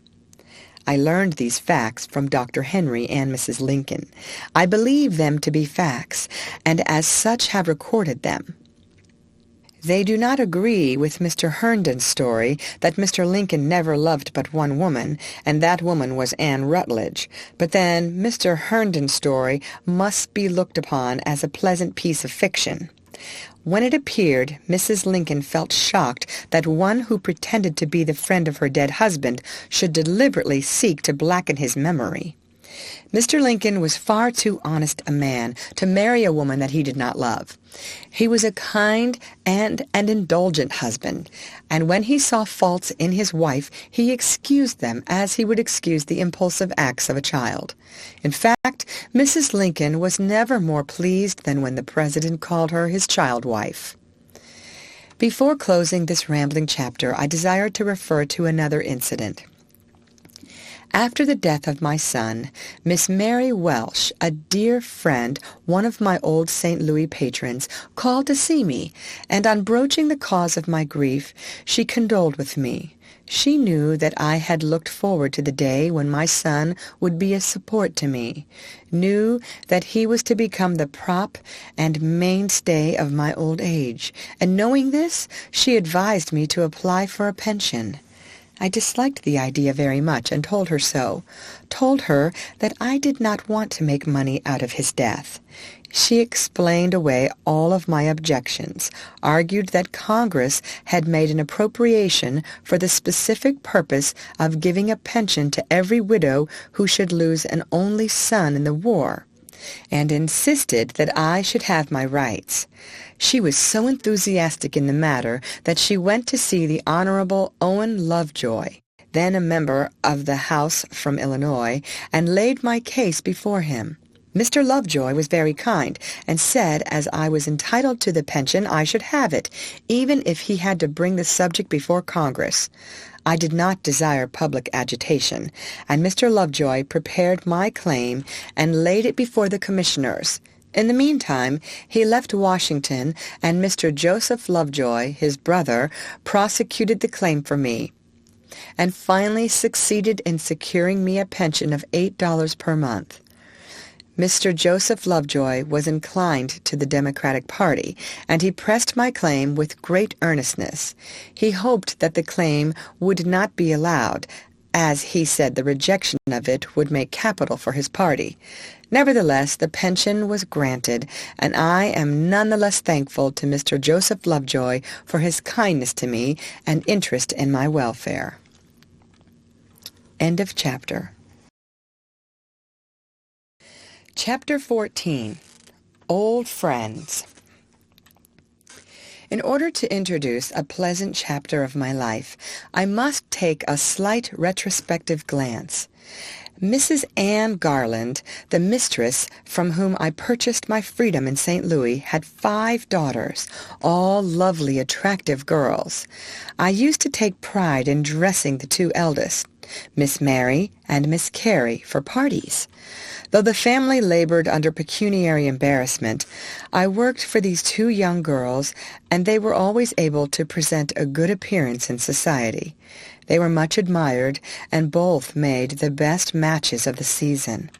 Miss Mary married Dr. Papin, and Miss Carrie Dr. John Farrow. I loved them both tenderly, and they were warmly attached to me. Both are now dead, and when the death film was gathering in the eyes, each called for me and asked to die in my arms. Miss Carrie did not long survive her sister, and I wept many tears over the deathbeds of the 2 lovely flowers that had blossomed so sweetly beneath my eyes. Each breathed their last in the arms that had sheltered them so often in the bright rosy period of life. My mother took care of my son, and Miss Nanny Garland, the 4th daughter, when a wee thing, became my especial charge. She slept in my bed, and I watched over her as if she had been my own child. She called me Yiddy, and I could not have loved her more tenderly had she been the sister of my unfortunate boy. She was about 12 years old when I purchased my freedom and resigned my charge to other hands. After Mr. Garland's death, the widow moved to Vicksburg, Mississippi, and I lost sight of the family for a few years. My mother accompanied them to Vicksburg, where she died. I made 2 visits to Vicksburg as a free woman, the object of my second visit being to look after the few effects left by my mother. As I did not visit my mother's grave at the time, the Garlands were much surprised, but I offered no explanation. The reason is not difficult to understand. My mother was buried in a public ground, and the marks of her grave, as I learned, were so obscure that the spot could not be readily designated. To look upon a grave and not feel certain whose ashes repose beneath the sod is painful, and the doubt which mystifies you weakens the force, if not the purity, of the love offering from the heart. Memory preserved a sunny picture of my mother's face, and I did not wish to weave somber threads suggestive of a deserted graveyard, into it, and thus impair its beauty. After spending a few weeks with the family, I returned to St. Louis and then came north. The war broke out, and I lost all trace of the garlands. Often, during my residence in Washington, I recalled the past and wondered what had become of those who claimed my first duty and my first love. When I would mention their names and express interest in their welfare, my northern friends would roll up their eyes in surprise. "Why, Lizzie, how can you have a kind thought for those who inflicted a terrible wrong upon you by keeping you in bondage?" they would ask. "You forget the past is dear to everyone, for to the past belongs that golden period, the days of childhood. The past is a mirror that reflects the chief incidents of my life. To surrender it is to surrender the greatest part of my existence, early impressions, friends, and the graves of my father, my mother, and my son. These people are associated with everything that memory holds dear, and so long as memory proves faithful, it is but natural that I should sigh to see them once more." "But they have forgotten you. They are too selfish to give a single thought to you now that you no longer are their slave." "Perhaps so, but I cannot believe it. You do not know the Southern people as well as I do. How warm is the attachment between master and slave." My northern friends could not understand the feeling, therefore explanation was next to useless. They would listen with impatience and remark at the close with a shrug of the shoulders, "You have some strange notions, Lizzie." In the fall of 1865, a lady called on me at my apartments in Washington. Her face looked familiar, but I could not place her. When I entered the room, she came towards me eagerly. "You are surprised to see me, I know. I am just from Lynchburg, and when I left Cousin Anne, I promised to call and see you if I came to Washington. I am here, you see, according to promise." I was more bewildered than ever. "Cousin Anne, pardon me. Oh, I see you do not recognize me. I am Mrs. General Longstreet, but you knew me when a girl as Betty Garland." "Betty Garland? And is this indeed you? I am so glad to see you. Where does Miss Anne live now? I always called my last mistress Miss Anne." "Ah, I thought you could not forget old friends. Cousin Anne is living in Lynchburg. All the family are in Virginia. They moved to the old state during the war. Fanny is dead. Nanny has grown into a woman and is married to General Meem. Hugh was killed in the war, and now only Spot, Maggie, and Nanny are left." "Fanny dead, and poor Hugh! You bring sad news as well as pleasant. And so my little pet is married? I can hardly believe it. She was only a child when I saw her last." "Yes, Nanny is married to a noble man. General Meem belongs to one of the best families in Virginia. They are now living at Rude's Hill, up beyond Winchester, in the Shenandoah Valley. All of them want to see you very badly." "I should be delighted to go to them." "Miss Betty, I can hardly realize that you are the wife of General Longstreet. And just think, you are now sitting in the very chair and the very room where Mrs. Lincoln has often sat." She laughed. "The change is a great one, Lizzie. We little dream today what tomorrow will bring forth. Well, we must take a philosophical view of life.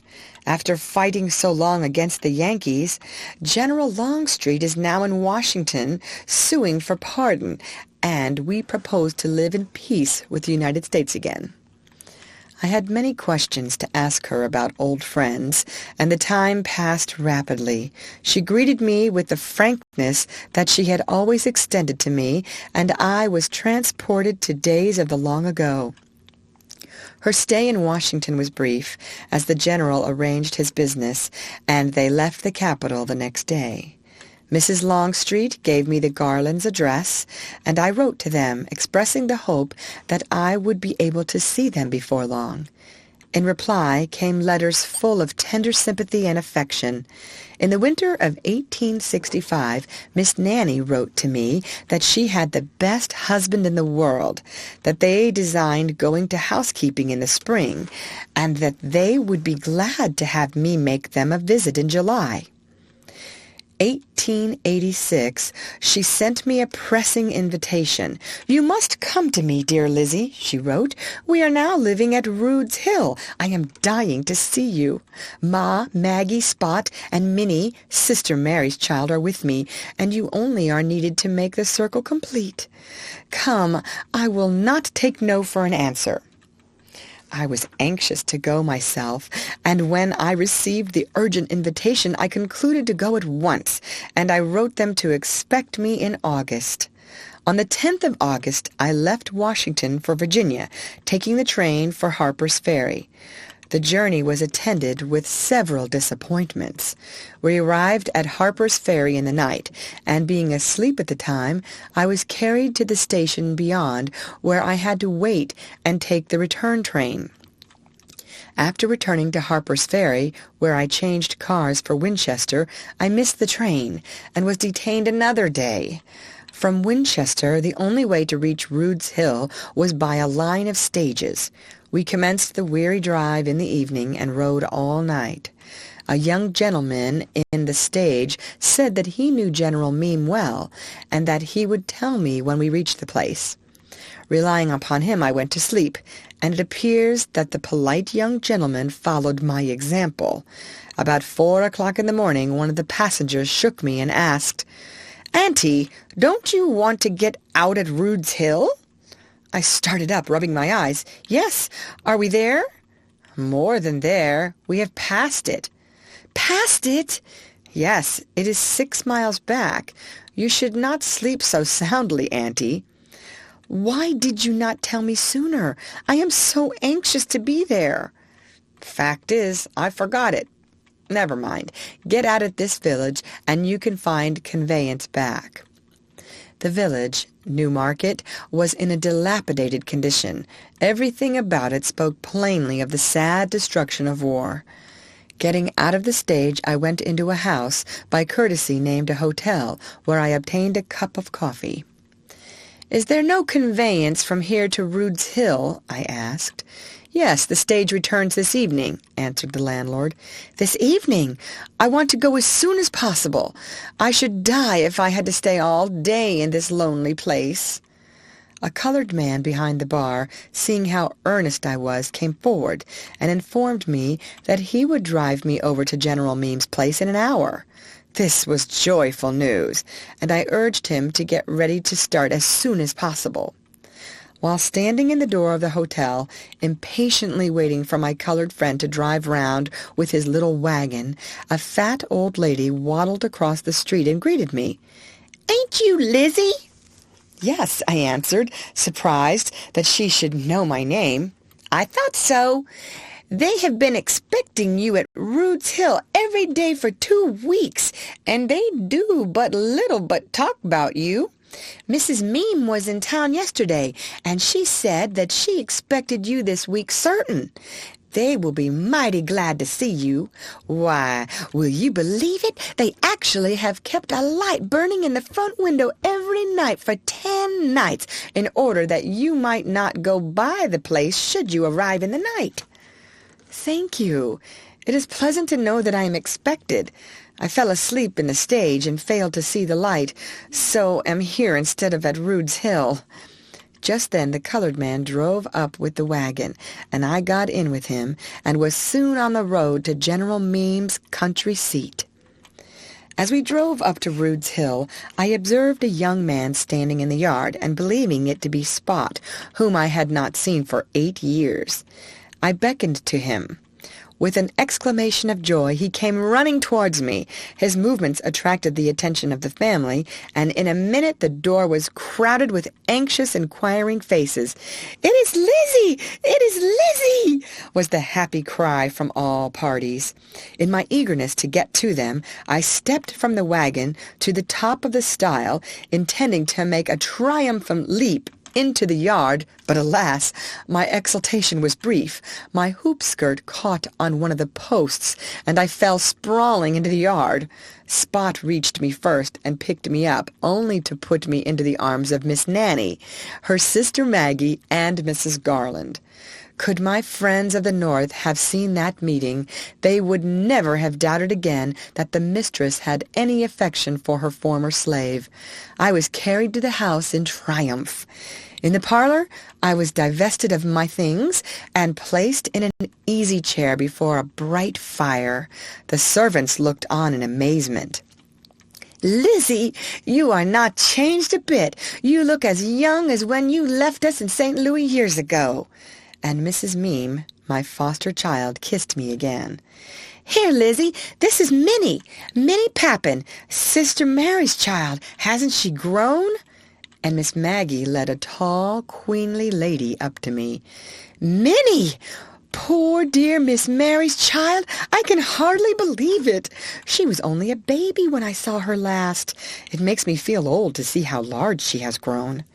"Miss Minnie, you are larger than your mother was, your dear mother, whom I held in my arms when she died," and I brushed a tear from each of my eyes. "Have you had your breakfast, Lizzie?" asked Mrs. Garland. "No, she has not," exclaimed her children in a chorus. "I will get her breakfast for her."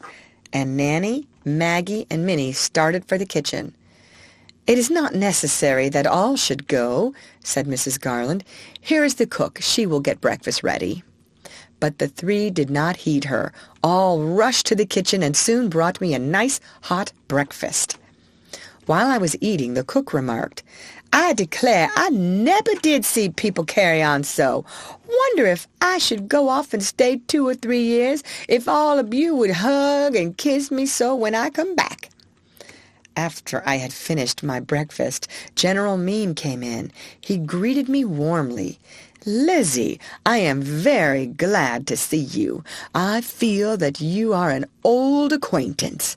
I have heard so much of you through my wife, her sister, and her mother. Welcome to Rude's Hill."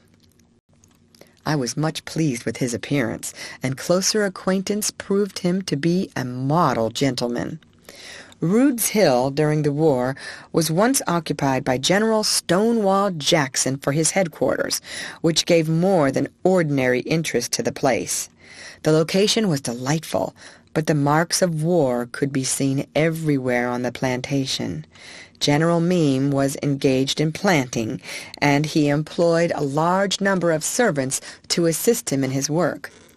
About a mile from Rude's Hill was Mount Airy, the elegant country seat of the general's brother. The two families visited each other a great deal, and as both entertained plenty of company, the autumn months passed pleasantly. I was comfortably quartered at Rude's Hill, and was shown every attention. We sewed together, talking of old times, and every day either drove out or rode on horseback. The room in which I sat in the daytime was the room that General Jackson always slept in, and people came from far and near to look at it.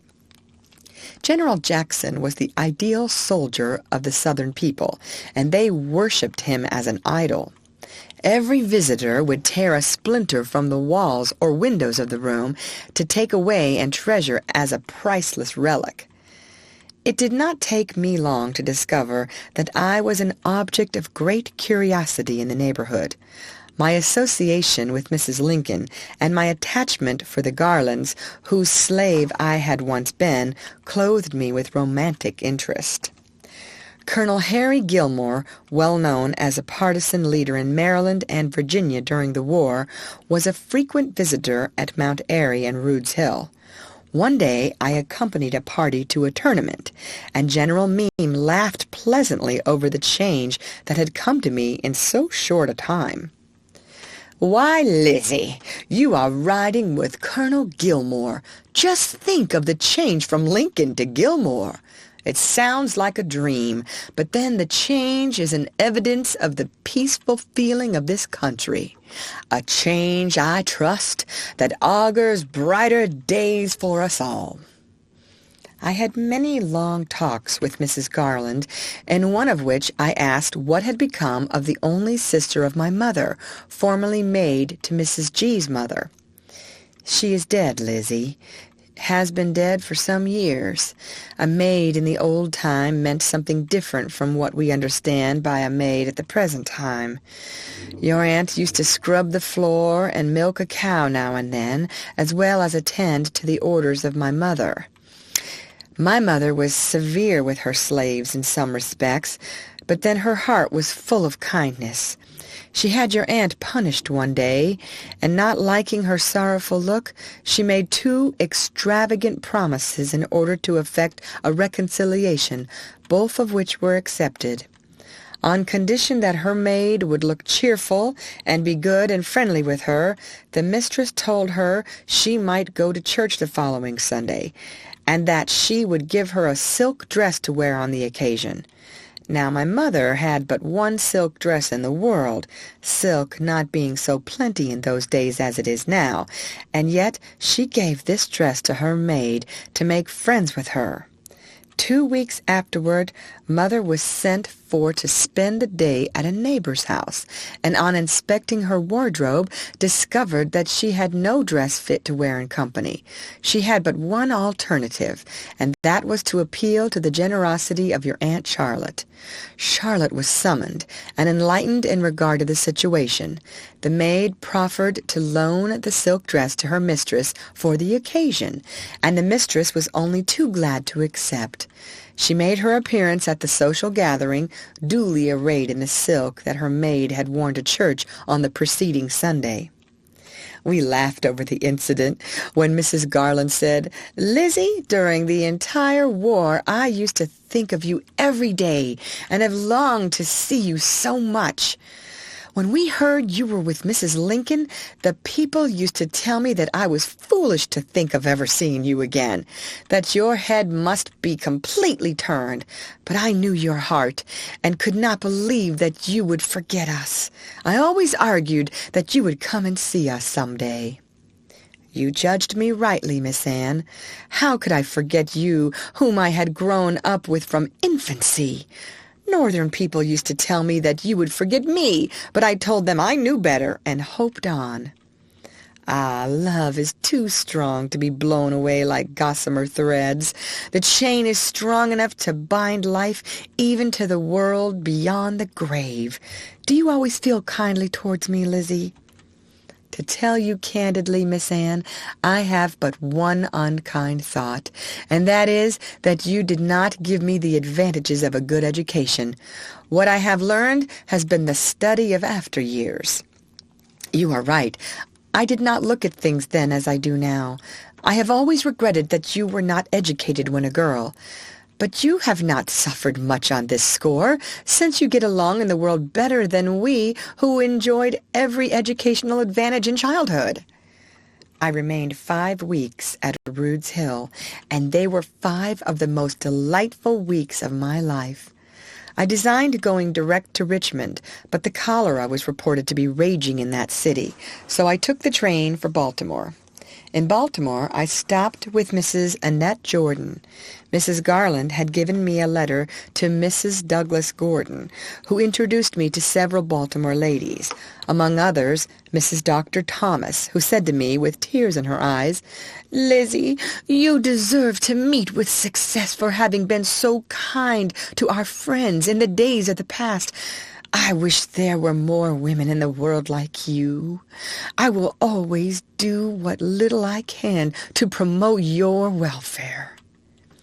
After remaining in Baltimore a few days, I came to the conclusion that I could do better in Washington, so I returned to the capital and reopened my business. In the spring of 1867, Miss Maggie Garland paid a visit to Baltimore.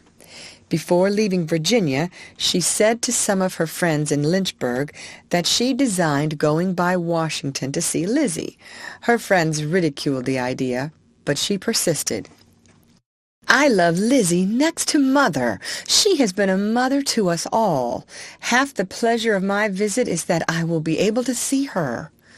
She wrote me a letter saying that she designed visiting me, asking if it would be agreeable. I replied, "Yes, come by all means. I shall be so glad to see you." She came and stayed at my rooms and expressed surprise to find me so comfortably fixed. I cannot do better than conclude this chapter from 2 letters from my dear young friends, the first from Mrs. General Meem and the second from Miss Maggie Garland. These letters show the goodness of their hearts and the frankness of their natures. I trust that they will not object to the publicity that I give them. Rude's Hill, September 14th, 1867. My dear Lizzie, I am nearly ashamed of myself for neglecting to acknowledge the receipt of your letter, and the very acceptable box of patterns some weeks ago. But you will pardon my remissness. I know, for you can imagine what a busy time I've had all summer, with a house full of company most of the time, and with very inefficient servants, and in some departments none at all. So I have had to be at times dining-room servant, housemaid, and, the last and most difficult, dairymaid. But I have turned that department over to our gardener, who, though as green at the business as myself, seems willing to learn, and has been doing the milking all summer. These are a few of the reasons why I have not written to you before, for I hope you will always believe that you occupy a large place in my memory and affection, whether I write to you or not, and such a poor correspondent as yourself ought not to complain. Mother, Mag, Uncle John, and Spot are still with us. The former will pass the winter with me, but the others all talk of leaving before long. The approach of winter always scatters our guests, and we have to spend the long, dreary winters alone. But we are to have the railroad at Mount Jackson by Christmas, perhaps sooner, and then, if we can raise the wind, we can spend a portion of the winter in the city, and I hope you will find time to come up and spend the day with me, as we will be near neighbors. I so seldom indulge in the pleasant task of writing letters that I scarcely know what will interest my correspondent, but I flatter myself that you will be glad to hear anything and everything about us all, so I'll begin with the children. Hugh has improved a great deal, and is acknowledged to be the smartest child and the finest looking in the state. He talks as plainly as I do, and just as understandingly as a child of 10 years old. His nurse often says we need not set our hearts on that child. He is too smart ever to be raised. But I trust his badness will save him, for he is terribly spoilt, as such interesting children are bound to be. Miss Eliza, no longer called Jane, is getting to be a little star girl, as her papa calls her. She is just learning to walk, and says a good many words quite plainly. You would never take her for the same little crybaby of last summer, and she is a little beauty, too, as white as the driven snow, with the most beautiful blue eyes and long dark lashes you ever saw. She will set somebody crazy if she grows up to be as lovely as she now promises to be. My dear good husband has been, like myself, run to death this summer, but it agrees with him, and I never saw him looking better. He has fallen off a little, which is a great improvement, I think. He often speaks of you and wonders if you were sufficiently pleased with your visit last summer to repeat it. I hope so, for we will always be glad to welcome you to Rude's Hill whenever you have time to come, provided, of course, you have the wish also. Spot expects to hang out his shingle in St. Louis next winter. His health is greatly improved, though he is still very thin and very, very much like dear father. Mag has promised to teach a little cousin of ours who lives in Nelson County until February, and will leave here in 2 weeks to commence her labors. I hate to see her leave, but she is bent on it, and our winters are so unattractive that I do not like to insist on her shutting herself up all winter with 3 old people. She will have very pleasant society at Cousin Buller's, and will perhaps spend the rest of the winter with Aunt Priss, if Uncle Armistead remains in Binghamton, New York, as he talks of doing. do write to me before you get too busy with your fall and winter work. I am so anxious to hear all your plans and about your stay in New York. By the by, I will have to direct this to Washington, as I do not know your New York address. I suppose your friends will forward it. If you are going to remain any length of time in New York, send me your address, and I will write again. I have somehow made out a long letter, though there is not much in it, and I hope you will do the same before long. All send love. Yours affectionately, N.R.G. Meme. My pen and ink are both so wretched that I fear you will find some difficulty in making out this scratch, but put on your specs, and what you can't read just guess at. I enclose a very poor likeness of Hugh taken last spring. Don't show it to anybody, for I assure you there is scarcely the faintest resemblance to him now in it. N.R.G.M. I give only a few extracts from the pleasant letter from Miss Maggie Garland. The reader will observe that she signs herself your child Mag, an expression of love warmly appreciated by me. Seddies, December 17th, 1867. So many months have passed, my dear Lizzie, since I was cheered by a sight of your welcome handwriting, that I must find out what is the matter and see if I can't persuade you to write me a few lines. Whatever comes, weal or woe, you know I shall always love you, and I have no idea of letting you forget me, so just make up your mind to write me a nice long letter and tell me what you are doing with yourself this cold weather. I am buried in the wilds of Amherst, and the cold, chilling blasts of December come whistling around and tell us plainly that the reign of the Snow King has begun in good earnest. Since October, I have been teaching for my cousin, Mr. Claiborne, and although I am very happy, and everyone is so kind to me, I shall not be sorry when the day comes when I shall shut up school-books forever. None of Miss Ann's children were cut out for schoolmarms, were they, Yiddy? I am sure I was only made to ride in my carriage and play on the piano. Don't you think so? You must write me where you are, so I can stop and see you on my way north, for you know, dear Lizzie, no one can take your place in my heart.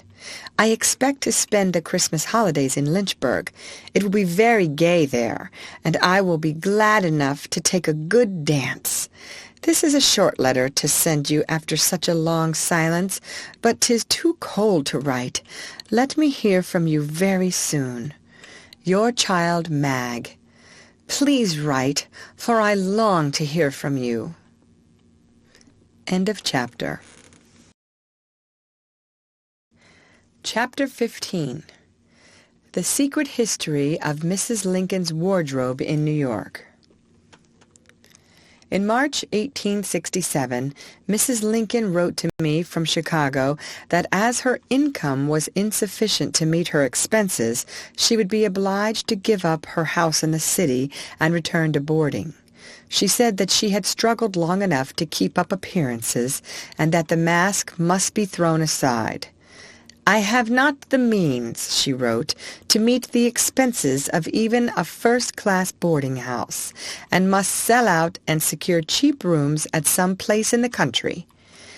It will not be startling news to you, my dear Lizzie, to learn that I must sell a portion of my wardrobe to add to my resources, so as to enable me to live decently, for you remember what I told you in Washington, as well as what you understood before you left me here in Chicago. I cannot live on $1,700 a year, and as I have many costly things which I shall never wear, I might as well turn them into money, and thus add to my income, and make my circumstances easier. It is humiliating to be placed in such a position, but as I am in the position, I must extricate myself as best I can. Now, Lizzie, I want to ask a favor of you. It is imperative that I should do something for my relief, and I want you to meet me in New York between the 30th of August and the 5th of September next, to assist me in disposing of a portion of my wardrobe. I knew that Mrs. Lincoln's income was small, and also knew that she had many valuable dresses, which could be of no value to her, packed away in boxes and trunks. I was confident that she would never wear the dresses again, and thought that, since her need was urgent, it would be well enough to dispose of them quietly, and believed that New York was the best place to transact a delicate business of the kind. She was the wife of Abraham Lincoln, the man who had done so much for my race, and I could refuse to do nothing for her calculated to advance her interests. I consented to render Mrs. Lincoln all the assistance in my power, and many letters passed between us in regard to the best way to proceed. It was finally arranged that I should meet her in New York about the middle of September. While thinking over this question, I remembered an incident of the White House. When we were packing up to leave Washington for Chicago, she said to me one morning, "Lizzie, I may see the day when I shall be obliged to sell a portion of my wardrobe. If Congress does not do something for me, then my dresses some day may have to go to bring food into my mouth and the mouths of my children." I also remembered of Mrs. L. having said to me at different times in the years of 1863 and 4 that her expensive dresses might prove of great assistance to her some day. "In what way, Mrs. Lincoln? I do not understand," I ejaculated the first time she made the remark to me. "Very simple to understand. Mr. Lincoln is so generous that he will not save anything from his salary, and I expect that we will leave the White House poorer than when we came into it, and should such be the case, I will have no further need for an expensive wardrobe, and it will be policy to sell it off." I thought at the time that Mrs. Lincoln was borrowing trouble from the future, and little dreamed that the event which she so dimly foreshadowed would ever come to pass. I closed my business about the 10th of September, and made every arrangement to leave Washington on the mission proposed. On the 15th of September, I received a letter from Mrs. Lincoln, postmarked Chicago, saying that she should leave the city so as to reach New York on the night of the 17th, and directing me to precede her to the metropolis and secure rooms for her at the St. Denis Hotel in the name of Mrs. Clark, as her visit was to be incognito. The contents of the letter were startling to me. I had never heard of the St. Denis, and therefore presumed that it could not be a first-class house, and I could not understand why Mrs. Lincoln should travel without protection under an assumed name. I knew that it would be impossible for me to engage rooms at a strange hotel for a person whom the proprietors knew nothing about. I could not write to Mrs. Lincoln, since she would be on the road to New York before a letter could possibly reach Chicago. I could not telegraph her, for the business was of too delicate a character to be trusted to the wires that would whisper the secret to every curious operator along the line. In my embarrassment, I caught at a slender thread of hope, and tried to derive consolation from it. I knew Mrs. Lincoln to be indecisive about some things, and I hoped that she might change her mind in regard to the strange program proposed, and at the last moment dispatch me to this effect.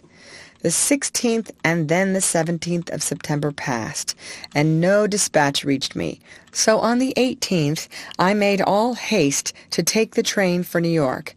After an anxious ride, I reached the city in the evening, and when I stood alone in the streets of the great metropolis, my heart sank within me. I was in an embarrassing situation and scarcely knew how to act. I did not know where the St. Denis Hotel was, and was not certain that I should find Mrs. Lincoln there after I should go to it. I walked up to Broadway, and got into a stage going uptown with the intention of keeping a close lookout for the hotel in question. A kind-looking gentleman occupied the seat next to me, and I ventured to inquire of him. "If you please, sir, can you tell me where the St. Denis Hotel is?" "Yes, we ride past it in the stage."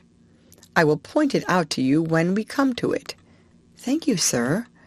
The stage rattled up the street, and after a while the gentleman looked out of the window and said, "This is the St. Denis. Do you wish to get out here?" Thank you. Yes, sir." He pulled the strap, and the next minute I was standing on the pavement. I pulled a bell at the ladies' entrance to the hotel, and a boy coming to the door, I asked, "Is a lady by the name of Mrs. Clark stopping here? She came last night, I believe." "I do not know. I will ask at the office." And I was left alone. The boy came back and said, "Yes, Mrs. Clark is here. Do you want to see her?" "Yes." "Well, just walk round there. She is down here now." I did not know where round there exactly was, but I concluded to go forward. I stopped, however, thinking that the lady might be in the parlor with company, and pulling out a card, asked the boy to take it to her. She heard me talking and came into the hall to see herself. "My dear Lizzie, I am so glad to see you," she exclaimed, coming forward and giving me her hand. "I have just received your note. I had written her that I should join her on the 18th, and have been trying to get a room for you. Your note has been here all day, but it was never delivered until tonight. Come in here until I find out about your room." And she led me into the office. The clerk, like all modern hotel clerks, was exquisitely arrayed, highly perfumed, and too self-important to be obliging or even courteous. "This is the woman I told you about. I want a good room for her," Mrs. Lincoln said to the clerk. "We have no room for her, madam," was the pointed rejoinder. "But she must have a room. She is a friend of mine, and I want a room for her adjoining mine." "We have no room for her on your floor." "That is strange, sir. I tell you that she is a friend of mine, and I am sure you could not give a room to a more worthy person." "Friend of yours or not, I tell you we have no room for her on your floor. I can find a place for her on the 5th floor. "That, sir, I presume, will be a vast improvement on my room." "Well, if she goes to the 5th floor, I shall go too, sir. What is good enough for her is good enough for me." "Very well, madam. Shall I give you adjoining rooms and send your baggage up?" "Yes, and have it done in a hurry. Let the boy show us up. Come, Elizabeth." And Mrs. L. turned from the clerk with a haughty glance, and we commenced climbing the stairs. I thought we should never reach the top, and when we did reach the 5th story, what accommodations! Little 3-cornered rooms, scantily furnished. I never expected to see the widow of President Lincoln in such dingy, humble quarters. "How provoking!" Mrs. Lincoln exclaimed, sitting down on a chair when we had reached the top, and panting from the effects of the climbing. "I declare I never saw such unaccommodating people. Just to think of them sticking us away up here in the attic. I will give them a regular going over in the morning." "But you forget, they do not know you. Mrs. Lincoln would be treated differently from Mrs. Clark." "True, I do forget. Well, I suppose I shall have to put up with the annoyances." "Why did you not come to me yesterday, Lizzie? I was almost crazy when I reached here last night and found you had not arrived. I sat down and wrote you a note. I felt so badly, imploring you to come to me immediately." This note was afterwards sent to me from Washington. It reads as follows: "St. Denis Hotel, Broadway, New York. Wednesday, September 17th. My dear Lizzie, I arrived here last evening in utter despair at not finding you. I am frightened to death, being here alone. Come, I pray you, by next train. Inquire for Mrs. Clark, room 94, 5th or 6th story. House so crowded, could not get another spot. I wrote you especially to meet me here last evening. It makes me wild to think of being here alone. Come by next train without fail. Your friend, Mrs. Lincoln. I am booked, Mrs. Clark. Inquire for no other person. Come, come, come. I will pay your expenses when you arrive here. I shall not leave here or change my room until you come. Your friend, M.L. Do not leave this house without seeing me. Come." I transcribed the letter literally.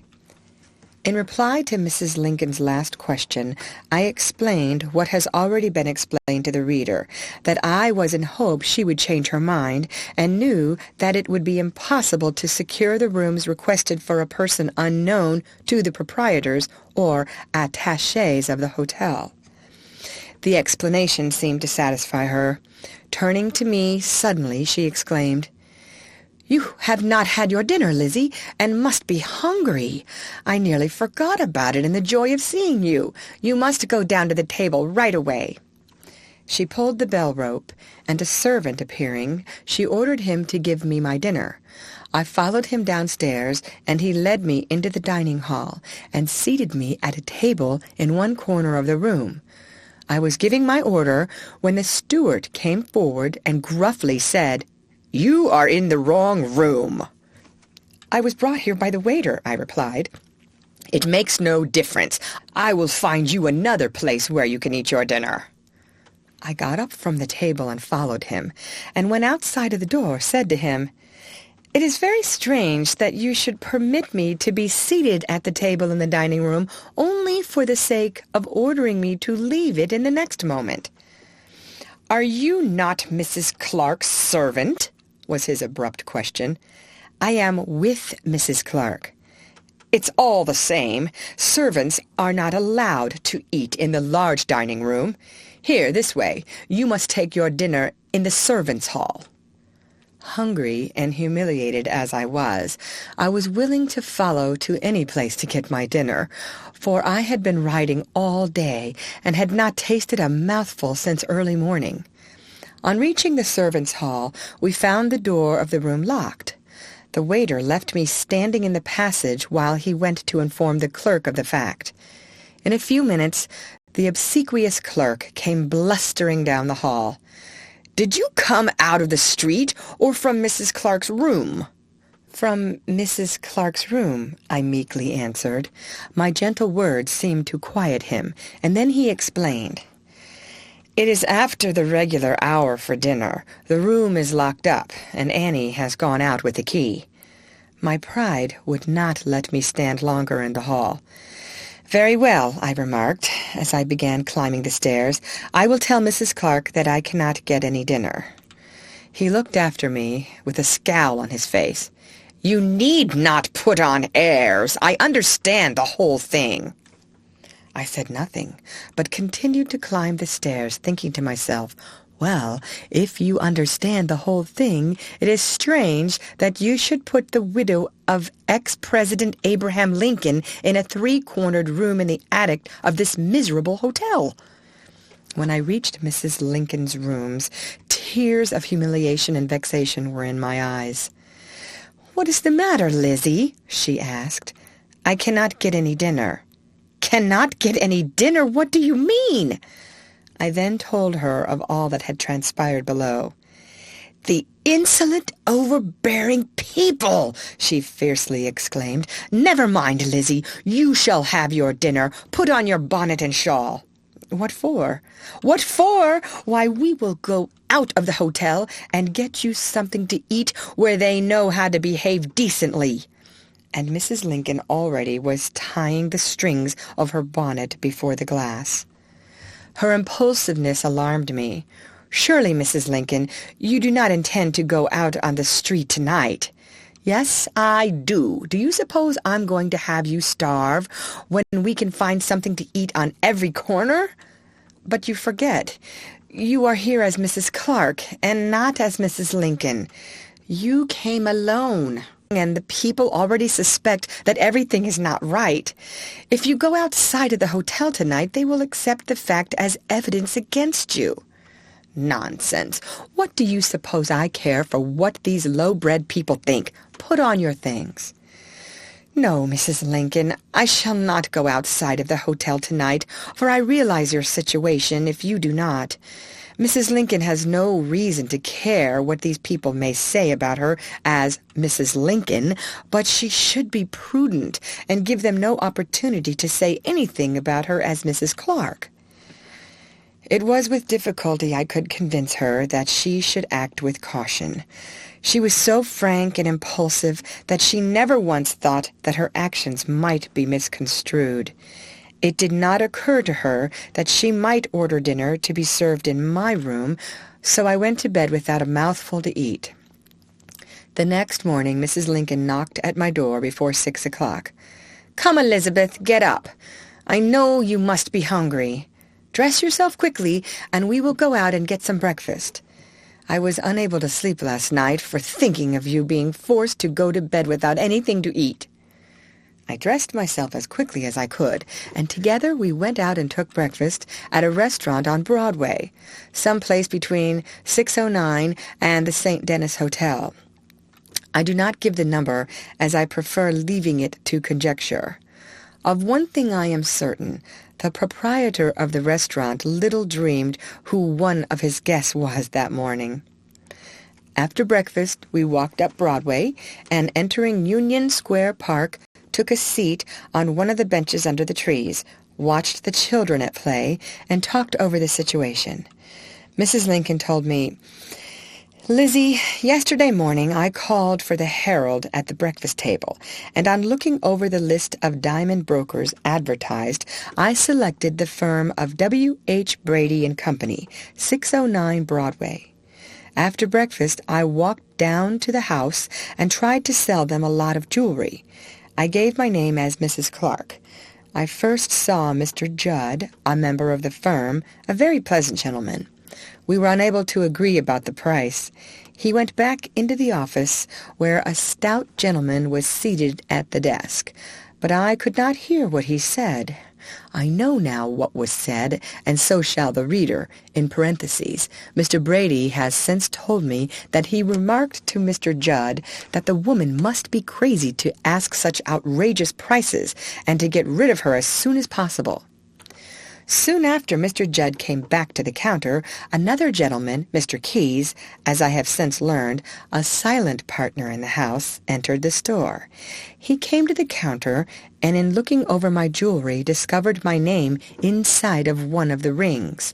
I had forgotten the ring, and when I saw him looking at the name so earnestly, I snatched the bauble from him and put it into my pocket.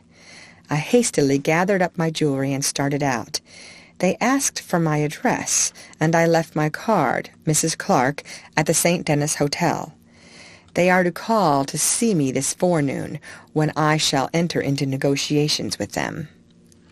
Scarcely had we returned to the hotel when Mr. Keyes called, and Mrs. Clark disclosed to him that she was Mrs. Lincoln. He was much elated to find his surmise correct. Mrs. L. exhibited to him a large number of shawls, dresses, and fine laces, and told him that she was compelled to sell them in order to live.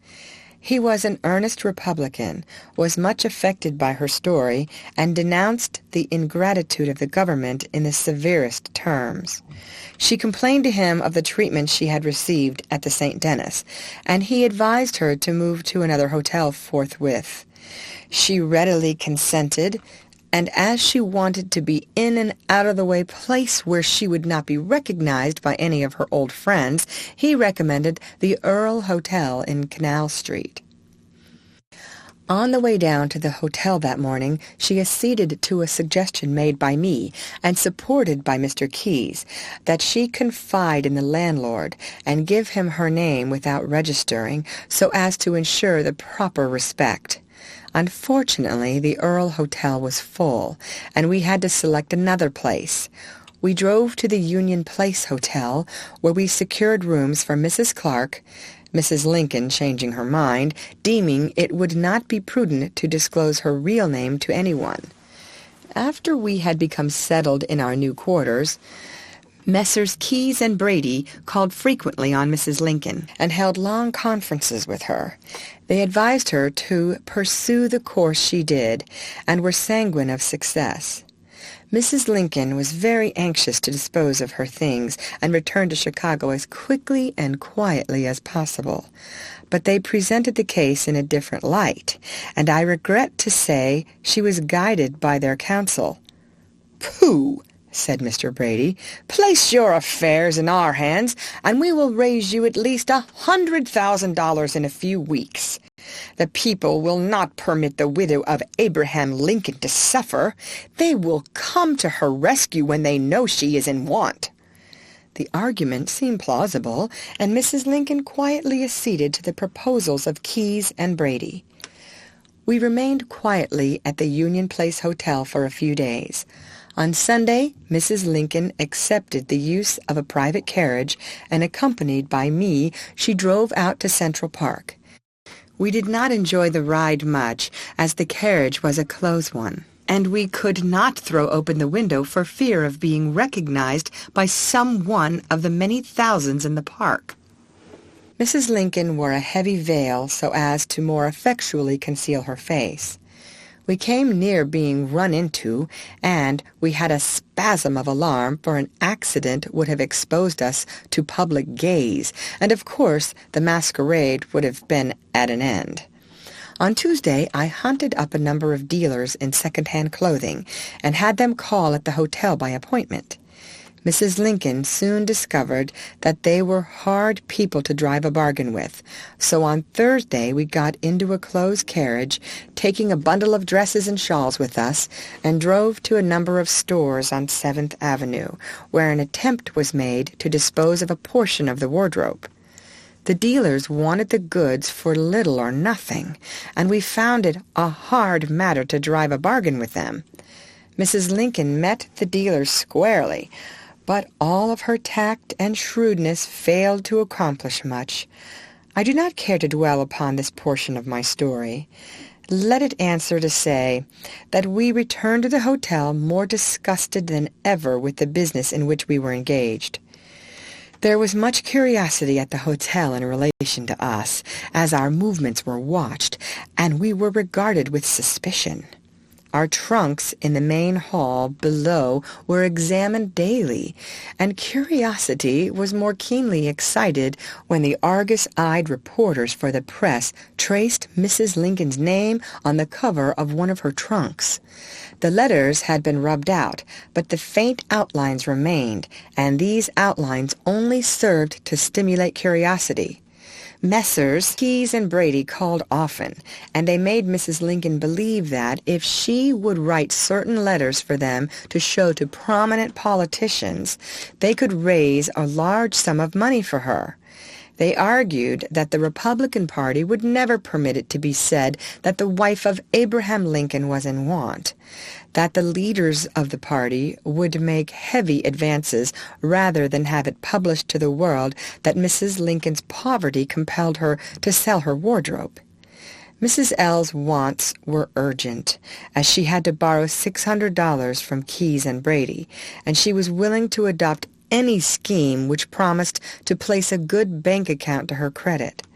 At different times in her room at the Union Place Hotel, she wrote the following letters.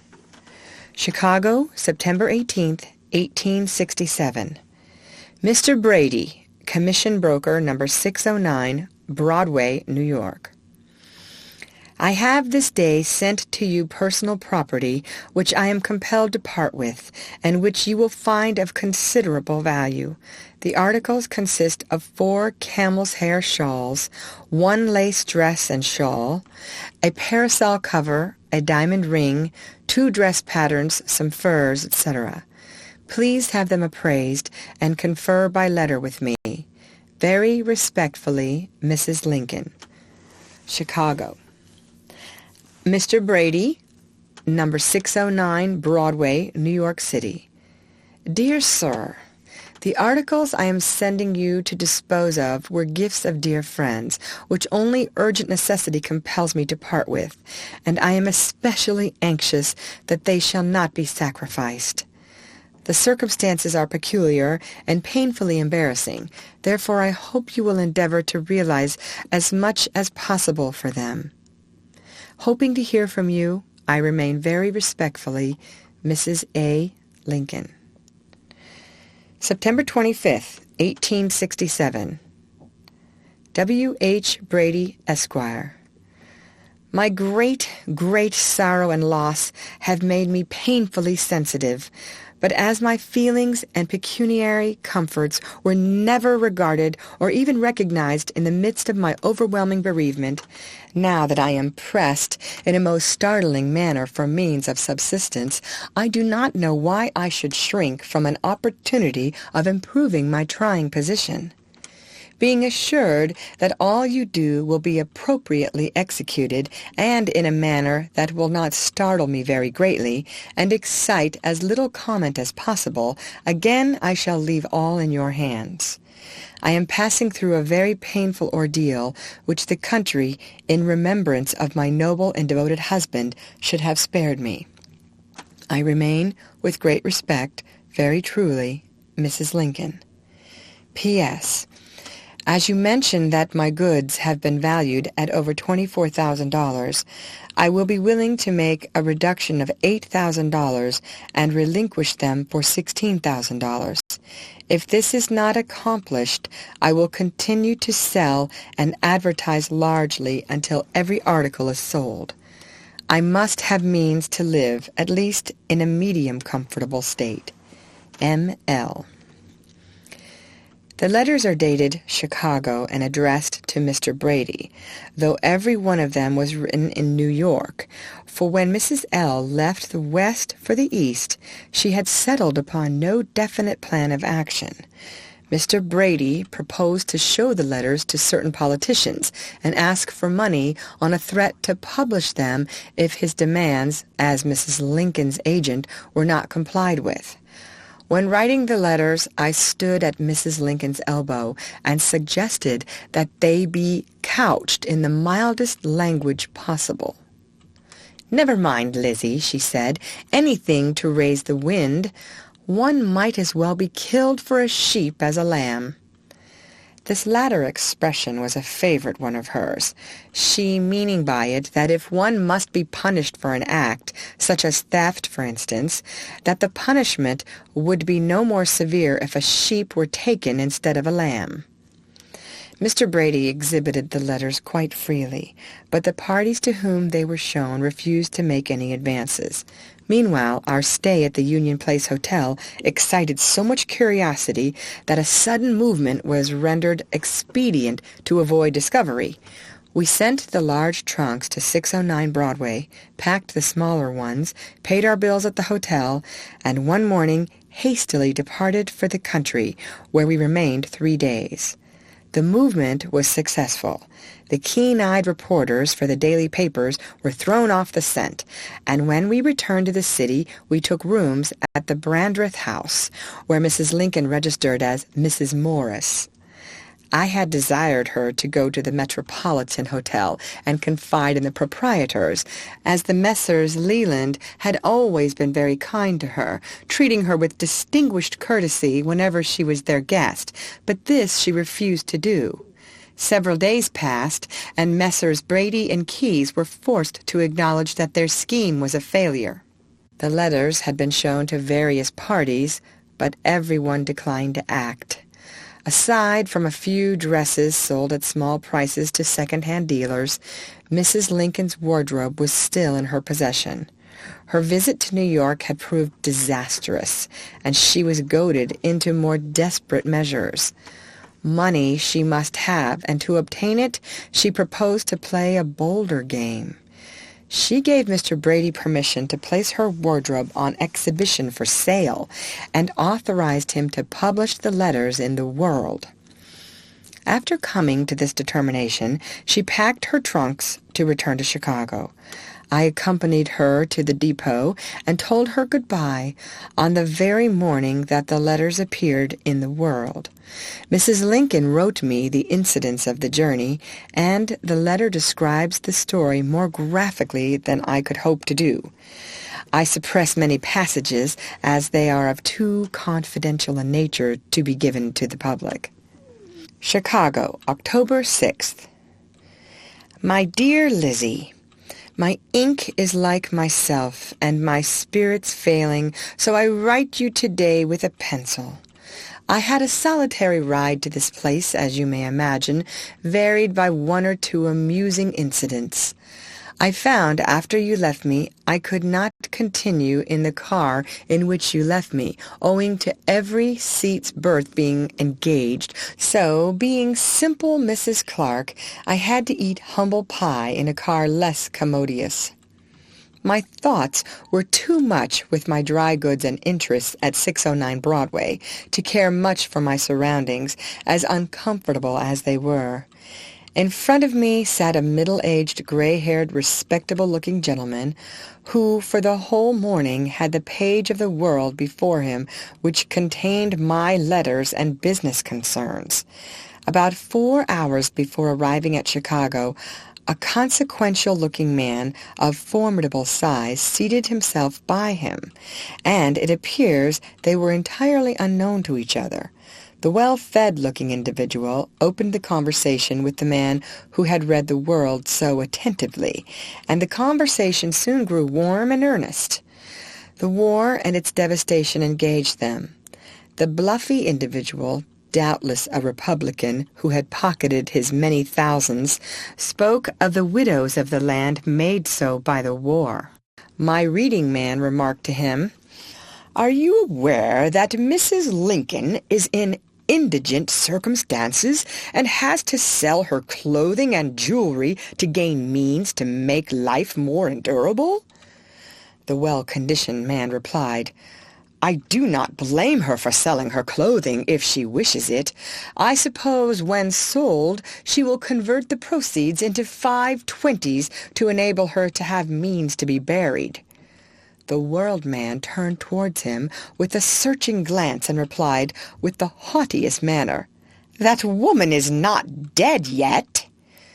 The discomfited individual looked down, never spoke another word, and in half an hour left his seat and did not return.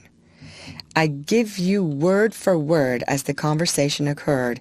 May it be found through the execution of my friends, Messrs. Brady and Keyes, that that woman is not yet dead, and being alive, she speaketh and gaineth valuable hearers. Such is life. Those who have been injured, how gladly the injurer would consign them to Mother Earth and forgetfulness. Hoping I should not be recognized at Fort Wayne, I thought I would get out at dinner for a cup of tea. I will show you what a creature of fate I am, as miserable as it sometimes is. I went into the dining-room alone, and was ushered up to the table, where at its head sat a very elegant-looking gentleman, at his side a middle-aged lady. My black veil was doubled over my face. I had taken my seat next to him, he at the head of the table, I at his left hand. I immediately felt a pair of eyes was gazing at me. I looked him full in the face, and the glance was earnestly returned. I sipped my water and said, "Mr. S., is this indeed you?" His face was as pale as the tablecloth. We entered into conversation. When I asked him how long since he had left Chicago, he replied, 2 weeks since. He said, "How strange you should be on the train and I not know it." As soon as I could escape from the table, I did so by saying, "I must secure a cup of tea for a lady friend with me who has a headache." I had scarcely returned to the car when he entered it with a cup of tea borne by his own aristocratic hands. I was a good deal annoyed by seeing him, and he was so agitated that he spilled half of the cup over my elegantly gloved hands. He looked very sad, and I fancied 609 Broadway occupied his thoughts. I apologized for the absent lady who wished the cup by saying that, in my absence, she had slipped out for it. His heart was in his eyes, notwithstanding my veiled face. Pity for me, I fear, has something to do with all this. I never saw his manner so gentle and sad. This was nearly evening, and I did not see him again, as he returned to the lady who was his sister-in-law from the East. What evil spirit possessed me to go out and get that cup of tea? When he left me, womanlike, I tossed the cup of tea out of the window and tucked my head down and shed bitter tears. At the depot, my darling little Taddy was waiting for me, and his voice never sounded so sweet. "My dear Lizzie, do visit Mr. Brady each morning at 9 o'clock, and urge them all you can. I see by the papers Stewart has returned. Tomorrow I will send the invoice of goods, which please do not give up. How much I miss you, tongue cannot tell. Forget my fright and nervousness of the evening before. Of course, you were as innocent as a child in all you did. I consider you my best living friend, and I am struggling to be enabled some day to repay you. Write me often, as you promised. Always truly yours, M.L." It is not necessary for me to dwell upon the public history of Mrs. Lincoln's unfortunate venture. The question has been discussed in all the newspapers of the land, and these discussions are so recent that it would be useless to introduce them in these pages, even if I had an inclination to do so. The following from the New York Evening Express briefly tells the story. The attraction for ladies and the curious and speculative of the other sex in this city just now is the grand exposition of Lincoln dresses at the office of Mr. Brady on Broadway, a few doors south of Houston Street. The publicity given to the articles on exhibition and for sale has excited the public curiosity, and hundreds of people, principally women with considerable leisure moments at disposal, daily throng the rooms of Mr. Brady and give himself and his shopwoman more to do than either bargained for, when a lady, with face concealed with a veil, called and arranged for the sale of the superabundant clothing of a distinguished and titled but nameless lady. 25 dresses, folded or tossed about by frequent examinations, lie exposed upon a closed piano and upon a lounge. Shawls, rich and rare, are displayed upon the backs of chairs. But the more exacting obtain a better view and closer inspection by the lady attendant throwing them occasionally upon her shoulders, just to oblige, so that their appearance on promenade might be seen and admired. Furs, laces, and jewelry are in a glass case, but the $4,000 in gold point outfit is kept in a pasteboard box and only shown on special request. The feeling of the majority of visitors is adverse to the course Mrs. Lincoln had thought proper to pursue, and the criticisms are as severe as the cavillings are persistent at the quality of some of the dresses. These latter are labeled at Mrs. Lincoln's own estimate, and prices range from $25 to $75, about 50% less than cost. Some of them, if not worn long, have been worn much. They are jagged under the arms and at the bottom of the skirt. Stains are on the lining, and other objections present themselves to those who oscillate between the dresses and dollars. Notwithstanding, they have been worn by Madam Lincoln, as a lady who looked from behind a pair of gold spectacles remarked. Other dresses, however, have scarcely been worn. One, perhaps, while Mrs. Lincoln sat for her picture, and from one the basting threads had not yet been removed. The general testimony is that the wearing apparel is high-priced, and some of the examiners say that the cost figures must have been put on by the dressmakers, or, if such was not the case, that gold was $250 when they were purchased, and is now but $140, so that a dress for which $150 was paid at the rate of high figures cannot be called cheap at half that sum, after it has been worn considerable and perhaps passed out of fashion.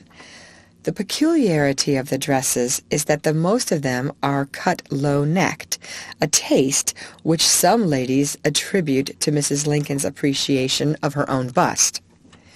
On Saturday last, an offer was made for all the dresses. The figure named was less than the aggregate estimate placed on them. Mr. Brady, however, having no discretionary power, he declined to close the bargain, but notified Mrs. Lincoln by mail. Of course, as yet, no reply has been received. Mrs. L. desires that the auction should be deferred till the 31st of the present month, and efforts made to dispose of the articles at private sale up to that time. And Mrs. C. called on Mr. Brady this morning and examined minutely each shawl. Before leaving, the lady said that at the time when there was a hesitancy about the President issuing the Emancipation Proclamation, she sent to Mrs. Lincoln an ashes of rose shawl, which was manufactured in China, forwarded to France, and thence to Mrs. C. in New York. The shawl, the lady remarked, was a very handsome one, and should it come into the hands of Mr. Brady to be sold, would like to be made aware of the fact so as to obtain possession again. Mr. Brady promised to acquaint the Ashes of Rose donor if the prized article should be among the 2 trunks of goods now on the way from Chicago. So many erroneous reports were circulated that I made a correct statement to one of the editors of the New York Evening News. The article based upon the memoranda furnished by me appeared in the News of October 12, 1867. I reproduce a portion of it in this connection. Mrs. Lincoln feels sorely aggrieved at many of the harsh criticisms that have been passed upon her for traveling incognito. She claims that she adopted this course from motives of delicacy, desiring to avoid publicity. While here, she spoke to but 2 former acquaintances, and these 2 gentlemen whom she met on Broadway. Hundreds passed her who had courted her good graces when she reigned supreme at the White House, but there was no recognition. It was not because she had changed much in personal appearance, but was merely owing to the heavy crape veil that hid her features from view. She seeks to defend her course while in this city, and with much force, too, adverting to the fact that the Empress of France frequently disposes of her cast-off wardrobe, and publicly, too, without being subjected to any unkind remarks regarding its propriety. She claims the same immunity here as is accorded in Paris to Eugenie. As regards her obscurity while in the city, she says that foreigners of note and position frequently come to our stores, and under assumed names travel from point to point throughout our vast domain to avoid recognition and the inconveniences resulting from being known, though it even be in the form of honors. For herself, she regards quiet preferable to ostentatious show, which would have cost her much indirectly, if not directly, and this she felt herself unable to bear according to the measure of her present state of finances. In a recent letter to her bosom friend, Mrs. Elizabeth Keckley, Mrs. Lincoln pathetically remarks, "Elizabeth, if evil come from this, pray for my deliverance, as I did it for the best." This referred to her action in placing her personal effects before the public for sale, and to the harsh remarks that have been made thereon by some whom she had formerly regarded as her friends. As to the articles which belonged to Mr. Lincoln, they can all be accounted for in a manner satisfactory even to an overcritical public. During the time Mr. Lincoln was in office, he was the recipient of several canes. After his death, one was given to the Honorable Charles Sumner, another to Fred Douglass, another to the Reverend H. Garnett of this city, and another to Mr. William Slade, the present steward of the White House, who, in Mr. Lincoln's lifetime, was his messenger. This gentleman also received some of Mr. Lincoln's apparel, among which was his heavy gray shawl. Several other of the messengers employed about the White House came in for a share of the deceased president's effects. The shepherd plaid shawl which Mr. Lincoln wore during the milder weather, and which was rendered somewhat memorable as forming part of his famous disguise, together with the Scotch cap, when he wended his way secretly to the Capitol to be inaugurated as president, was given to Dr. Abbott of Canada, who had been one of his warmest friends. During the war, this gentleman, as a surgeon in the United States Army, was in Washington in charge of a hospital, and thus became acquainted with the head of the nation. His watch, his penknife, his gold pencil, and his glasses are now in possession of his son Robert. Nearly all else than these few things have passed out of the family, as Mrs. Lincoln did not wish to retain them, but all were freely given away, and not an article was parted with for money.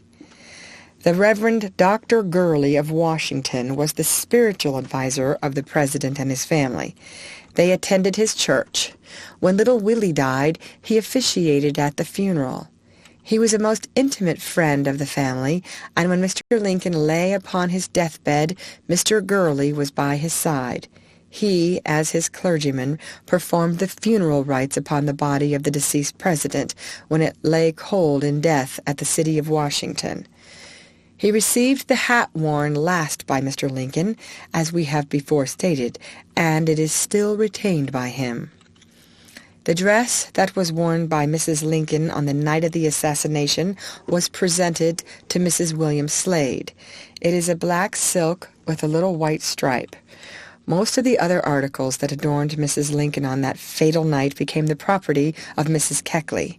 She has the most of them carefully stowed away, and intends keeping them during her life as mementos of a mournful event. The principal articles among these are the earrings, the bonnet, and the velvet cloak. The writer of this saw the latter on Thursday.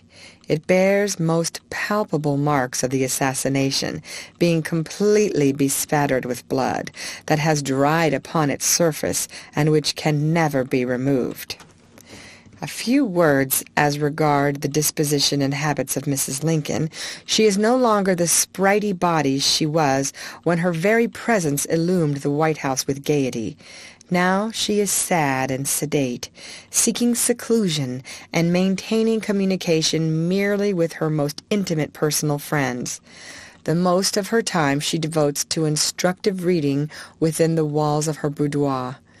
Laying her book aside spasmodically, she places her hand upon her forehead, as if ruminating upon something momentous.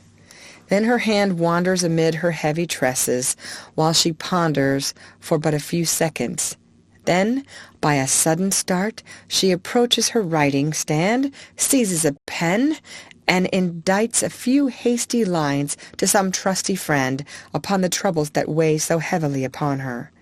Speedily it is sent to the post office, but hardly has the mail departed from the city before she regrets her hasty letter and would give much to recall it. But too late it is gone, and probably the secrets it contains are not confidentially kept by the party to whom it was addressed, and soon it furnishes inexhaustible material for gossip-loving people. As some citizens have expressed themselves desirous of aiding Mrs. Lincoln, a subscription book was opened at the office of her agent, Mr. Brady, number 609 Broadway, this morning. There is no limitation as to the amount which may be given, though there was a proposition that $1 should be contributed by each person who came forward to inspect the goods. Had each person who handled these articles given this sum, a handsome amount would already have been realized. The colored people are moving in this matter. They intend to take up collections in their churches for the benefit of Mrs. Lincoln. They are enthusiastic, and a trifle from every African in this city would, in the aggregate, swell into an immense sum which would be doubly acceptable to Mrs. Lincoln. It would satisfy her that the black people still have the memory of her deceased husband fresh in their minds. The goods still remain exposed to sale, but it is now announced that they will be sold at public auction on the 30th of this month, unless they be disposed of before that at private sale. It is stated in the article that the colored people are moving in this manner. The colored people were surprised to hear of Mrs. Lincoln's poverty, and the news of her distress called forth strong sympathy from their warm, generous hearts. Reverend H. H. Garnett of New York City and Mr. Frederick Douglass of Rochester, New York, proposed to lecture in behalf of the widow of the lamented president, and schemes were on foot to raise a large sum of money by contribution. The colored people recognized Abraham Lincoln as their great friend, and they were anxious to show their kind interest in the welfare of his family in some way more earnest and substantial than simple words. I wrote Mrs. Lincoln what we proposed to do, and she promptly replied, declining to receive aid from the colored people. I showed her letter to Mr. Garnett and Mr. Douglass, and the whole project was at once abandoned. She afterwards consented to receive contributions from my people, but as the services of Messrs. Douglass, Garnett, and others had been refused when first offered, they declined to take an active part in the scheme, so nothing was ever done. The following letters were written before Mrs. Lincoln declined to receive aid from the colored people. 183 Bleecker Street, New York, October 16th, 1867. J. H. Brady, Esquire. I have just received your favor together with the circulars. I will do all that lies in my power, but I fear that will not be as much as you anticipate. I think, however, that a contribution from the colored people of New York will be worth something in a moral point of view, and likely that will be the most that will be accomplished in the undertaking. I am thoroughly with you in the work, although but little may be done. I am truly yours, Henry Highland Garnett. P.S. I think it would be well if you would drop a line to Mr. Frederick Douglass at Rochester, New York. H.H.G. Rochester, October 18th, 1867. My dear Mrs. Keckley, you judge me rightly. I am willing to do what I can to place the widow of our martyr president in the affluent position which her relation to that good man and to the country entitles her to. But I doubt the wisdom of getting up a series of lectures for that purpose. That is just the last thing that should be done. Still, if the thing is done, it should be done on a grand scale. The best speakers in the country should be secured for the purpose. You should not place me at the head nor at the foot of the list, but sandwich me between, for thus out of the way it would not give color to the idea. I am to speak in Newark on Wednesday evening next, and will endeavor to see you on the subject. Of course, if it would not be too much to ask, I would gladly see Mrs. Lincoln, if this could be done in a quiet way without the reporters getting hold of it, and using it in some way to the prejudice of that already much abused lady. As I shall see you soon, there is less reason to write you at length. I am, dear madam, with high respect, very truly yours, Frederick Douglass.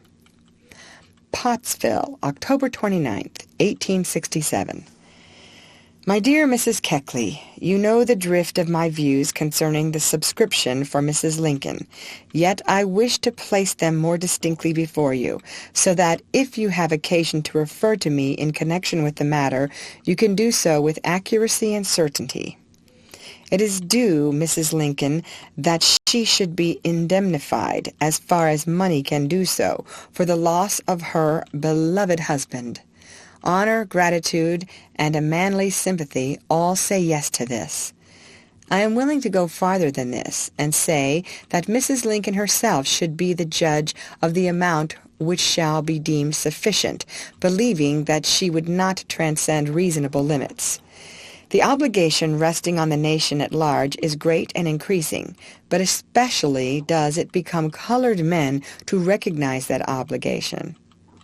It was the hand of Abraham Lincoln that broke the fetters of our enslaved people and let them out of the house of bondage. When he was slain, our great benefactor fell and left his wife and children to the care of those for whom he gave up all. Shame on the man or woman who, under such circumstances, would grudge a few paltry dollars to smooth the pathway of such a widow. All this and more I feel and believe, but such is the condition of this question, owing to party feeling and personal animosities now mixed up with it, that we are compelled to consider these in the effort we are making to obtain subscriptions. Now, about the meeting in Cooper Institute, I hold that that meeting should only be held in concert with other movements. It is bad generalship to put into the field only a fraction of your army when you have no means to prevent their being cut to pieces. It is gallant to go forth single-handed, but is it wise? I want to see something more than the spiteful herald behind me when I step forward in this cause at the Cooper Institute. Let Mr. Brady out with his circulars, with his list of commanding names. Let the Herald and Tribune give a united blast upon their bugles.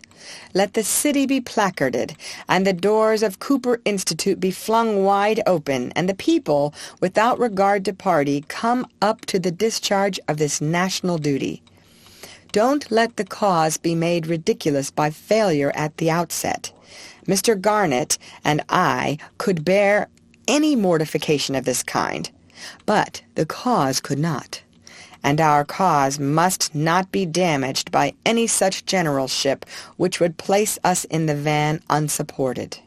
I shall be at home by Saturday. Please write me and let me know how matters are proceeding.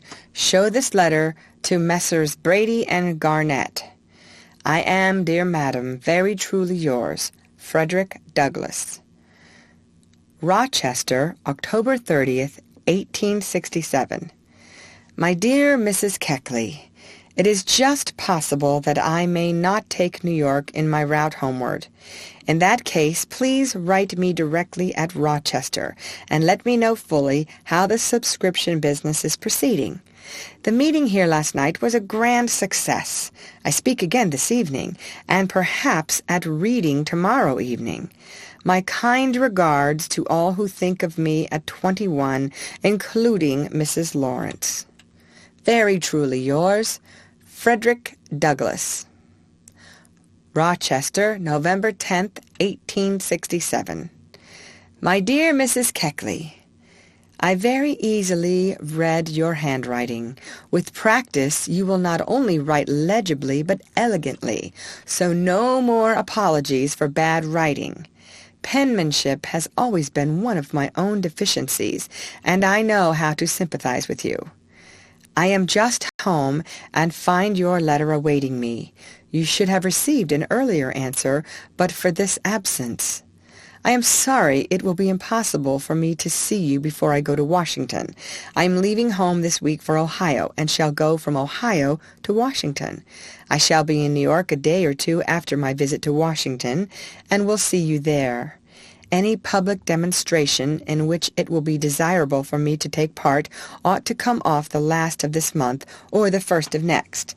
I thank you sincerely for the note containing a published letter of dear Mrs. Lincoln. Both letters do credit to the excellent lady. I prize her beautiful letter to me very highly. It is the letter of a refined and spirited lady. Let the world say what it will of her. I would write her a word of acknowledgment, but for fear to burden her with correspondence. I am glad that Mr. Garnett and yourself saw Mr. Greeley, and that he takes the right view of the matter. But we want more than right views, and delay is death to the movement. What you now want is action and cooperation. If Mr. Brady does not for any reason find himself able to move the machinery, somebody else should be found to take his place. He made a good impression on me when I saw him, but I have not seen the promised simultaneous movement of which we spoke when together. This whole thing should be in the hands of some recognized solid man in New York. No man would be better than Mr. Greeley. No man in the state is more laughed at, and yet no man is more respected and trusted. $1 placed in his hands would be as safe for the purpose as in a burglar-proof safe, and what is better still, everybody believes this. This testimonial must be more than a Negro testimonial.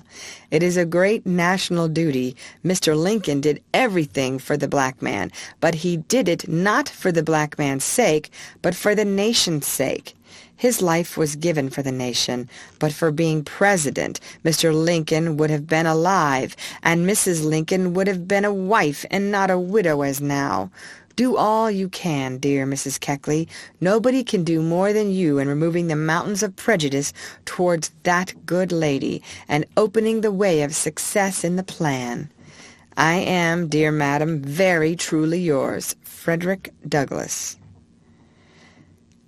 Many persons called at 609 Broadway to examine Mrs. Lincoln's wardrobe, but as curiosity prompted each visit, but few articles were sold. Messrs. Brady and Keyes were not very energetic, and as will be seen by the letters of Mrs. Lincoln, published in the appendix, that lady ultimately lost all confidence in them.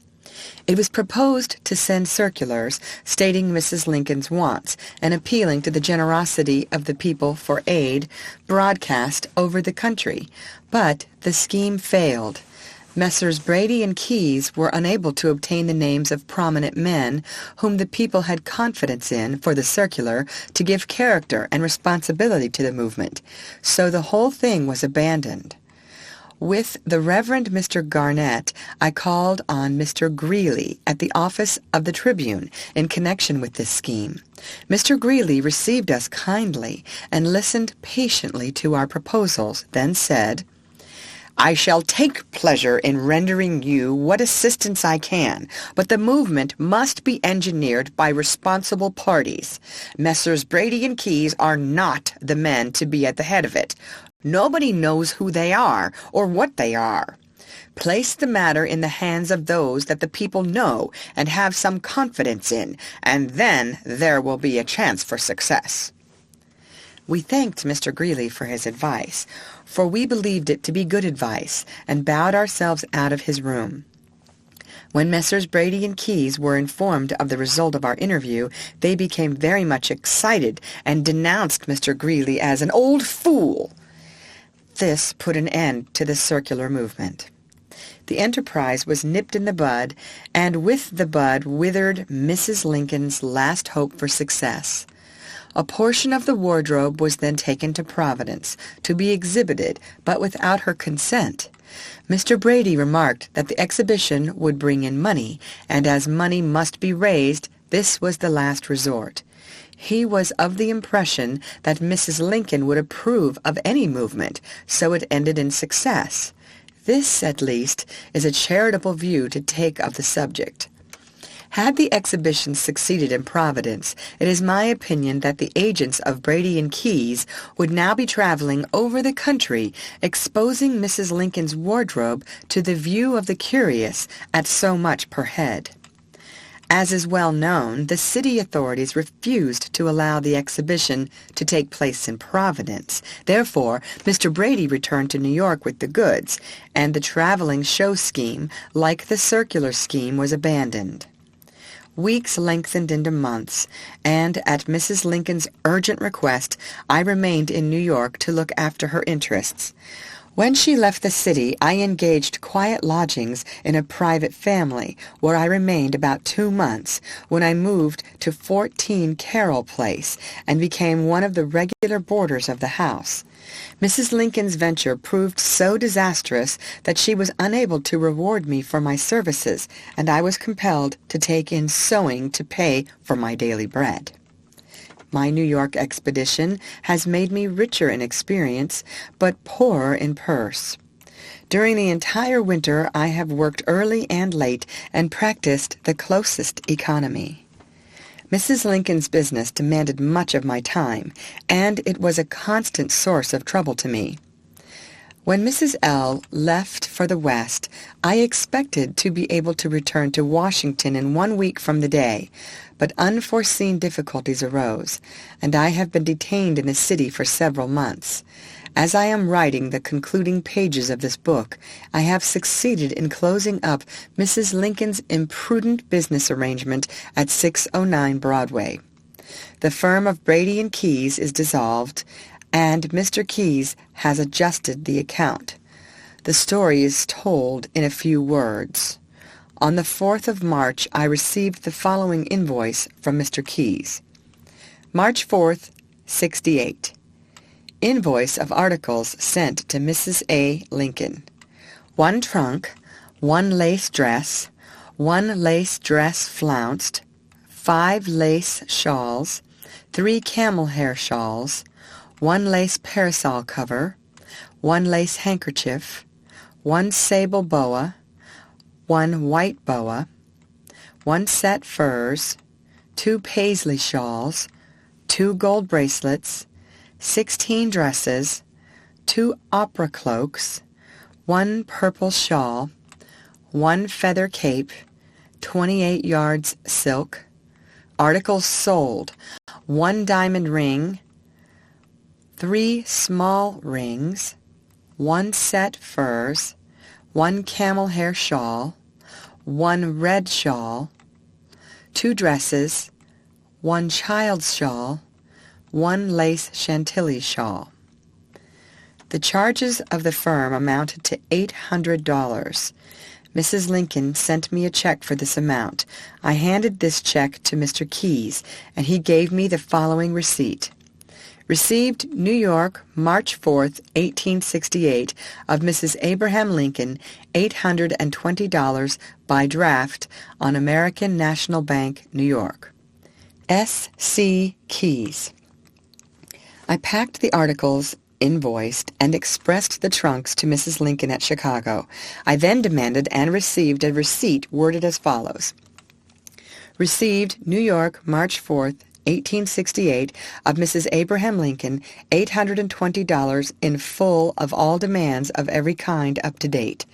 S. C. Keyes. This closed up the business, and with it I closed the imperfect story of my somewhat romantic life. I have experienced many ups and downs, but still am stout of heart. The labor of a lifetime has brought me nothing in a pecuniary way. I have worked hard, but fortune, fickle dame, has not smiled upon me.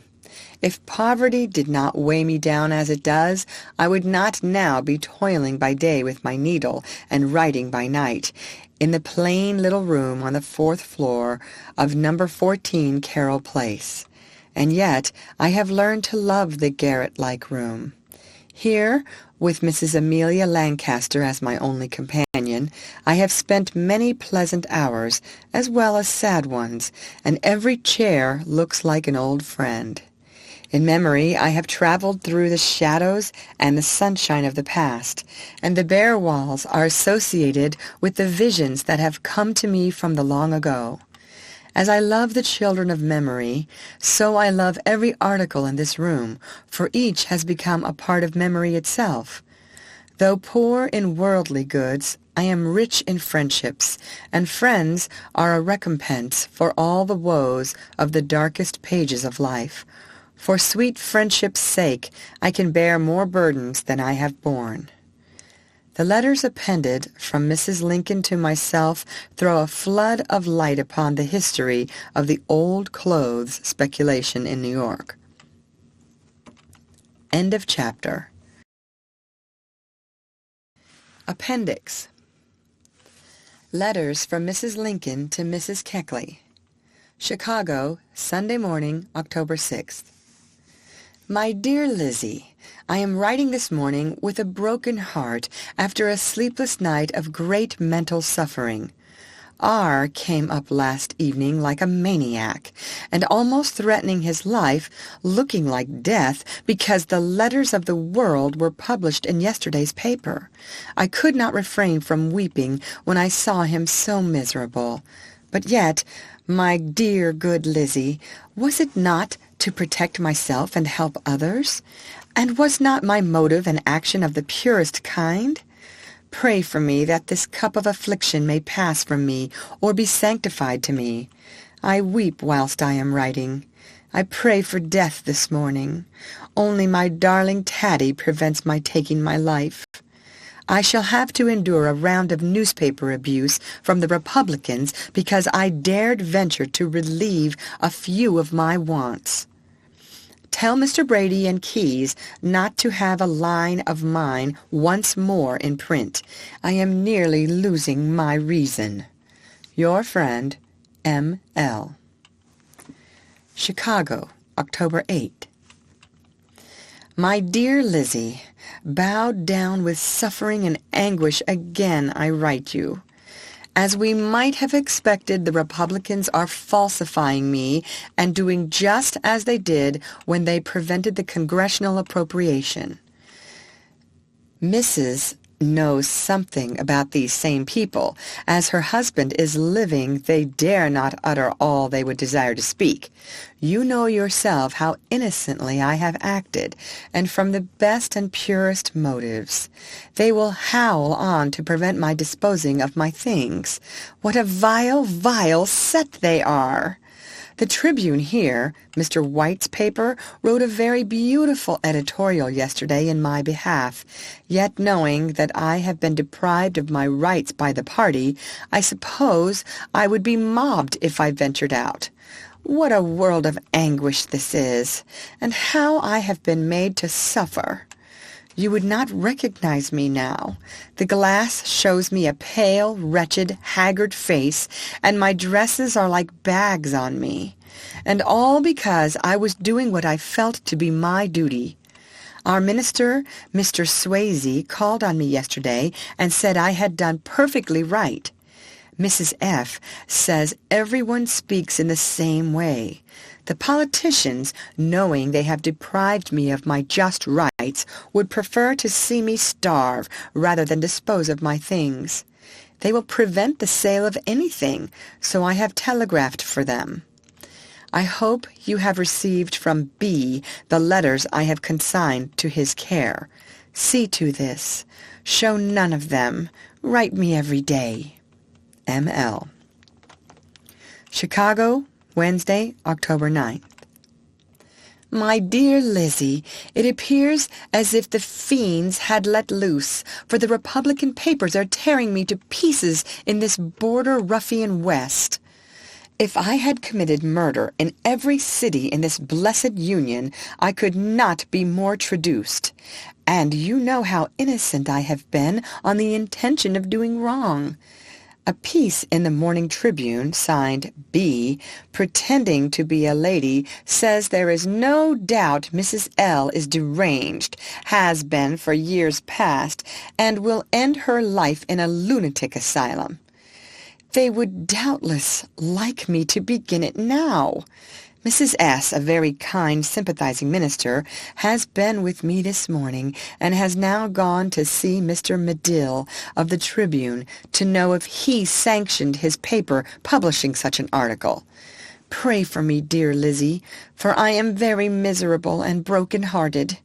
Since writing this, I have just received a letter from Mr. Keyes, begging and pleading with me to allow them to use my name for donations.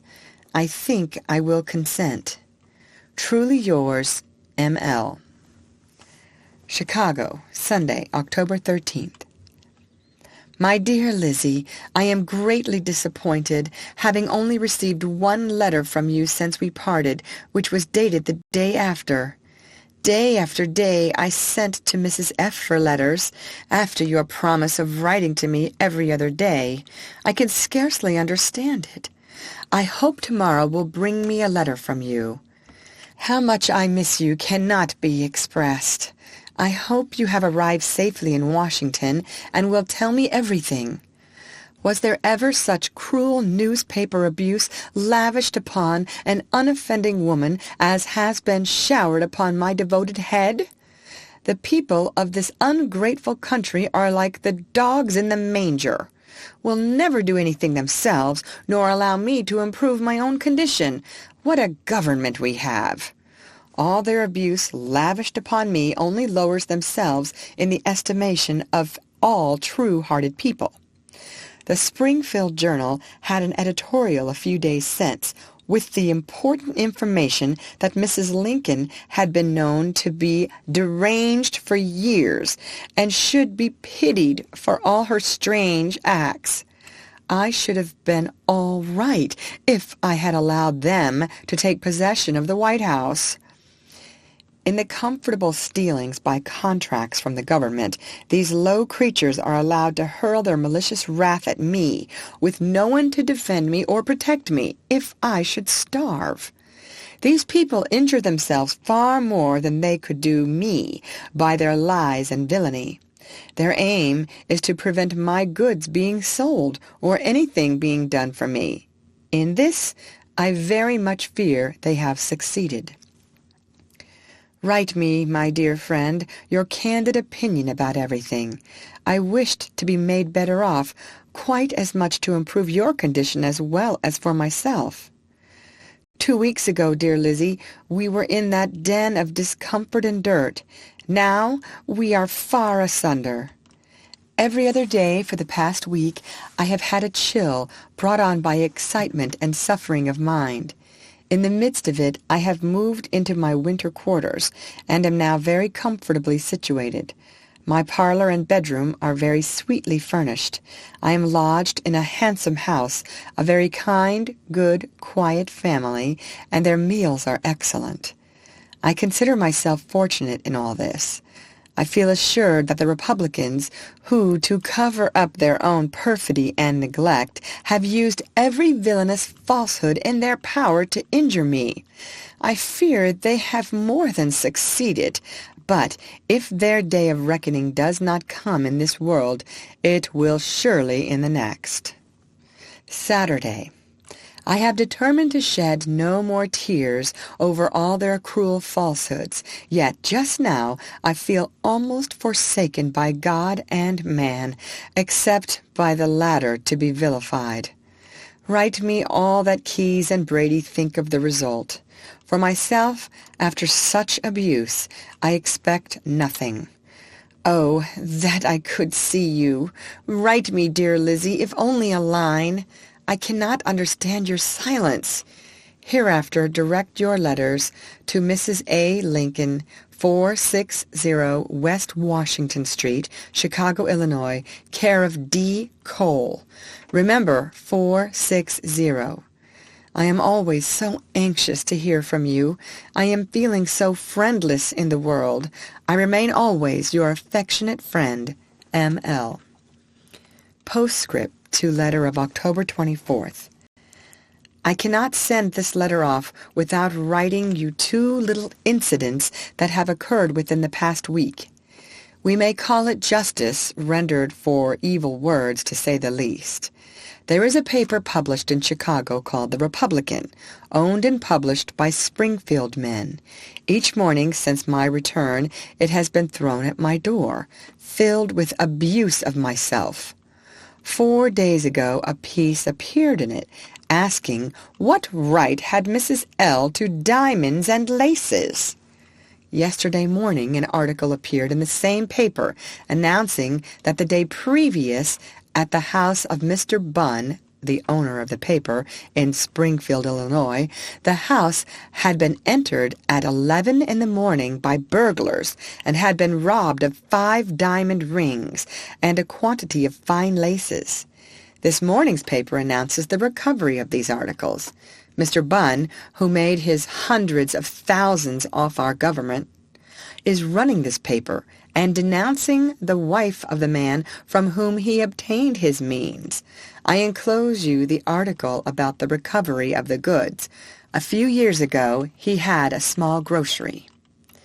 These facts can be authenticated. Another case in point. The evening I left my house to come here, the young daughter of one of my neighbors in the same block was in a house not a square off, and in a childish manner was regretting that I could not retain my house. The man in the house said, "Why waste your tears and regrets on Mrs. Lincoln?" An hour afterward the husband and wife went out to make a call, doubtless to gossip about me. On their return they found their young boy had almost blinded himself with gunpowder. Who will say that the cry of the widow and fatherless is disregarded in his sight? If man is not merciful, God will be in his own time. M.L. Chicago, October 29. My dear Lizzie, I received a very pleasant note from Mr. F. Douglas on yesterday. I will reply to it this morning and enclose it to you to hand or send him immediately. In this morning's Tribune, there was a little article evidently designed to make capital against me just now, that 3 of my brothers were in the Southern Army during the war.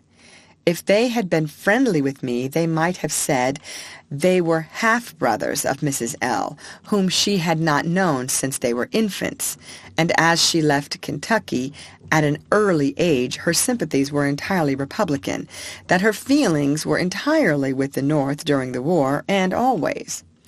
I never failed to urge my husband to be an extreme Republican, and now, in the day of my trouble, you see how this very party is trying to work against me. Tell Mr. Douglas and everyone how deeply my feelings were enlisted in the cause of freedom.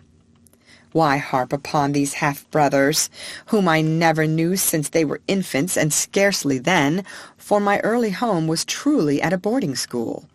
Write to him all this, and talk it to everyone else.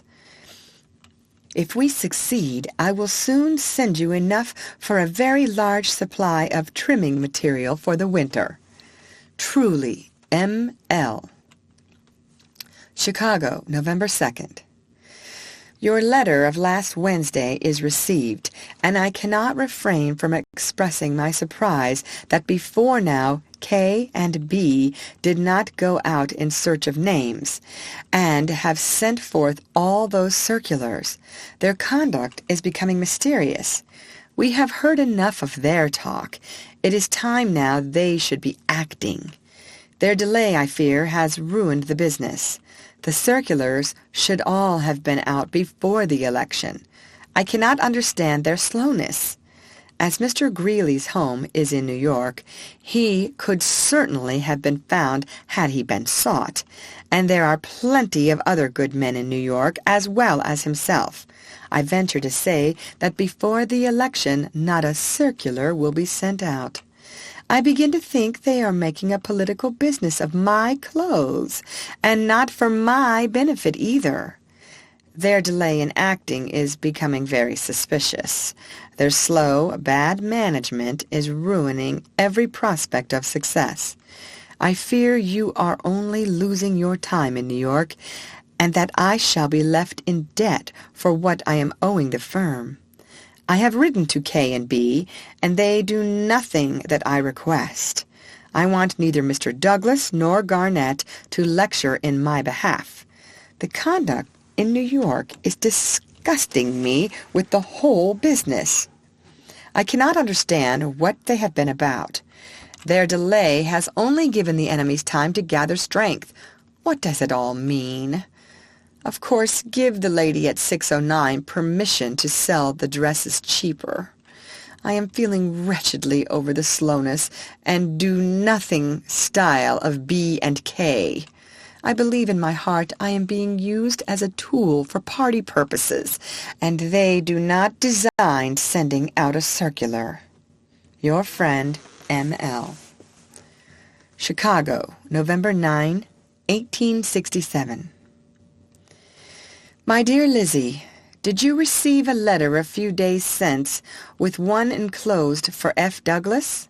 Also, a printed letter of mine which I wished him to read. Do write me every other day at least. I am so nervous and miserable. And Lizzie, dear, I fear we have not the least chance of success. Do remain in New York a little longer and occupy yourself with the sewing of your friends. Then I shall be able to learn something about my business. In your heart, you know there will be no success. Why do you not candidly express yourself to me? Write me, if only a few lines, and that very frequently, are called up on yesterday with Judge Davis. R goes with Judge D on Tuesday to settle the estate, which will give us each about $25,000 with the income I told you of, $1,700 a year for each of us. You made a mistake about my house costing $2,700. It was $1,700. The $22,000 Congress gave me I spent for house and furniture, which, owing to the smallness of my income, I was obliged to leave. I mention about the division of the estate to you, dear Lizzie, because when it is done the papers will harp upon it. You can explain everything in New York. Please do so to everyone. Please see H.G. if it should come out in the papers. I had hoped, if something was gained, to have immediately placed you in more pleasant circumstances. Do urge F.D. to add his name to the circular. Also, get them to have Beechers. There must not be an hour's delay in this. R. is very spiteful at present, and I think hurries up the division to cross my purposes. He mentioned yesterday that he was going to the Rocky Mountains so soon as Edgar Wells joined him. He is very deep. Write me. Do when you receive this. Your silence pains me. Truly yours, M.L. Chicago, November 9. My dear Lizzie, I closed and sent off my letter before I had finished all I had to say. Do not hint to K or B or anyone else my doubts of them. Only watch them. As to S, so many falsehoods are told in the papers that all the stuff about his wife and himself may be untrue. I hope it may prove so. I received a letter from Keyes this morning. I believe I wrote you that I had. How hard it is that I cannot see and talk with you in this time of great, great trouble. I feel as if I had not a friend in the world save yourself. I sometimes wish myself out of this world of sorrow and care. I fear my fine articles at B's are getting pulled to pieces and soiled. I do not wish you to leave New York without having the finest articles packed up and returned to me. The single white camel's hair shawl and the 2 Paisleys I wish returned to me, if none of them are sold. Do you think there is the least chance of their being sold? I will give you a list of the articles I wish returned to me from Mr. Brady's before you leave New York for Washington. 1 camel's hair shawl, double black center. 1 camel's hair shawl, double white center. 1 single white camel's hair shawl. 2 Paisley shawls, white. 1 pair bracelets and diamond ring. 1 fine lace handkerchief. 3 black lace shawls. 2 black llama shawls. 1 dress, silk unmade, white and black. 1 white boa. 1 Russian sable boa. 1 Russian sable cape. 1 sable cape, cuffs and muff. 1 chinchilla set. The lace dress, flounce, and shawl, if there is no possibility of their being sold. Also, all other fine articles return me, save the dresses, which, with prices lowered, may be sold. M.L. Chicago, November 15, 67. My dear Keckley, your last letter has been received, and believe me, I duly appreciate your great interest in my affairs. I hope the day may arrive when I can return your kindness in more than words.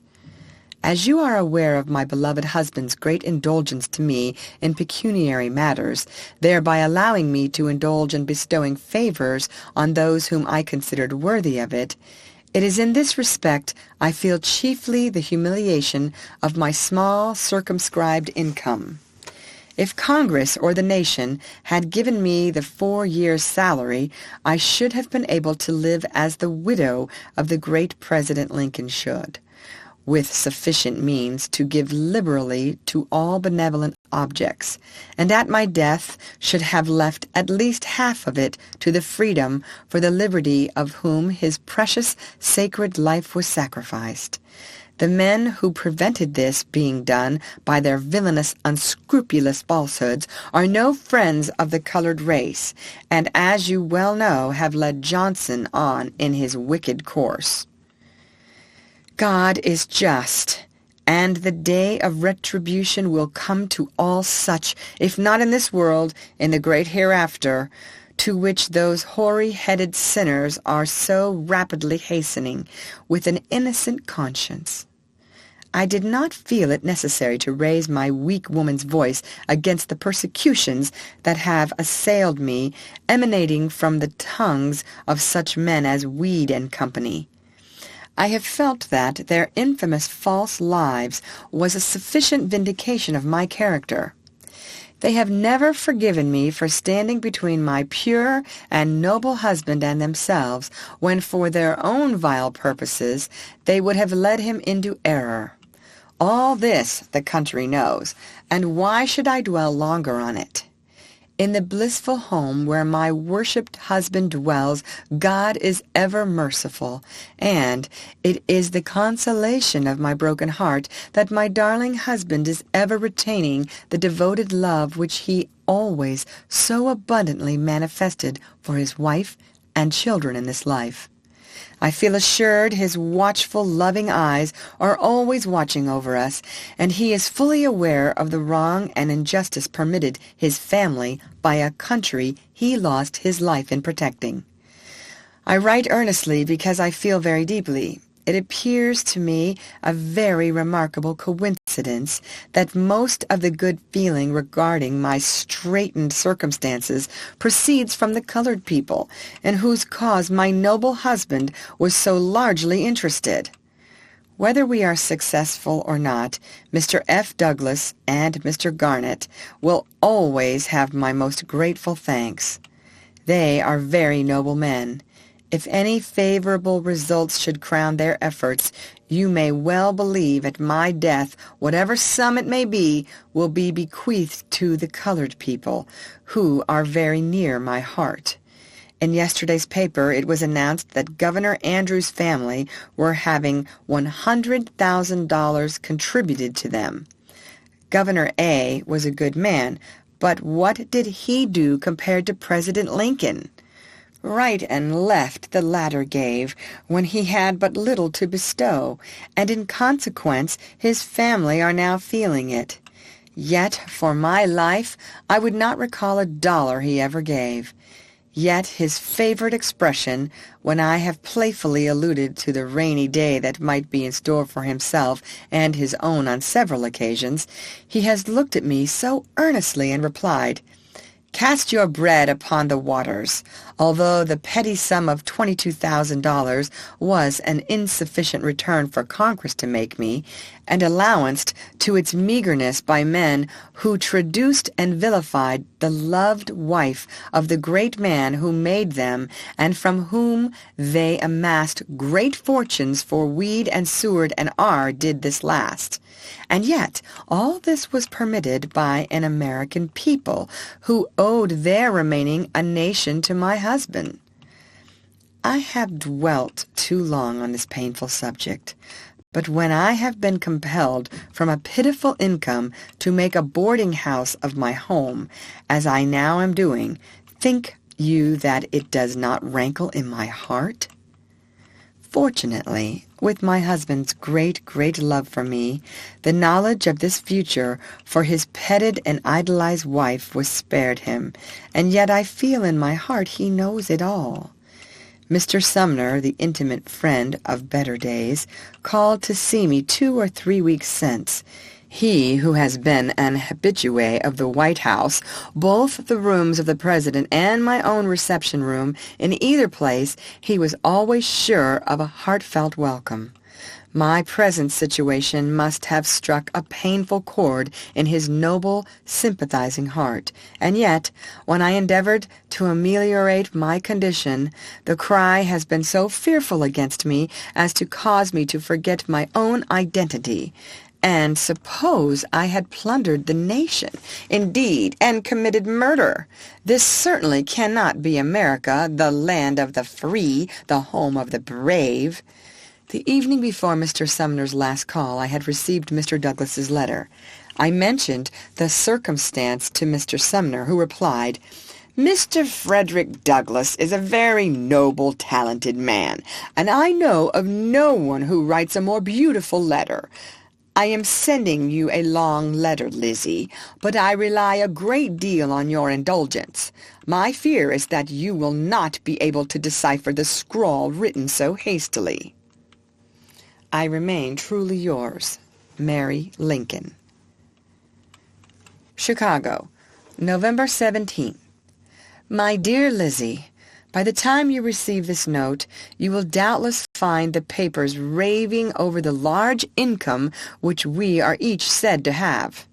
Knowing exactly the amount we each will have, which I have already informed you, I was going to say I have been shocked at the fabulous sum set down to each, but I have learned not to be surprised at anything.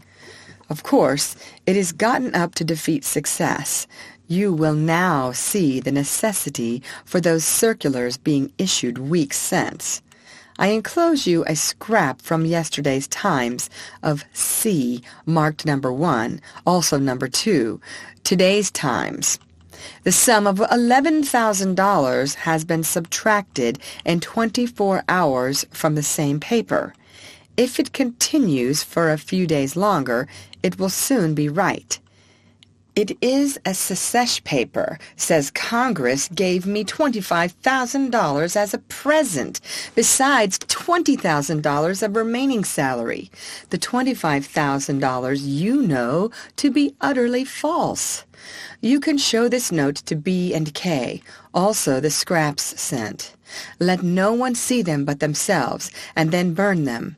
It is all just as I expected, that when the division took place, a mountain would be made of a molehill, and I fear it will succeed in injuring the premeditated plans. If the war rages, the evening news might simply say that the sum assigned each was false, that $75,000 was the sum the administrator, Judge Davis, filed his bonds for. But by all means my authority must not be given. And then the evening news can descant on the $25,000 each, with income of $1,700 each, and Mrs. Lincoln's share, she not being able to touch any of her son's portion. My word or testimony must not appear in the article. Only the paper must speak decidedly. It must be managed very judiciously and without a day's delay. Yours truly, M.L. November 17.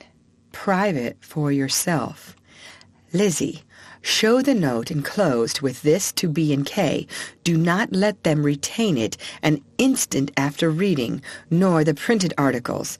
I knew these falsehoods would be circulated when the estate was divided. What has been the cause of the delay about the circulars? I fear, between ourselves, we have risen to distrust those men. Whatever is raised by the colored people, I solemnly give my word, at my death, it shall all, every cent, be returned to them. And out of the sum, if it is $50,000, you shall have $5,000 at my death, and I cannot live long suffering as I am now doing. If $25,000 is raised by your people, you shall have the sum at my death, and in either event, the $25,000 raised, or $50,000, I will give you $300 a year, and the promised sum at my death. It will make your life easier. I have more faith in FD's and G's efforts than in B and K. I assure you, this division has been trumped up just now through spite. I have written to Judge Davis for an exact statement, which I will send to you when received. Write if anything is doing. Truly, M.L. Chicago, November 21st. My dear Lizzie, your letter of Tuesday is just received. I have just written B a note of thanks for his kindness, also requesting the articles of which I gave you a list. Do see Keyes about it. K will have it done. And will you see that they are forwarded to me before you leave New York? Kay sent me a telegram on yesterday that 8 names were on the circulars and that they would be sent out immediately. What success do you think they will have? By all means, assure K and B. I have great confidence in them. These circulars must bring some money. Your letter made me quite sad. Talk to K and B of the grateful feelings I express towards them. Do pet up B and see my things returned to me. Can you not, dear Lizzie, be employed in sewing for some of your lady friends in New York until December 1st? If I ever get any money, you will be well remembered. Be assured. R. and a party of young men leave for the Rocky Mountains next Monday, to be absent 3 weeks. If the circulars are sent out, of course the blasts will be blown over again. So R is out of the way at the time, and money comes in, I will not care. Write the hour you receive this. I hope they will send out 150,000 circulars. Urge K and B to do this. Your friend, M.L. Saturday morning, November 23rd. My dear Lizzie, although I am suffering with a fearful headache today, yet as your note of Wednesday is received, I must write. I am grieved to find that you are so wretchedly low-spirited. On Wednesday, the 20th of November, K. sent me the telegram I send you. If he is not in earnest, what does it mean? What is the rate of expenses that B has gone to in my business, that he dares to withhold my immense amount of goods? Do you believe they intend sending out those circulars? Of course, you will be well rewarded if we have any success, but as to $500 now, I have it not for myself or anyone else. Pray, what does B propose to charge for his expenses? I pray God there will be some success, although, dear Lizzie, entirely between ourselves, I fear I am in villainous hands. As to money, I haven't it for myself just now, even if nothing comes in.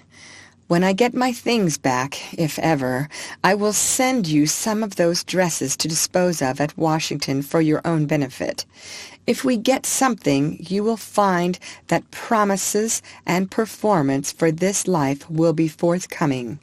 It is mysterious why B never writes, and K once, perhaps, in 3 weeks. All this is very strange. M.L. Chicago, Sunday, November 24th. My dear Lizzie, I wrote you on yesterday, and am aware it was not a pleasant letter, although I wrote what I fear will turn out to be truths. It will be 2 weeks tomorrow since the legally attested consent from me was received by B and K, and yet names have not been obtained for it, when last heard from. However, we will soon see for ourselves. If you and I are honest in our motives and intentions, it is no reason all the world is so. If I should gain nothing pecuniarily by the loud cry that has been made over my affairs, it has been a losing game indeed, and the laugh of the world will be against me if it turns out as I now think. There is no doubt it will be all failure. If they had issued those circulars when they should have done, before the election, then it would have been all right. Alas! Alas, what a mistake it has all been! I have thought seriously over the whole business, and know what I am about. I am grateful for the sympathy of Mr. F. Douglas and Mr. Garnett. I see that F.D. is advertised to lecture in Chicago sometime this winter. Tell him for me he must call and see me. Give him my number. If I had been able to retain a house, I should have offered him apartments when he came to see. As it is, I have to content myself with lodgings. An ungrateful country, this. I very much fear the malignity of Seward, Weed, and R. will operate in Congress the coming winter, and that I will be denounced there, with their infamous and villainous falsehoods. The father of wickedness and lies will get those men when they pass away, and such fiends as they are always linger in this mortal sphere. The agitation of mind has very much impaired my health. Why was not I taken when my darling husband was called from my side? I have been allowed no rest by those who, in my desolation, should have protected me. How dearly I should love to see you this very sad day. Never, dear Lizzie, think of my great nervousness the night before we parted. I had been so harassed with my fears. Always yours, M.L. December 26. My dear Lizzie, your letters just received. I have just written to K. to withdraw the C. Go to him yourself the moment you receive this. The idea of Congress doing anything is ridiculous. How much could affect if he chose through others? Go to B and K the moment you receive this. Yours, M.L. Chicago, December 27. Dear Lizzie, I wrote you a few lines on yesterday. I have twice written to Mr. K. to have the C stopped. Go and see him on the subject. I believe any more newspaper attacks would lay me low.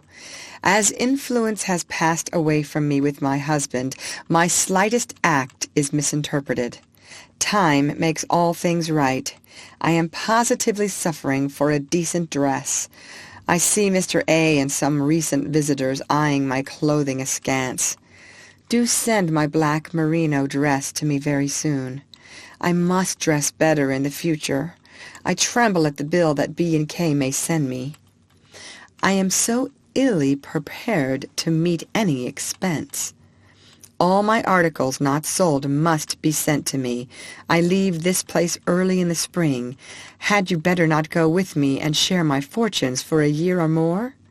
Write. Yours, etc., M.L. Clifton House, January 12th. My dear Lizzie, your last letter was received a day or two since. I have moved my quarters to this house, so please direct all your letters here. Why did you not urge them not to take my goods to Providence?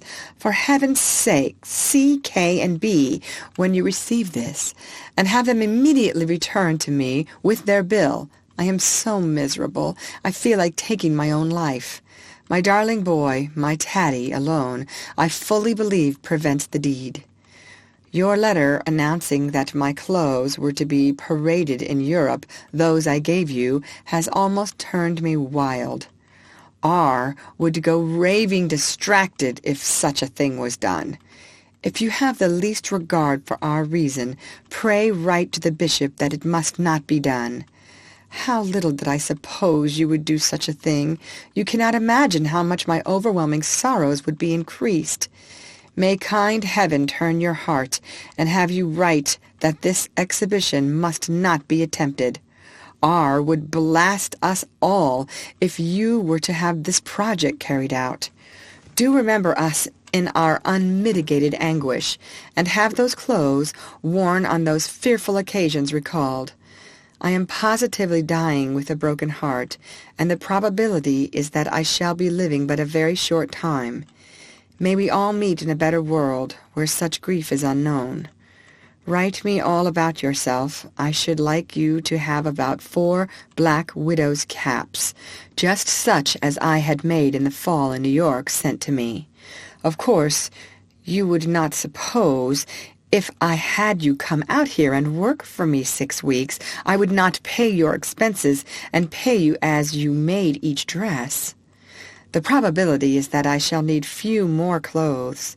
My rest, I'm inclined to believe, is near at hand. Go to B&K and have my clothes sent without further publicity. I am feeling too weak to write more today. Why are you so silent? For the sake of humanity, if not me and my children, do not have those black clothes displayed in Europe. The thought has almost whitened every hair of my head. Write when you receive this. Your friend, M.L. New York City, January 1st, 1868. Bishop Payne, D.D. Dear Sir, allow me to donate certain valuable relics to be exhibited for the benefit of Wilberforce University, where my son was educated and whose life was sacrificed for liberty. These sacred relics were presented to me by Mrs. Lincoln after the assassination of our beloved President. Learning that you were struggling to get means to complete the college that was burned on the day our great emancipator was assassinated prompted me to donate, in trust to J.P. Ball, agent for Wilberforce College, the identical cloak and bonnet worn by Mrs. Lincoln on that eventful night. On the cloak can be seen the life-blood of Abraham Lincoln. This cloak could not be purchased from me, though many have been the offers for it. I deemed it too sacred to sell, but donate it for the cause of educating the 4 millions of slaves liberated by our President, whose private character I revere. You well know that I had every chance to learn the true man, being constantly in the White House during his whole administration. I also donate the glove worn on his precious hand at the last inaugural reception. This glove bears the marks of thousands who shook his hand on that last and great occasion. This and many other relics I hope you will receive in the name of the Lincoln Fund. I also donate the dress worn by Mrs. Lincoln at the last inaugural address of President Lincoln. Please receive these from your sister in Christ, L. Keckley. Clifton House, January 15, 1868. My dear Lizzie, you will think I am sending you a deluge of letters. I am so very sad today that I feel that I must write you. I went out last evening with Tad on a little business in a streetcar, heavily veiled, very imprudently having my month's living in my pocketbook, and on return found it gone. The loss I deserve for being so careless, but it comes very hard on poor me. Troubles and misfortunes are fast overwhelming me. May the end soon come. I lost $82 and quite a new pocketbook. I am very, very anxious about that bill B&K may bring in. Do go, dear Lizzie, and implore them to be moderate, for I am in a very narrow place. Tell them, I pray you, of this last loss. As they have not been successful between ourselves, and only given me great sorrow and trouble, I think their demand should be very small. Do not mention this to them. Do, dear Lizzie, go to 609 and talk to them on this subject. Let my things be sent to me immediately, and do see to it that nothing is left behind. I can afford to lose nothing they have had placed in their hands. I am literally suffering for my black dress. Will you send it to me when you receive this? I am looking very shabby. I hope you have entirely recovered. Write when you receive this. Very truly yours, M.L.